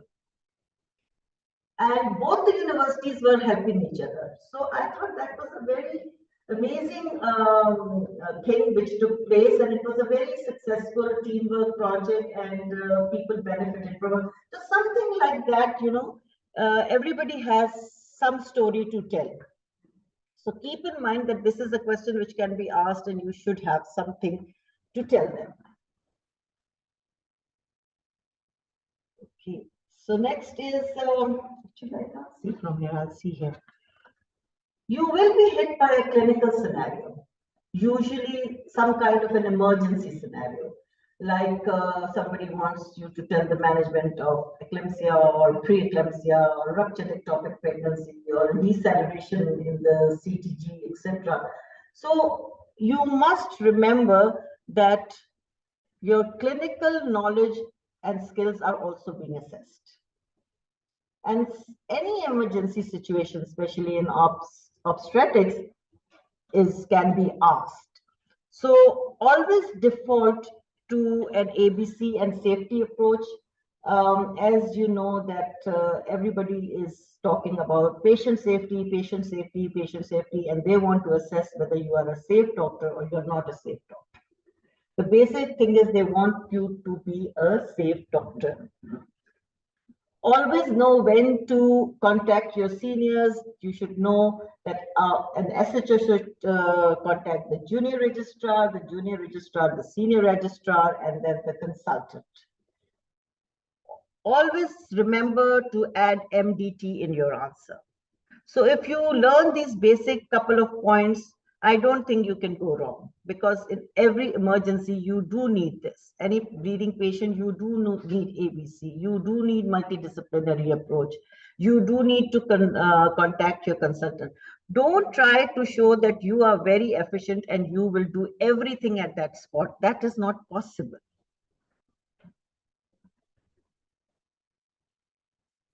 Okay.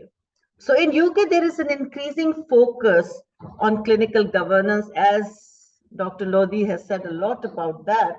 So clinical governance means that you should know how to audit, research, teaching. You need to be involved in all these things. And you should know, if you have never done an audit, like Dr. Lodhi said, do a small audit. When you are filling up the form, do not leave anything blank. Mention something, and that is going to score marks for you.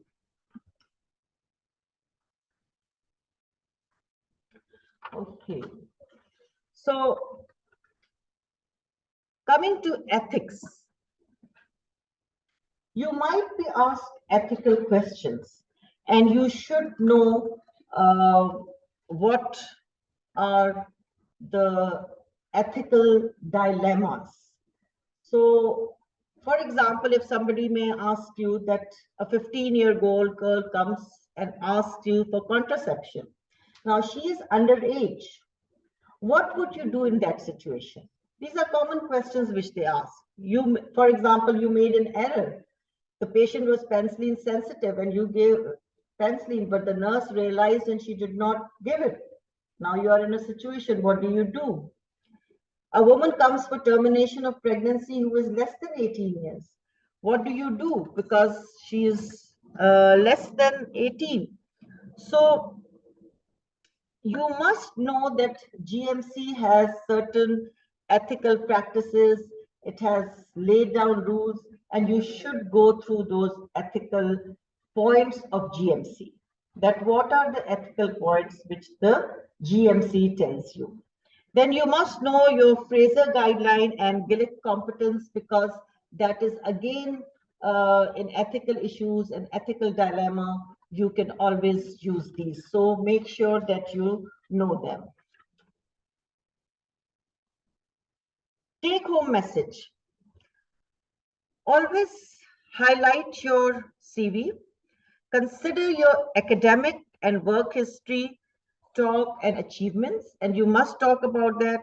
And your notable parts of your CV, you should know them by heart, right? Because they are the points which may be asked. Think about your work history.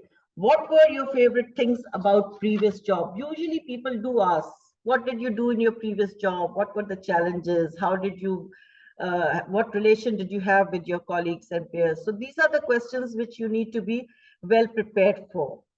Where do you see yourself in 5 to 10 years? So you should have a goal, that what do you see? Well, they will ask you this, where do you see yourself? So you should have an answer for that. Do you have interest in research? Research everywhere, whether it is Pakistan, whether it is UK, everything is focusing on research.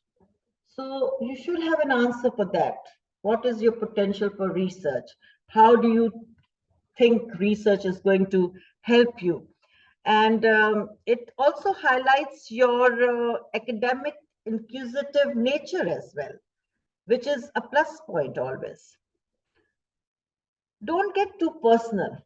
Never get too personal. Your interviewer doesn't want to hear about your family problems or politics or religion. These are things which you should keep away from. And at the end, when the interview is over, usually they say, well, that is from us. Do you have any questions? By that time, you feel so relieved that you say, no, no, I have no questions. I don't think that's a good idea. You should always have questions. That shows your interest in the place you're going to work. You can ask about your duty hours, the wider staff, and working hours. Some people do ask that what is the pay scale going to be? I don't think that's a good question to ask, because if you are offered a job, you would be told. So don't ask that question, which most of us, especially Pakistanis, they tend to ask that question. So don't do that. I think that's about all. And the bottom line is that you need to practice, practice, and practice. Okay, thank you.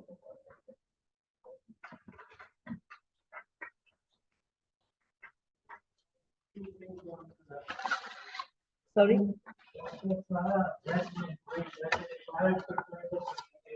Trust me.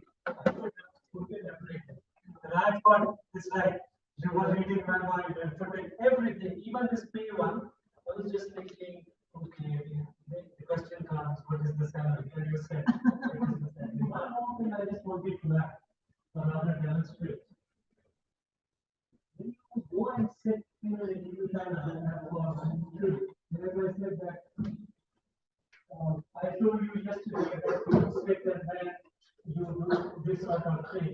And I told you that when I even any interview I sit there, for some reason, I have an interest, I just look under the table, and if I see that, it will give me an idea how uncomfortable the person is. Which told you about locking your fingers to keep like that. Another thing which I learned, which was very useful when I was young, I used to be very interested in things like chemistry, body language, those sort of things. If you sit like this, or even like this, you will feel much more confident as compared to sitting like that. I don't know the reason for that, but try it when you go for any interview next time, any exam next time. Don't sit like this gap. Sit properly on a chair like that. I think it's because this is the way when you are confident you sit, and you will notice that your body language is conveying that information. Plus, it will give you that confidence that you will behave very well. Okay, thank you.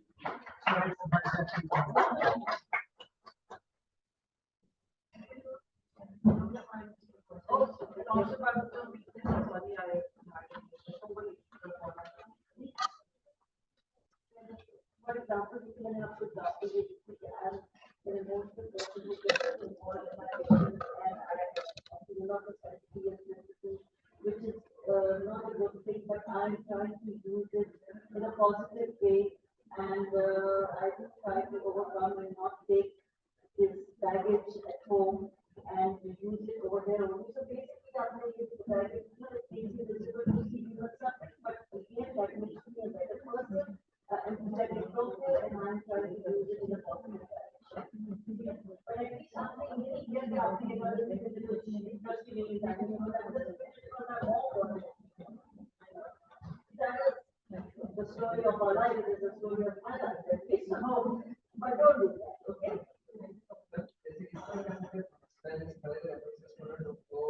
मैंने ये चीज face की थी कि doctor की जो sorry से prescription होती है उसमें वो उनकी वेरिफिकेशन लिखी होती है वो समझ में आती है तो उसमें मैं अक्सर कोशिश करता हूँ भाई ये नहीं कर सकते हैं तो वहाँ पे जो पेशेंट आते हैं तो ट्राई करता हूँ कि प्रिस्क्रिप्शन है एज इट इज समझा दो ताकि वो क्योरी ना रहे तो आई थिंक इसको भी कोड कर सकते हैं उसके हिसाब से आपको इस तरह का You are so patient, and it is somebody else's prescription, but you think, because I can understand local market, so you take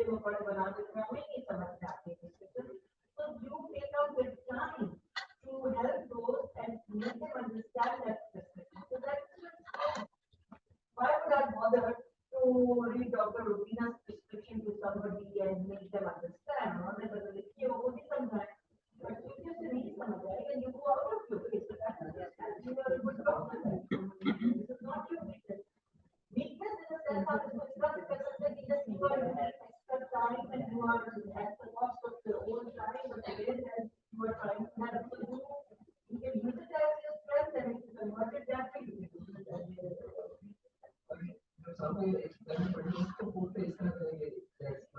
that's why.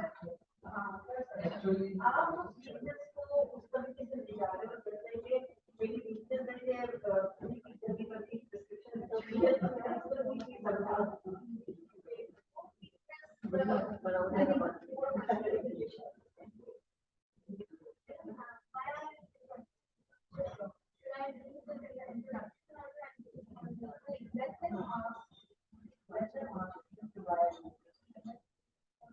because sometimes even personal I just say that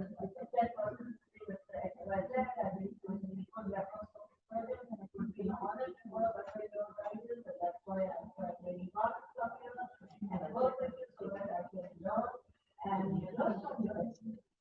So there is no harm in it. Definitely I have heard that Professor Cohen is a very good researcher and he does a lot of he has a lot of publications and things like that. And I'm interested in research and I want to work around so that I also become more researcher.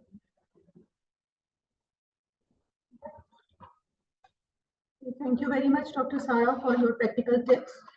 Now we will have our next presentation by Professor Rubina Hussain. The topic of presentation is the effect of estrogen replacement therapy on Alzheimer's disease in postmenopausal women. Professor Rubina Hussain is the chairperson of Gynae and Obs at Ziauddin University, Pakistan. With her busy schedule, she has currently enrolled in PhD in molecular biology. She has special interest in undergraduate and postgraduate teaching. She received Best Teacher Award in 2014 from Higher Education Commission, Pakistan. She is supervisor and examiner for FCPS, MRCOG candidates. She has conducted various workshops and training courses and symposia. She has introduced a series of workshops on training of emergency obstetric skills. She is lifetime member of SOGP and Pakistan Urogynecology Association. She is also the president of Pakistan Menopause Society and member of Senate at Jinnah Sindh Medical University, member of Asia Pacific Menopause Federation, and member of National Committee Maternal and Neonatal Health. Previously, she was Secretary General, Executive Member, and Treasurer of SOGP and the Chairperson of Guidelines Committee, Chairperson of RCOG, IRC Pakistan, and President of South Asia Federation of Menopause Society, and Counselor of CPSP. बहुत कुछ रह गया, बहुत कुछ रह गया. It is just like my elder sister, but she's like a mother figure. And the mother figure to entire IRCS.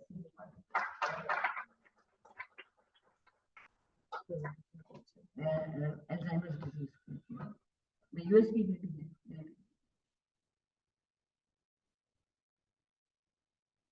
Janab, Assalamualaikum.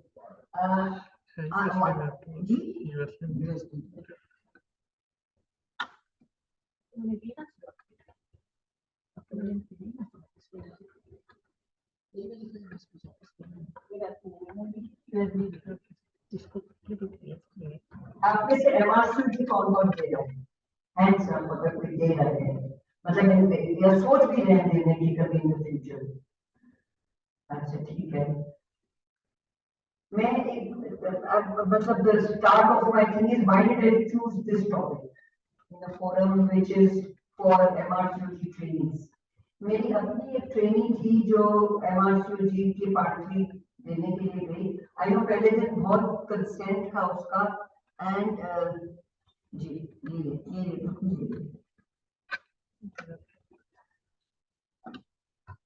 दो reasons है एक्चुअली. सारे तुम्हारा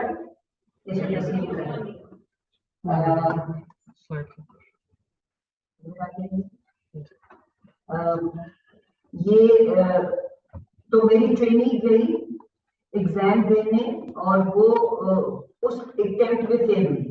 क्यों? क्योंकि ये उसको सिनेरियो मिला कि this 75-year-old lady with Alzheimer's disease a convalescent home में is living and she has presented with post-menopause bleeding और वो consent का issue था which she had no clue how to handle because I was an MRCOG examiner जब part 2 होता था और ये दुबई में कर रहे थे तो उन्होंने हमें बुला के पहले ट्रेन किया फिर यहाँ है. तो ये जो रोल प्लेयर्स होते ना इनके भी नंबर होते थे. तो जैसे वो मैंने कोई मेरे ख्याल से 6 एग्जाम दिए थे बिफोर इट बिकेम पार्ट 3.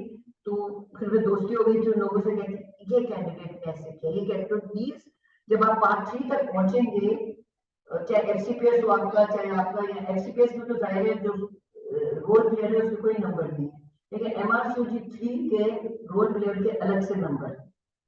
तो वो जब कंसेंट में आई नो पहले दिन काफी जिक्र हुआ है but I'll just repeat a few points.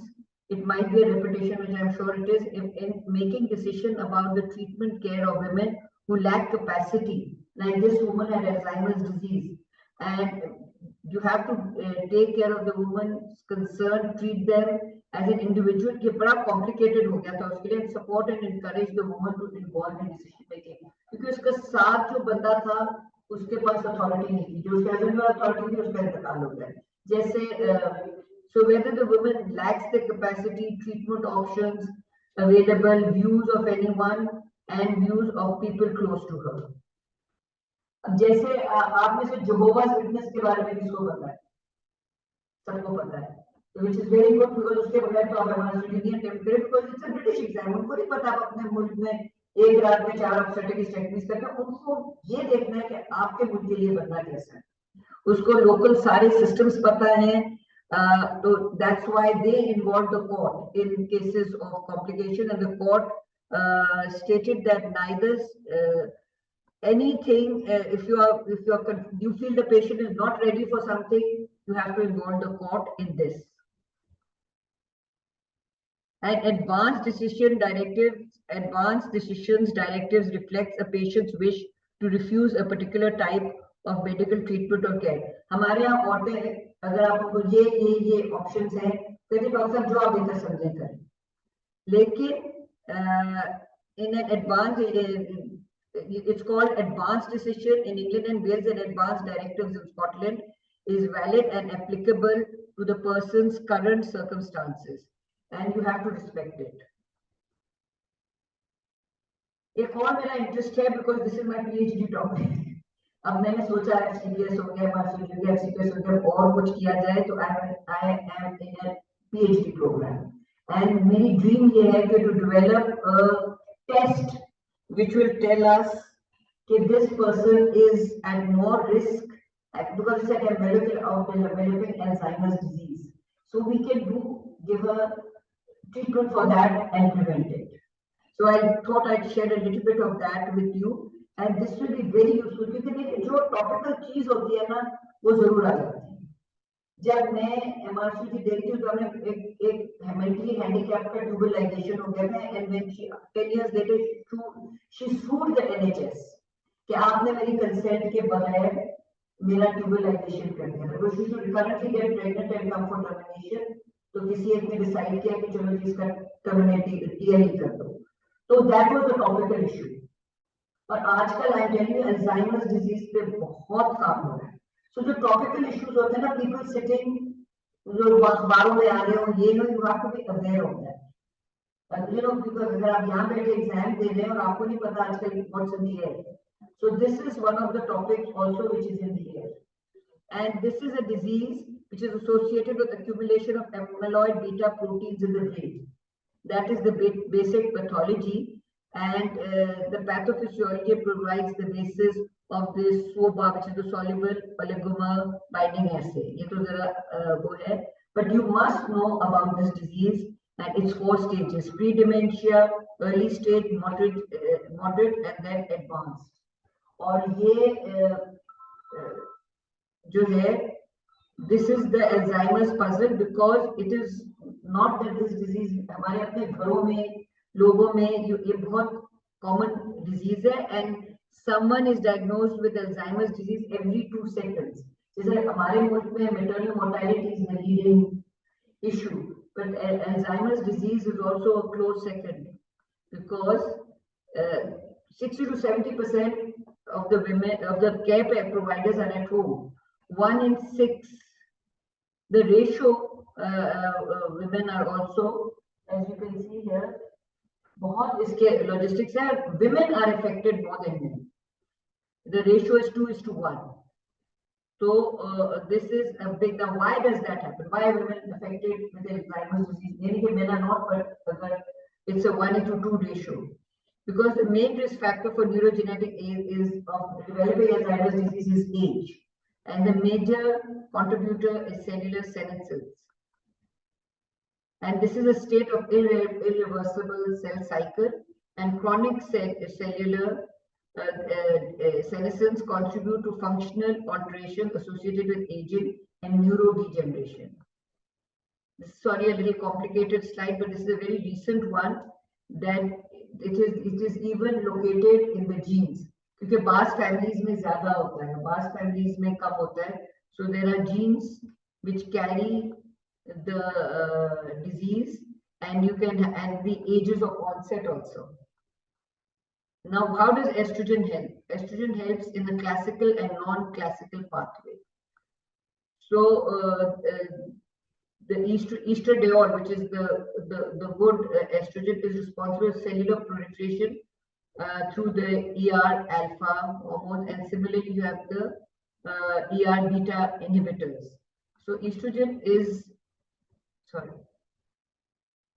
and then you have the non-genomic receptors. I think these will become a little high level for this particular talk, but the effect of estrogen on the brain is to increase cerebral blood flow, anti-inflammatory effect, promote neuronal synapses activity, neuroprotective and neurotropic. So ये जो आपका estrogen है is a very good hormone. मैं चूंकि menopause में my special interest एक conference में गई थी जहाँ Rod Barber, who was the then president of the International Menopause Society, was there, and एक इंडियन खड़ा हुआ और उसने कहा भाई 45 से ऊपर हमको ओवरीज निकाल देते हैं. उसने कहा भाई हम तो 65 से पहले टच भी नहीं करते ओवरीज को, because even though the ovaries stop releasing eggs, their estrogen is still continuing till 65. So estrogen जो है is important for. So the Indians started arguing with them, भाई बाद में cyst बनती है फिर वो हमारे पास आ जाते हैं. उससे का explain there's a small chance of cyst. वो अलग बात है, there's a family history of breast or ovarian cancer. मतलब you have to give the patients the options. So estrogen has the ability to regulate hippocampal synaptic.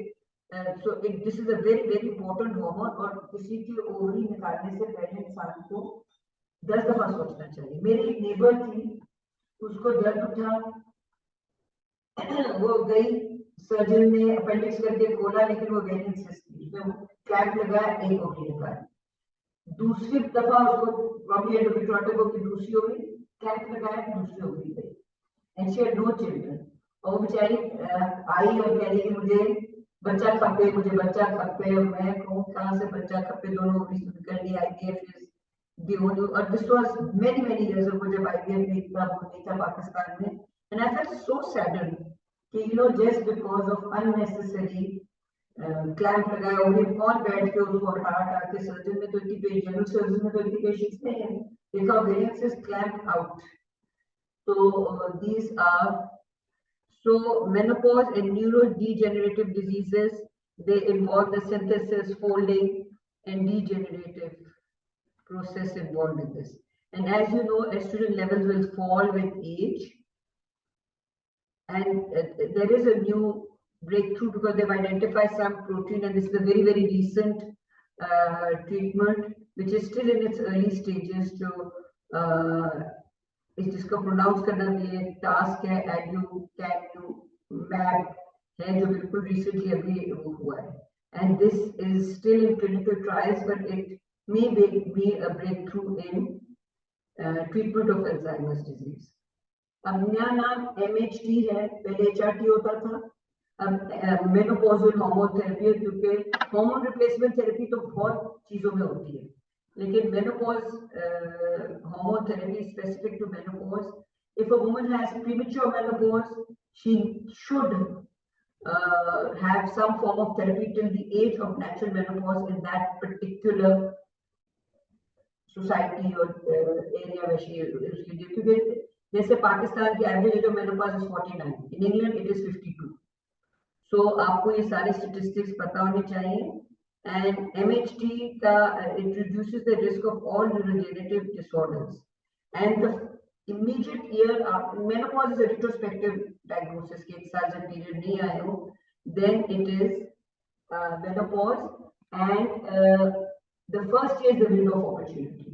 That means उसमें side effects कम है, and that is the time you can give treatment with less side effects. So to summarize the whole thing, menopause hormone therapy is a common treatment method. However, its therapeutic value for the treatment of neurological diseases is still unclear. It is helpful, but exact वो नहीं किया.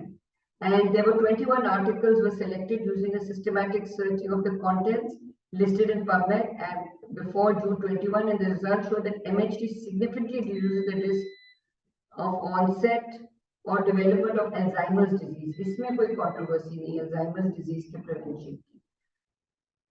MHT displays a beneficial effect on several dementia risk factors and also augments protective factors.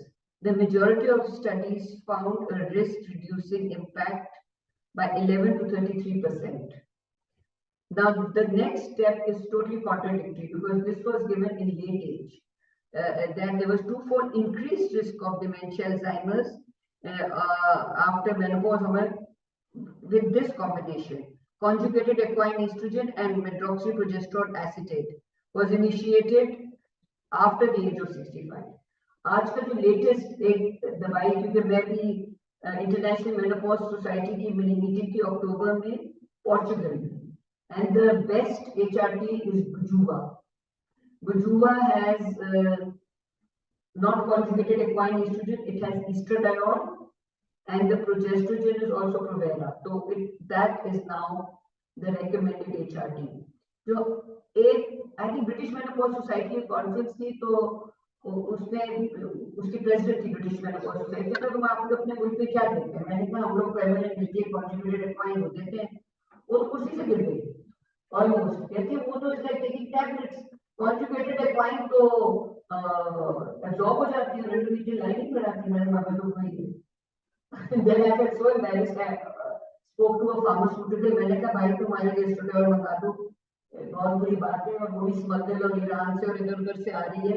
We need estradiol because जो पहले जमाने में atrophic vaginitis कहलाता था, it's now called urogenital syndrome, बहुत कॉमन है, and we want to give them a local estrogen and we want estradiol. अब वो जो those who can afford it are getting it from America, England, Dubai, but those poor people who can't, they need it. तो उस pharmaceutical ने promise किया और वहाँ मिला भी मुझे वहाँ पे, लेकिन वो जो डॉलर शॉलर का चक्कर चल रहा है तो वो डिले हो गया वेरी सैडली। जुआ का तो हमने देख लिया क्या क्या कंटेंट है, तो हम वो दे रहे हैं। तो जुआ नहीं है, और कनाडा में भी जब ये कोविड आया तो डिसकंटिन्यू हो गई। तो अब वो इतनी लंबी कनाडा में वेट लिस्ट है फॉर जुआ, तो कनाडा में नहीं आई है तो पाकिस्तान में ठीक करवाई है, तो इसमें जो कॉम्पिटेंट्स है ना वो अवेलेबल है, तो मैं वो दे रही हूँ। प्रोजेस्टेरोन उसकी प्रोवेरा उसकी हाफ टैबलेट, उसको आप देख लो, उसमें आ जाएगा तो उसकी मैं आपको भेज दूंगी कि that is what the best we can do. It does wonders for some and for some it makes no difference, so you can use another trial कि आप ये ट्राई कर लो। But so MHT displays a beneficial effect on several dementia risk factors and also augments some protective factors. So in conclusion, MHT can be safely prescribed in the context of cognition for women free of dementia. So the take-home message is you should know about, when you, I'm coming back to your MRCOG level, that the GP and HSS referral system and ethical and legal issues. आपने किसी भी कुछ कर दिया without because like अगर आप study कर रहे हो ओवरीज का, आपको क्लिनिकली में बहुत ज्यादा डिस्कशन करना है, the pros and the cons, and with good communication कि अगर I do this here also because my consultant was very particular about hysterectomy. अगर आपकी निकल जाएगी ओवरी तो यही हो सकता है, और अगर आपकी छूट जाएगी तो यही हो सकता है, तो आप डिसीजन लेंगे। So this is very relevant to your practice wherever you are, whether you are giving an exam or in your practical life. You consent communication, and I'm using hysterectomy as an example. So that was my talk. Making people more confused, but at the end of the day, that is what medicine is. Our teachers used to say, "Abhi main baat kar raha hu, abhi 10 साल बाद वो कहेंगे कि ये जो है सब गलत है और अब something else is come." Any questions, please?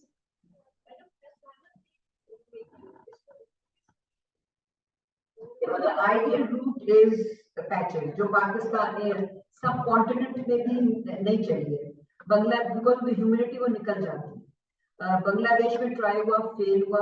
जो अभी हमारी दुरू शाह है बॉम्बे की, जो हमारी अभी प्रेसिडेंट बनी है, तो वो कह इंडिया में भी हमने इतनी शौक से इंपोर्ट की तो वो नहीं चाहिए। तो वही मैंने बताया कि अगर आपकी यूट्रस ओवरीज निकली में, you can give estrogen alone, mammogram करा के और वो करा के। अगर आपकी यूट्रस है then you have to give progesterone also. तो बजुआ इज द आइडिया, लेकिन आप जो भी एस्ट्रोजन ले और प्रोजेस्टेरोन उसके साथ ऐड करें।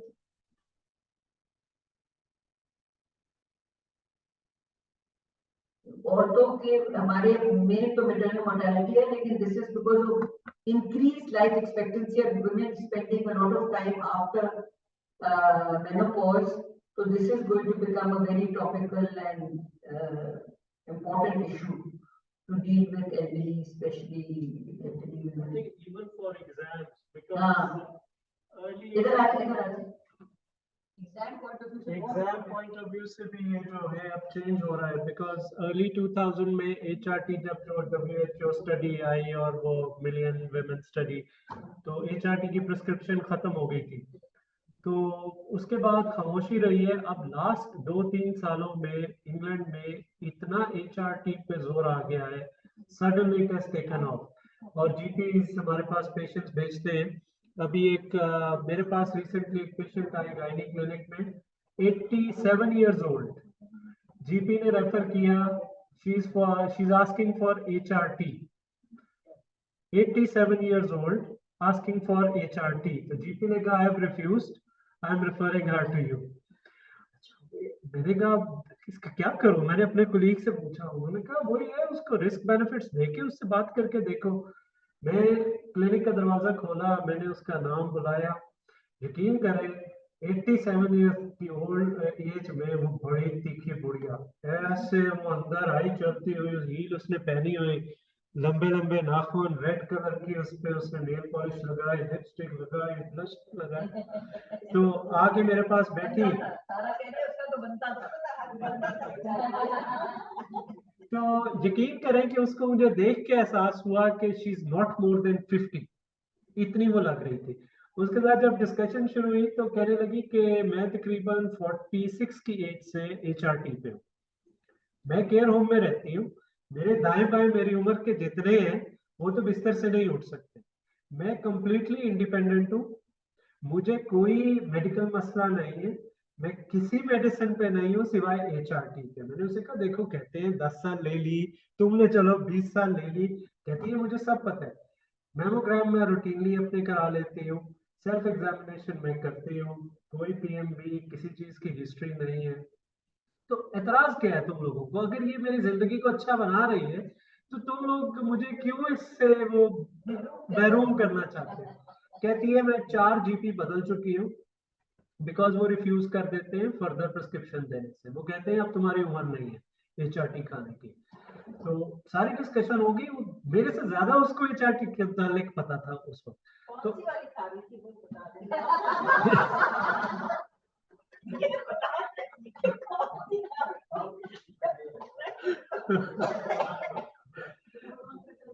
नहीं नहीं टेबल उन पे नहीं थी, वो उसी एस्ट्रोजन प्रोजेस्टेरोन पे थी, उन पे थी। तो अल्टीमेटली फिर यही हुआ, मैंने उसे कहा ठीक है मैं तुम्हें प्रिस्क्राइब कर देता हूँ, हम तुम्हें साल के बाद फिर देख लेंगे, तुझे कोई प्रॉब्लम होता है? कहती मुझे सब पता है।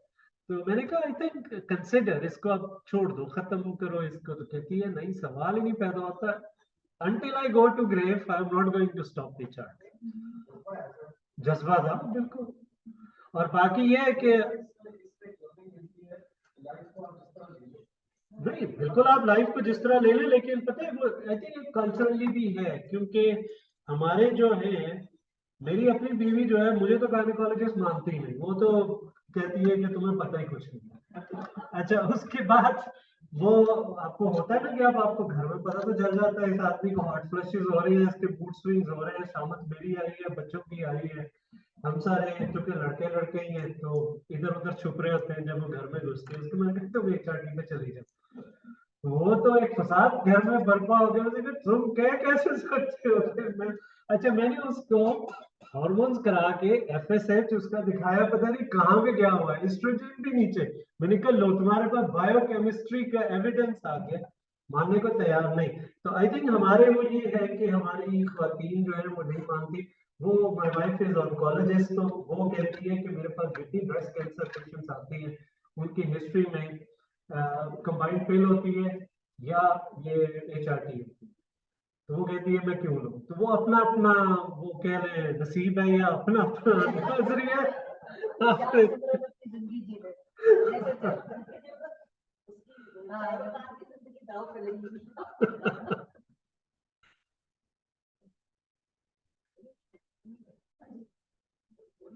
जी मैं नहीं, वो बस जी बहुत हो गया, इतना तारुफ ना कराएं कि मैं फूल फूल के गिरी जाऊं। अच्छा अब ये कि मैं दो चीजें हैं जो क्विकली करना चाहता हूँ। एक मैं क्विकली करना चाहता था, इट इज समथिंग न्यू। वहाँ एक मैंने शॉर्ट टॉक दी थी, डॉक्टर तैयब ने ऑर्गेनाइज कराया था अपने मेडिकल कॉलेज में।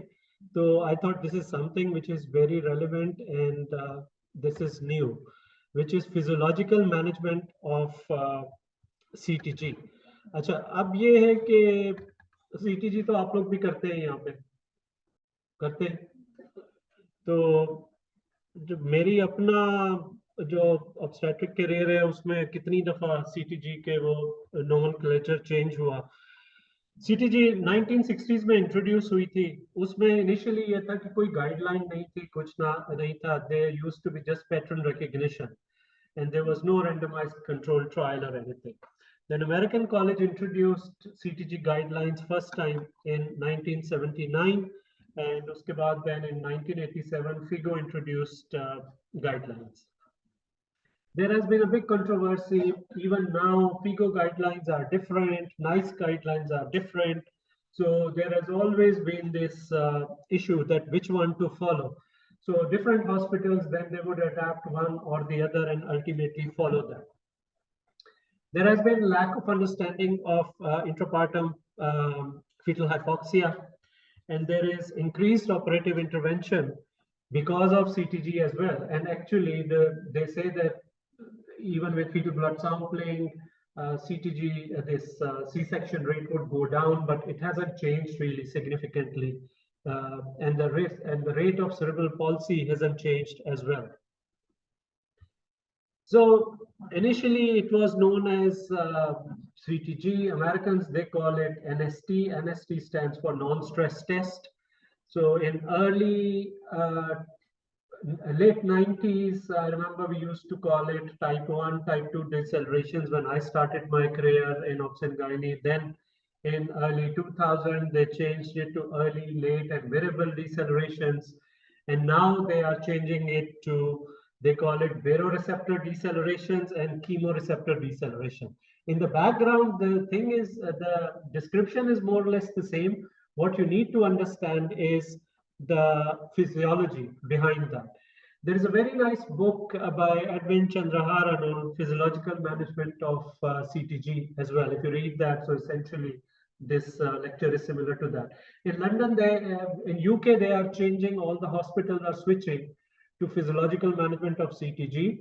So what they are doing is they are having trained midwives who are doing CTG, these full day study days basically, to teach people about that. And then they want everybody to revert to that. So probably in next couple of years, this thing will be in exam as well. I don't think it will be in immediate next 1 year or so, because not every hospital has got facilities for a trained midwife to teach physiological management of CTG, but it does make sense.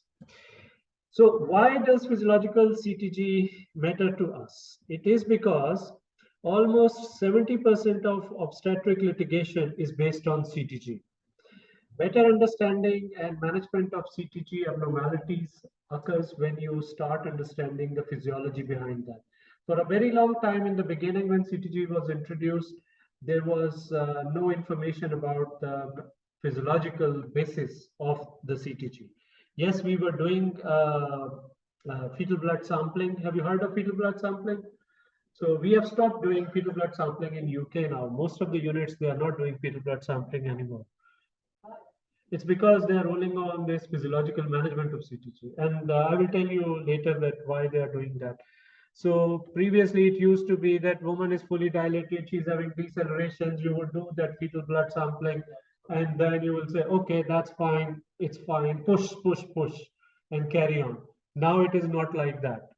So they will say that, okay, there is deceleration, she should stop pushing because there is stress on the baby, and that's why she's having decelerations. Even give her butylene when she's fully dilated at that sort of situation. So that's how things are. No, then it is that you don't have to immediately deliver the baby, because then what you are looking at is that decelerations are happening because baby is stressed. And why baby is stressed? Baby is stressed either because there is too much uterine contraction, or there could be that there's cord around the neck, but that would be different sort of pattern on CTG that you will see. And I will talk about it and show you some of the CTGs, so it will help you to understand that. And this also helps in unnecessary intervention. I agree that when it came, it was rolled out in my hospital in 2000. I wasn't at that time present, but now we are relying on it. And even for registrars, if you have not done CTG, that physiological CTG management whole day study day, we are not allowed to work on labor ward. That's how they made it compulsory. They say that yes, there is a reduction in fetal neurological damage, stillbirth, and early neonatal death. It is, I think we haven't got any data for that, but then I've seen there is a change, and it could be that now we are intervening a bit early as compared to the previous one where we were delaying things. And I talked about this MRCOG part 3 exam, and then if you're planning to work in UK, this would be something which would be relevant for you as well.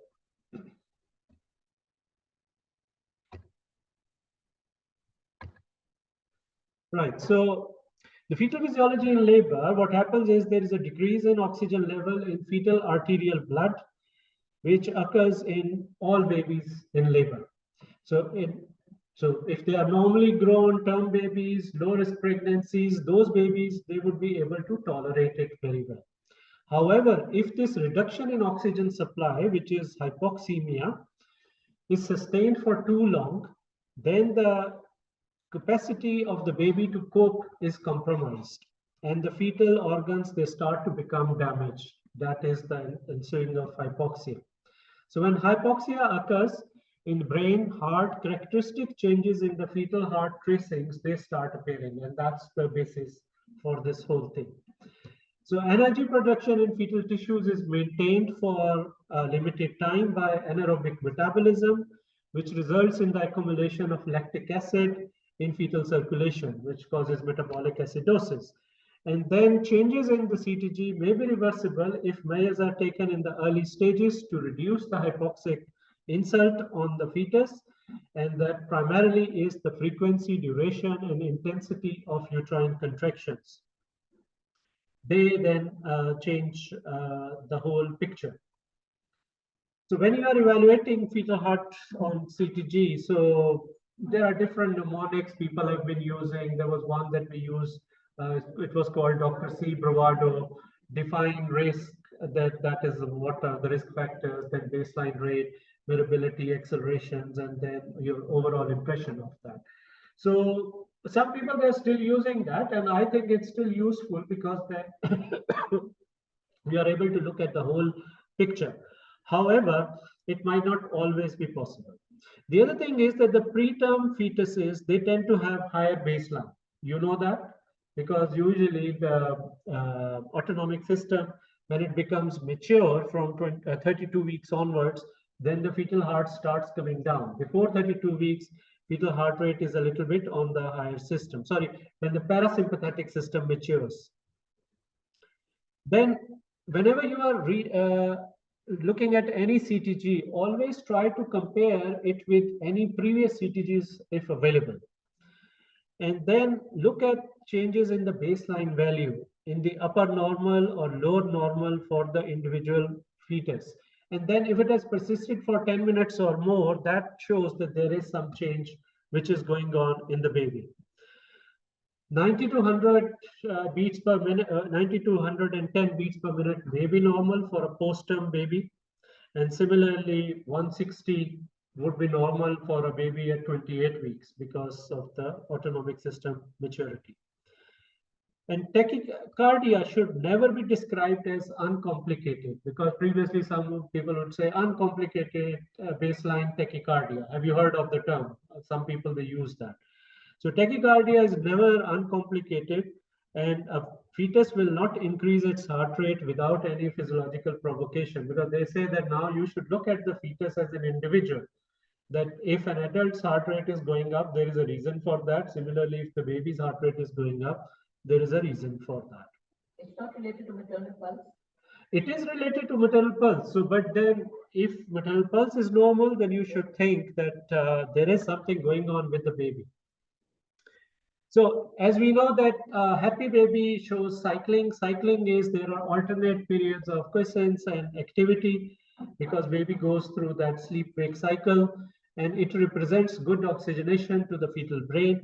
And absence of cycling in labor indicates infection and sepsis. So sometimes if you see that the CTG is not showing those typical accelerations and then it goes back and carries on, and it's just like that, then start thinking about infection and sepsis. Sometimes these women, they give history of prolonged rupture of membranes, and then if you scan, you might find that they've got oligohydramnios, and sometimes it's just that there is a persistent prolonged sepsis. And if they are absent prior to induction of labor or in labor, then it shows chronic pre-existing insult.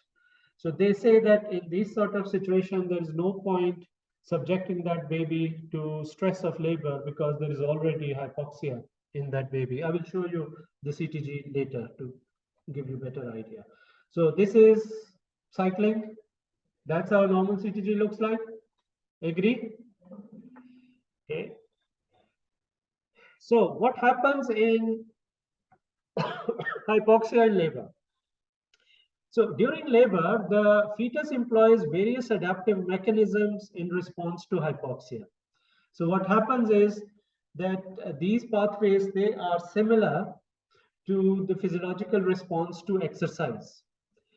So what happens is that intrapartum hypoxia is followed by one of the three pathways. So these are acute hypoxia, where there is sudden drop in the heart rate and it doesn't recover. It could be subacute hypoxia, or it could be gradually evolving hypoxia. So what is acute hypoxia? If you see on the picture on the right hand side, you will see that it presents as a prolonged deceleration, which is lasting for more than 5 minutes or for more than 3 minutes, and especially if it is associated with reduced variability within the deceleration. So within the deceleration means that at the bottom here, if you are seeing that, that means this is not good news. So causes could be cord prolapse, placental abruption, uterine rupture, maternal hypotension after epidural or supine hypotension. And another one is uterine hyperstimulation. So whether she had prostaglandins or she had oxytocin. So in this situation, fetal pH tends to drop at the rate of 0.01 per minute during the deceleration. So you have to act accordingly. So what will you do? And it's not that if this happens, you just start pushing the woman to theater that we are going to do the cesarean section.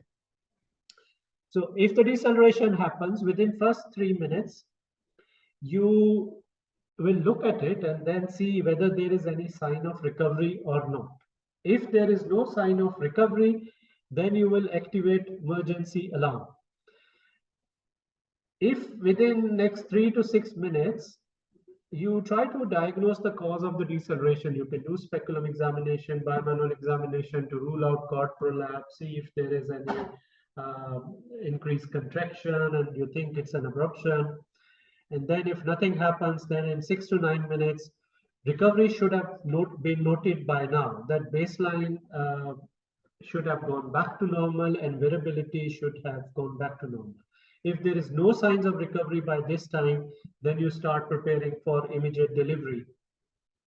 And by 9 to 12 minutes, by this time, the deceleration has either recovered, or if it is continuing, then by that time, patient should be in theater or ready for assisted vaginal delivery or cesarean section in next 12 to 15 minutes. It is important to remember that do not follow the 3-minute rule if the deceleration is preceded by reduced variability and lack of cycling. Then in that case, immediate preparation for delivery should be made. And that means that if there is cycling and CTG was absolutely fine and suddenly that sort of prolonged deceleration comes in, you have the choice to wait and see for 3 minutes or so. If there was reduced variability already, then in that case, ignore that and transfer her to theater or in the room for delivery. If normal variability and cycling before and during the first, if normal variability and cycling before and during the first 3 minutes of the deceleration, it is likely that 90% will recover within 6 minutes and 95% within 9 minutes if acute accidents have been excluded, which includes cord prolapse and abruption. Then what is subacute hypoxia? Subacute hypoxia presents on the CTG by the fetus spending most of the time in decelerations, as you can see here, just recurrent decelerations coming one after the other. So usually the cause for that is uterine hyperstimulation. In this situation, the cord pH tends to drop at the rate of 0.01 per 2 to 3 minutes. So it is slightly less as compared to the acute hypoxia. So in this situation, what you are going to do, you will consider stopping or reducing uterotonics, avoid supine position, and administer tocolytics. So if you've got terbutaline, you give terbutaline to relax the uterus, put on IV fluids to correct any dehydration, and expedite delivery if hypoxia persists. despite giving tocolysis, because by that time it should have relaxed, whether it is by assisted vaginal delivery or by cesarean section. And if she is in the second stage of labor, ask the mother to stop pushing. This is different from what teaching was before, because I remember that we used to, in this sort of situation, we'll say, okay, you push, and let's deliver the baby quickly. But now they say, because it is because of uterine hypercontractions, hyperstimulation, in that case, you try to relax the uterus, and with that, it should recover. And then once that contraction is gone, and baseline should go back to normal within 10 minutes or so. And then after that, you can start pushing again. So what is gradually evolving hypoxia? Gradually evolving hypoxia is that you are having these sort of pictures, that these decelerations are coming, and initially they are coming with every contraction, then the baseline starts going up, and then you see reduced variability on the CTG, and then you start seeing shallow decelerations. So what happens during this process in the baby, that the fetus is undergoing the same changes that a normal adult shows during exercise. So it presents with the following stages: evidence of hypoxic stress. So when there is hypoxic stress, then you see decelerations. Then there is loss of acceleration and lack of cycling. Then the third step which comes in, that there is exaggerated response to hypoxic stress. Decelerations, they become wider and deeper. And then there is attempted redistribution to perfuse vital organs is facilitated by release of catecholamines. And when that happens, the heart rate of the baby starts going up and the baseline goes up. And further redistribution with vasoconstriction starts affecting the brain of the baby. And when the brain of the baby starts getting affected, then the variability starts getting down. So there's reduced variability. And in cases of terminal heart failure, there is unstable progressive decrease in baseline. So it's not that it will immediately go down. There is a, they call it step ladder pattern, just like that. That it's the fetal heart is struggling to maintain its baseline. So what happens in then chronic hypoxia? Chronic hypoxia is the antenatal type of hypoxia with implications for intrapartum care. So this is the important bit.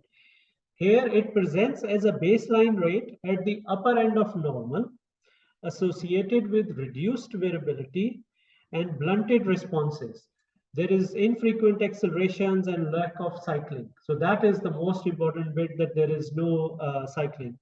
And the frequency is associated with shallow deceleration. So if you see that the baseline rate has gone up, there are shallow decelerations, that's bad news basically. This represents a fetus with reduced reserve and increased susceptibility to hypoxic injury during labor. So that's why then you have to carefully consider whether you want to push this baby into labor by increasing the pressure, because the baby is already affected because of that previous stress, whatever has happened, or you should consider having a low threshold for cesarean section to deliver the baby, because what they see is that you will still end up delivering this baby by cesarean section, but you will be subjecting that baby to undue stress by pushing the baby through that stress of labor. So what happens in chronic hypoxia is, as you can see, it's not coming, it will come next. Yeah. There is progressive reduction in fetal oxygenation. There is release of catecholamines, which will result in baseline fetal heart. Then there is cerebral decompensation. Cerebral decompensation causes loss of baseline variability. There is development of acidosis. When that happens, you start seeing shallow decelerations. Patient may give history of reduced fetal movements prior to that. And when there is myocardial decompensation, there is progressive reduction in baseline fetal heart rate. And that's how the CTG starts looking. So in this sort of situation, if this is the antenatal CTG, this woman has come in with reduced fetal movements, they say that no point inducing her at this stage, go for a cesarean section, because this baby is already compromised. Outcome will be the same. no matter whatever you are going to do, because even if she's 9 centimeters dilated incidentally, when the contractions start, this baby will not be able to tolerate the stress. So the take-home message is aim to reduce stress on the baby. Avoid ARM, and that's another thing. They say that when you see these recurrent decelerations, previous teaching was do the ARM. They say don't do the ARM now, because what are you going to achieve? I remember that previously the teaching was you will see the color of the liquor. What are you going to achieve by looking at the color of the liquor? Rather, the effect will be opposite, because you do ARM and that will cause the contractions to increase. So baby is already stressed. You are pushing this baby with more stress, and this baby will not be able to cope. So what you need to do is you need to improve the uterine environment of the baby. So if you need to reduce contractions, give tocolysis, stop the syntocinon, change the position, stop pushing, especially if the delivery is not imminent. Obviously, if the head is just slipping out, you can't say to the woman, just close the legs, close the legs. We have to wait. And if no improvement or contraindication, deliver by safest and the quickest route. Any questions about this?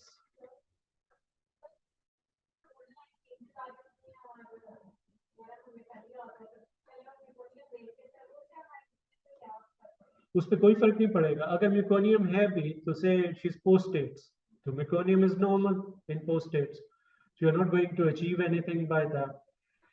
अगर if you notice that she's contracting a lot, तो वही है कि you have to improve the environment inside. So whether you reduce the contractions, relax that, so baby is more relaxed, then things will start to improve.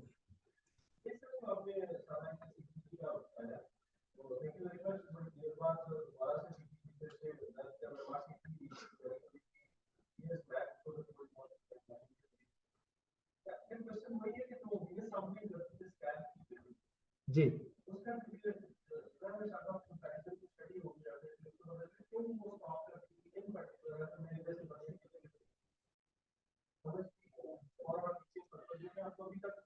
Because उस वक्त ये था ना कि अंडरस्टैंडिंग अबाउट फीटल फिजियोलॉजी नहीं थी. Now they have looked into that and they have tried to understand the process which is going through with what is happening with the trace, and at the same time what is going on inside the baby. So they say that when you have done that, then why do you want to do an invasive procedure on the baby? That is the reason for that.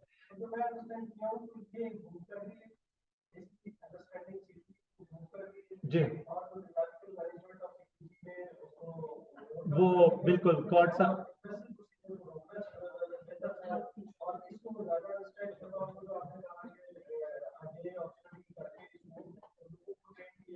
Ji. Or then in a way also when you see chronic hypoxia, then no point pushing that baby under stress. तो वो ये है कि already वो बेचारा फंसा हुआ है उस मुश्किल में, तो उसकी मुश्किल आसान करें बजाय कि आप कहें कि और सिंटो तेज कर दो, प्रेशर और लगाओ. जी बिल्कुल बिल्कुल बिल्कुल जी हाँ जी हाँ. तो ये है कि अगर वो आप बुक देखें, इट इज वेरी यूजफुल. उसमें उन्होंने वो स्टडीज भी साथ कोट की हुई हैं जिसकी बेसिस पे उन्होंने ये एक्शन किया. And this is something which is spreading very widely in UK and probably in few years time everything. वो वही है ना, यहाँ पे वो चीजें आते आते 5-7 साल पीछे लग जाते हैं. तो अब वो मेरा ख्याल है जब तक यहाँ पे कॉर्ड ब्लड सैंपलिंग आएगी वहां खत्म हो गई हुई है. Physiological management of CTG Edwin Chandraharan है, उसकी है ये. जी एडविन चंद्रहारन जी. एक second.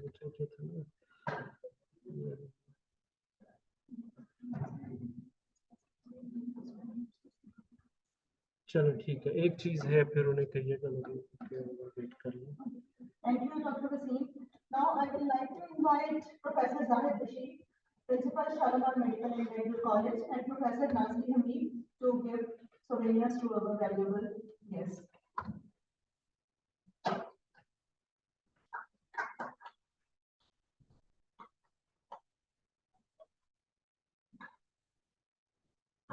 Wasim, I was there at around 11 in the morning and he was speaking. It's 4 o'clock and you're still speaking. I hope they've given you a break somewhere. I hope they've given you a break somewhere in between.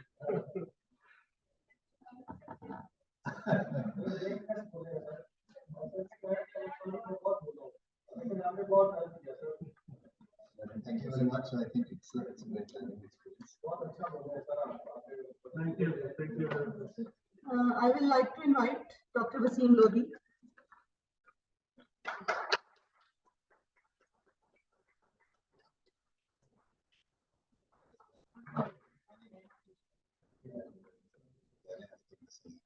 Great opportunity for us.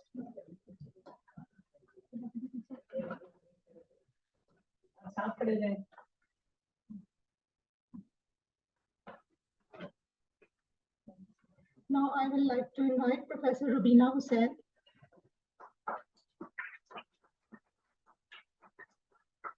Madam has promised us that she will help us in establishing our menopause clinic. Okay. Professor Sarah Feroz.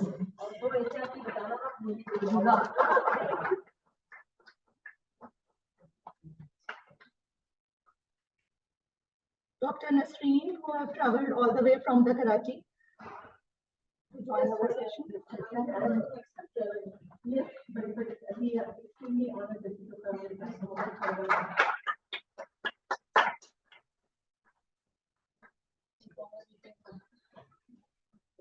And lastly, to our very, very dear moderator, Dr. Shahzad Smith.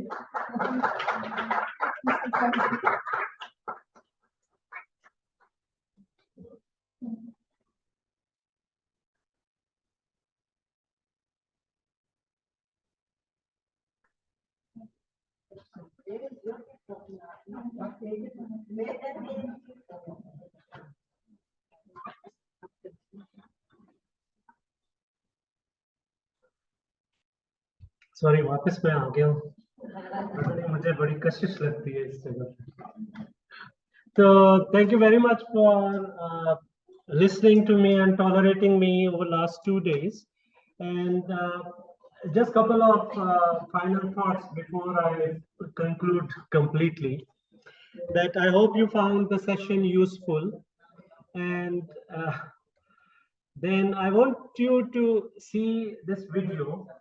And what happens is that a lot of time that many of you who want to bring in new learning, new teaching into practice, you want to bring in new techniques, you want to do MRCOG, and then people, they discourage you. Whether you want to go to UK to work or you want to come back from UK to work in Pakistan, whether you want to do FCPS or MRCOG. So just do not listen to all that, do whatever your heart wants you to do and try to chase your dreams and have a look at this and it would give you a flavor of what I meant to say.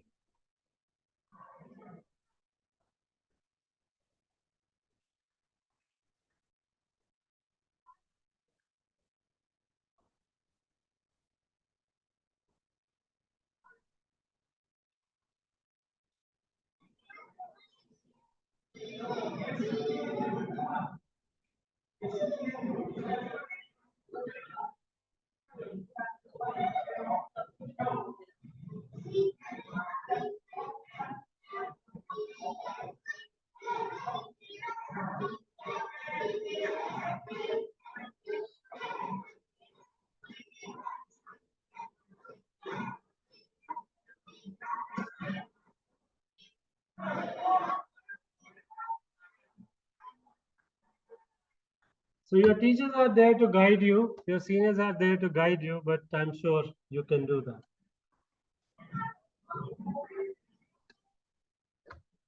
And then remember, overnight success takes roughly 15-20 years or so. So you might have heard from all of us, but थोड़ी तपस्या हमने भी की हुई है, तो इतना time लग ही जाता है. Stay positive, work hard, and make it happen. And at the end, I would request all of you who have listened to me over the last 2 days that I want to take a gift from you. And will you give me that gift? Okay, thank you very much. So the gift is feedback. So any sort of feedback is a gift. And on this next slide, I've got this QR code. If you use your phone to scan this, it will open up a Google Drive page for you. And then it would ask you which sessions you have attended, whether it was 1 day, 2 day, different topics that you listened to. So whatever you have listened to and you found it useful or not useful, and if there are any other comments, please feel free to write. And I would really like to see some negative comments, please.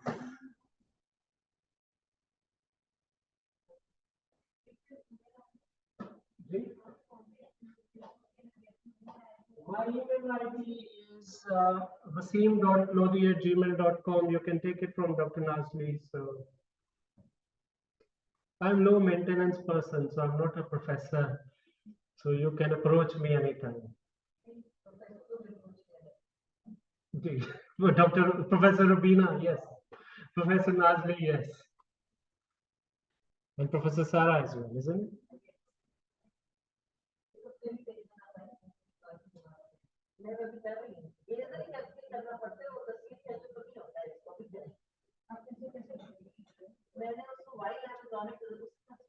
वो आप करेंगे तो जब आप उसको scan करेंगे तो उसके नीचे एक छोटा सा बॉक्स आ जाएगा, उसको क्लिक कीजिए तो वो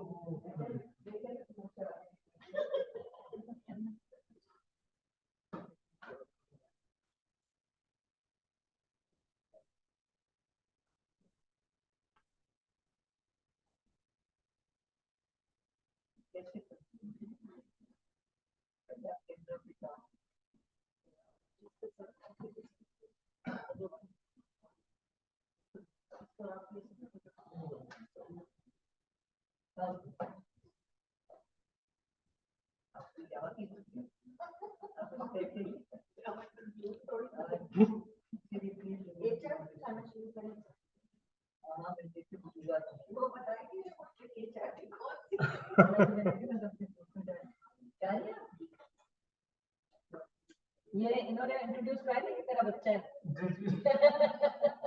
she was my postgraduate इनसे 10 साल बड़ा ये साइकिल मैं मेरा बिल्कुल अच्छा मेरे पेरेंट्स डॉक्टर्स थे ना तो उन्होंने मेरा जिस दिन मैंने एमबीबीएस किया FCPS part 1 MRCT part 1 FCPS part 2 MRCT part 2 तो मैं इमीडिएटली आ गई थी इन्होंने अपने बच्चे बड़े किए थे आपसे ही है ना मैं तो एमसीपीएस करके मेरी खुश थी इन्होंने कहा बिना कर सकती है तो मैं भी कर सकती हूँ माहौल था हमारे जमाने में कुछ करना है sign in to Google Save your profession. What level of training? Thank you, Rashmi. कितनी दूर से आप आए? What level of training क्या प्रोफेसर लिखूं? जी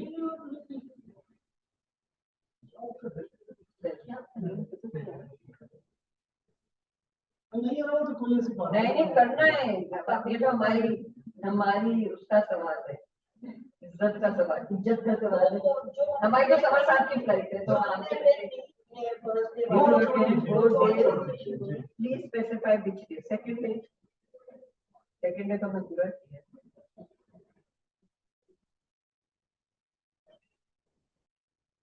how useful you found your dog constructive could have been A or not. Fight करें ना log fight काफी हमने बहुत चीज सीखा वही बात में करी थी ना एक उन्होंने अनाउंस किया तो फैकल्टी की तरफ वो आपको ईमेल मिली वन लिटिल है ये adopt how useful to use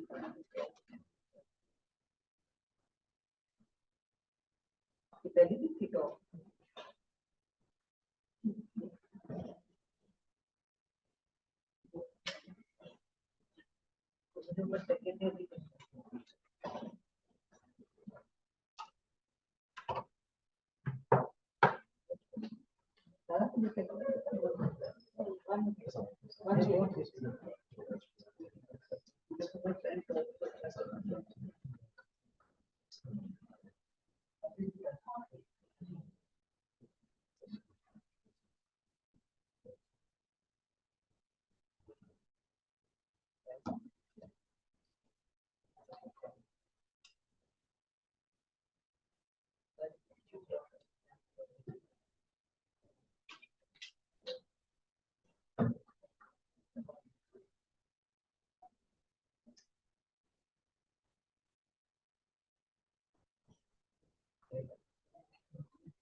There has to be something, please.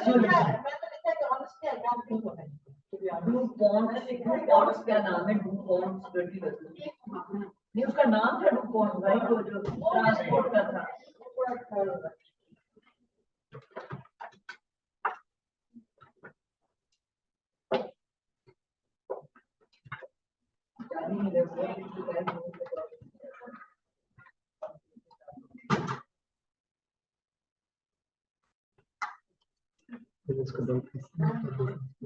जी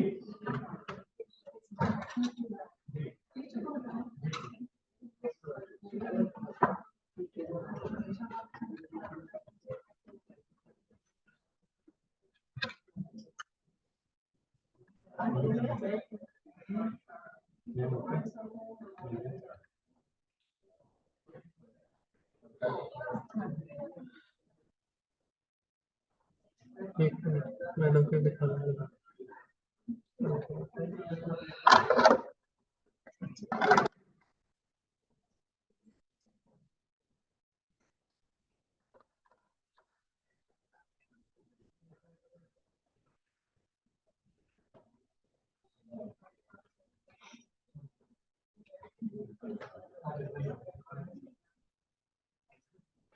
हो गया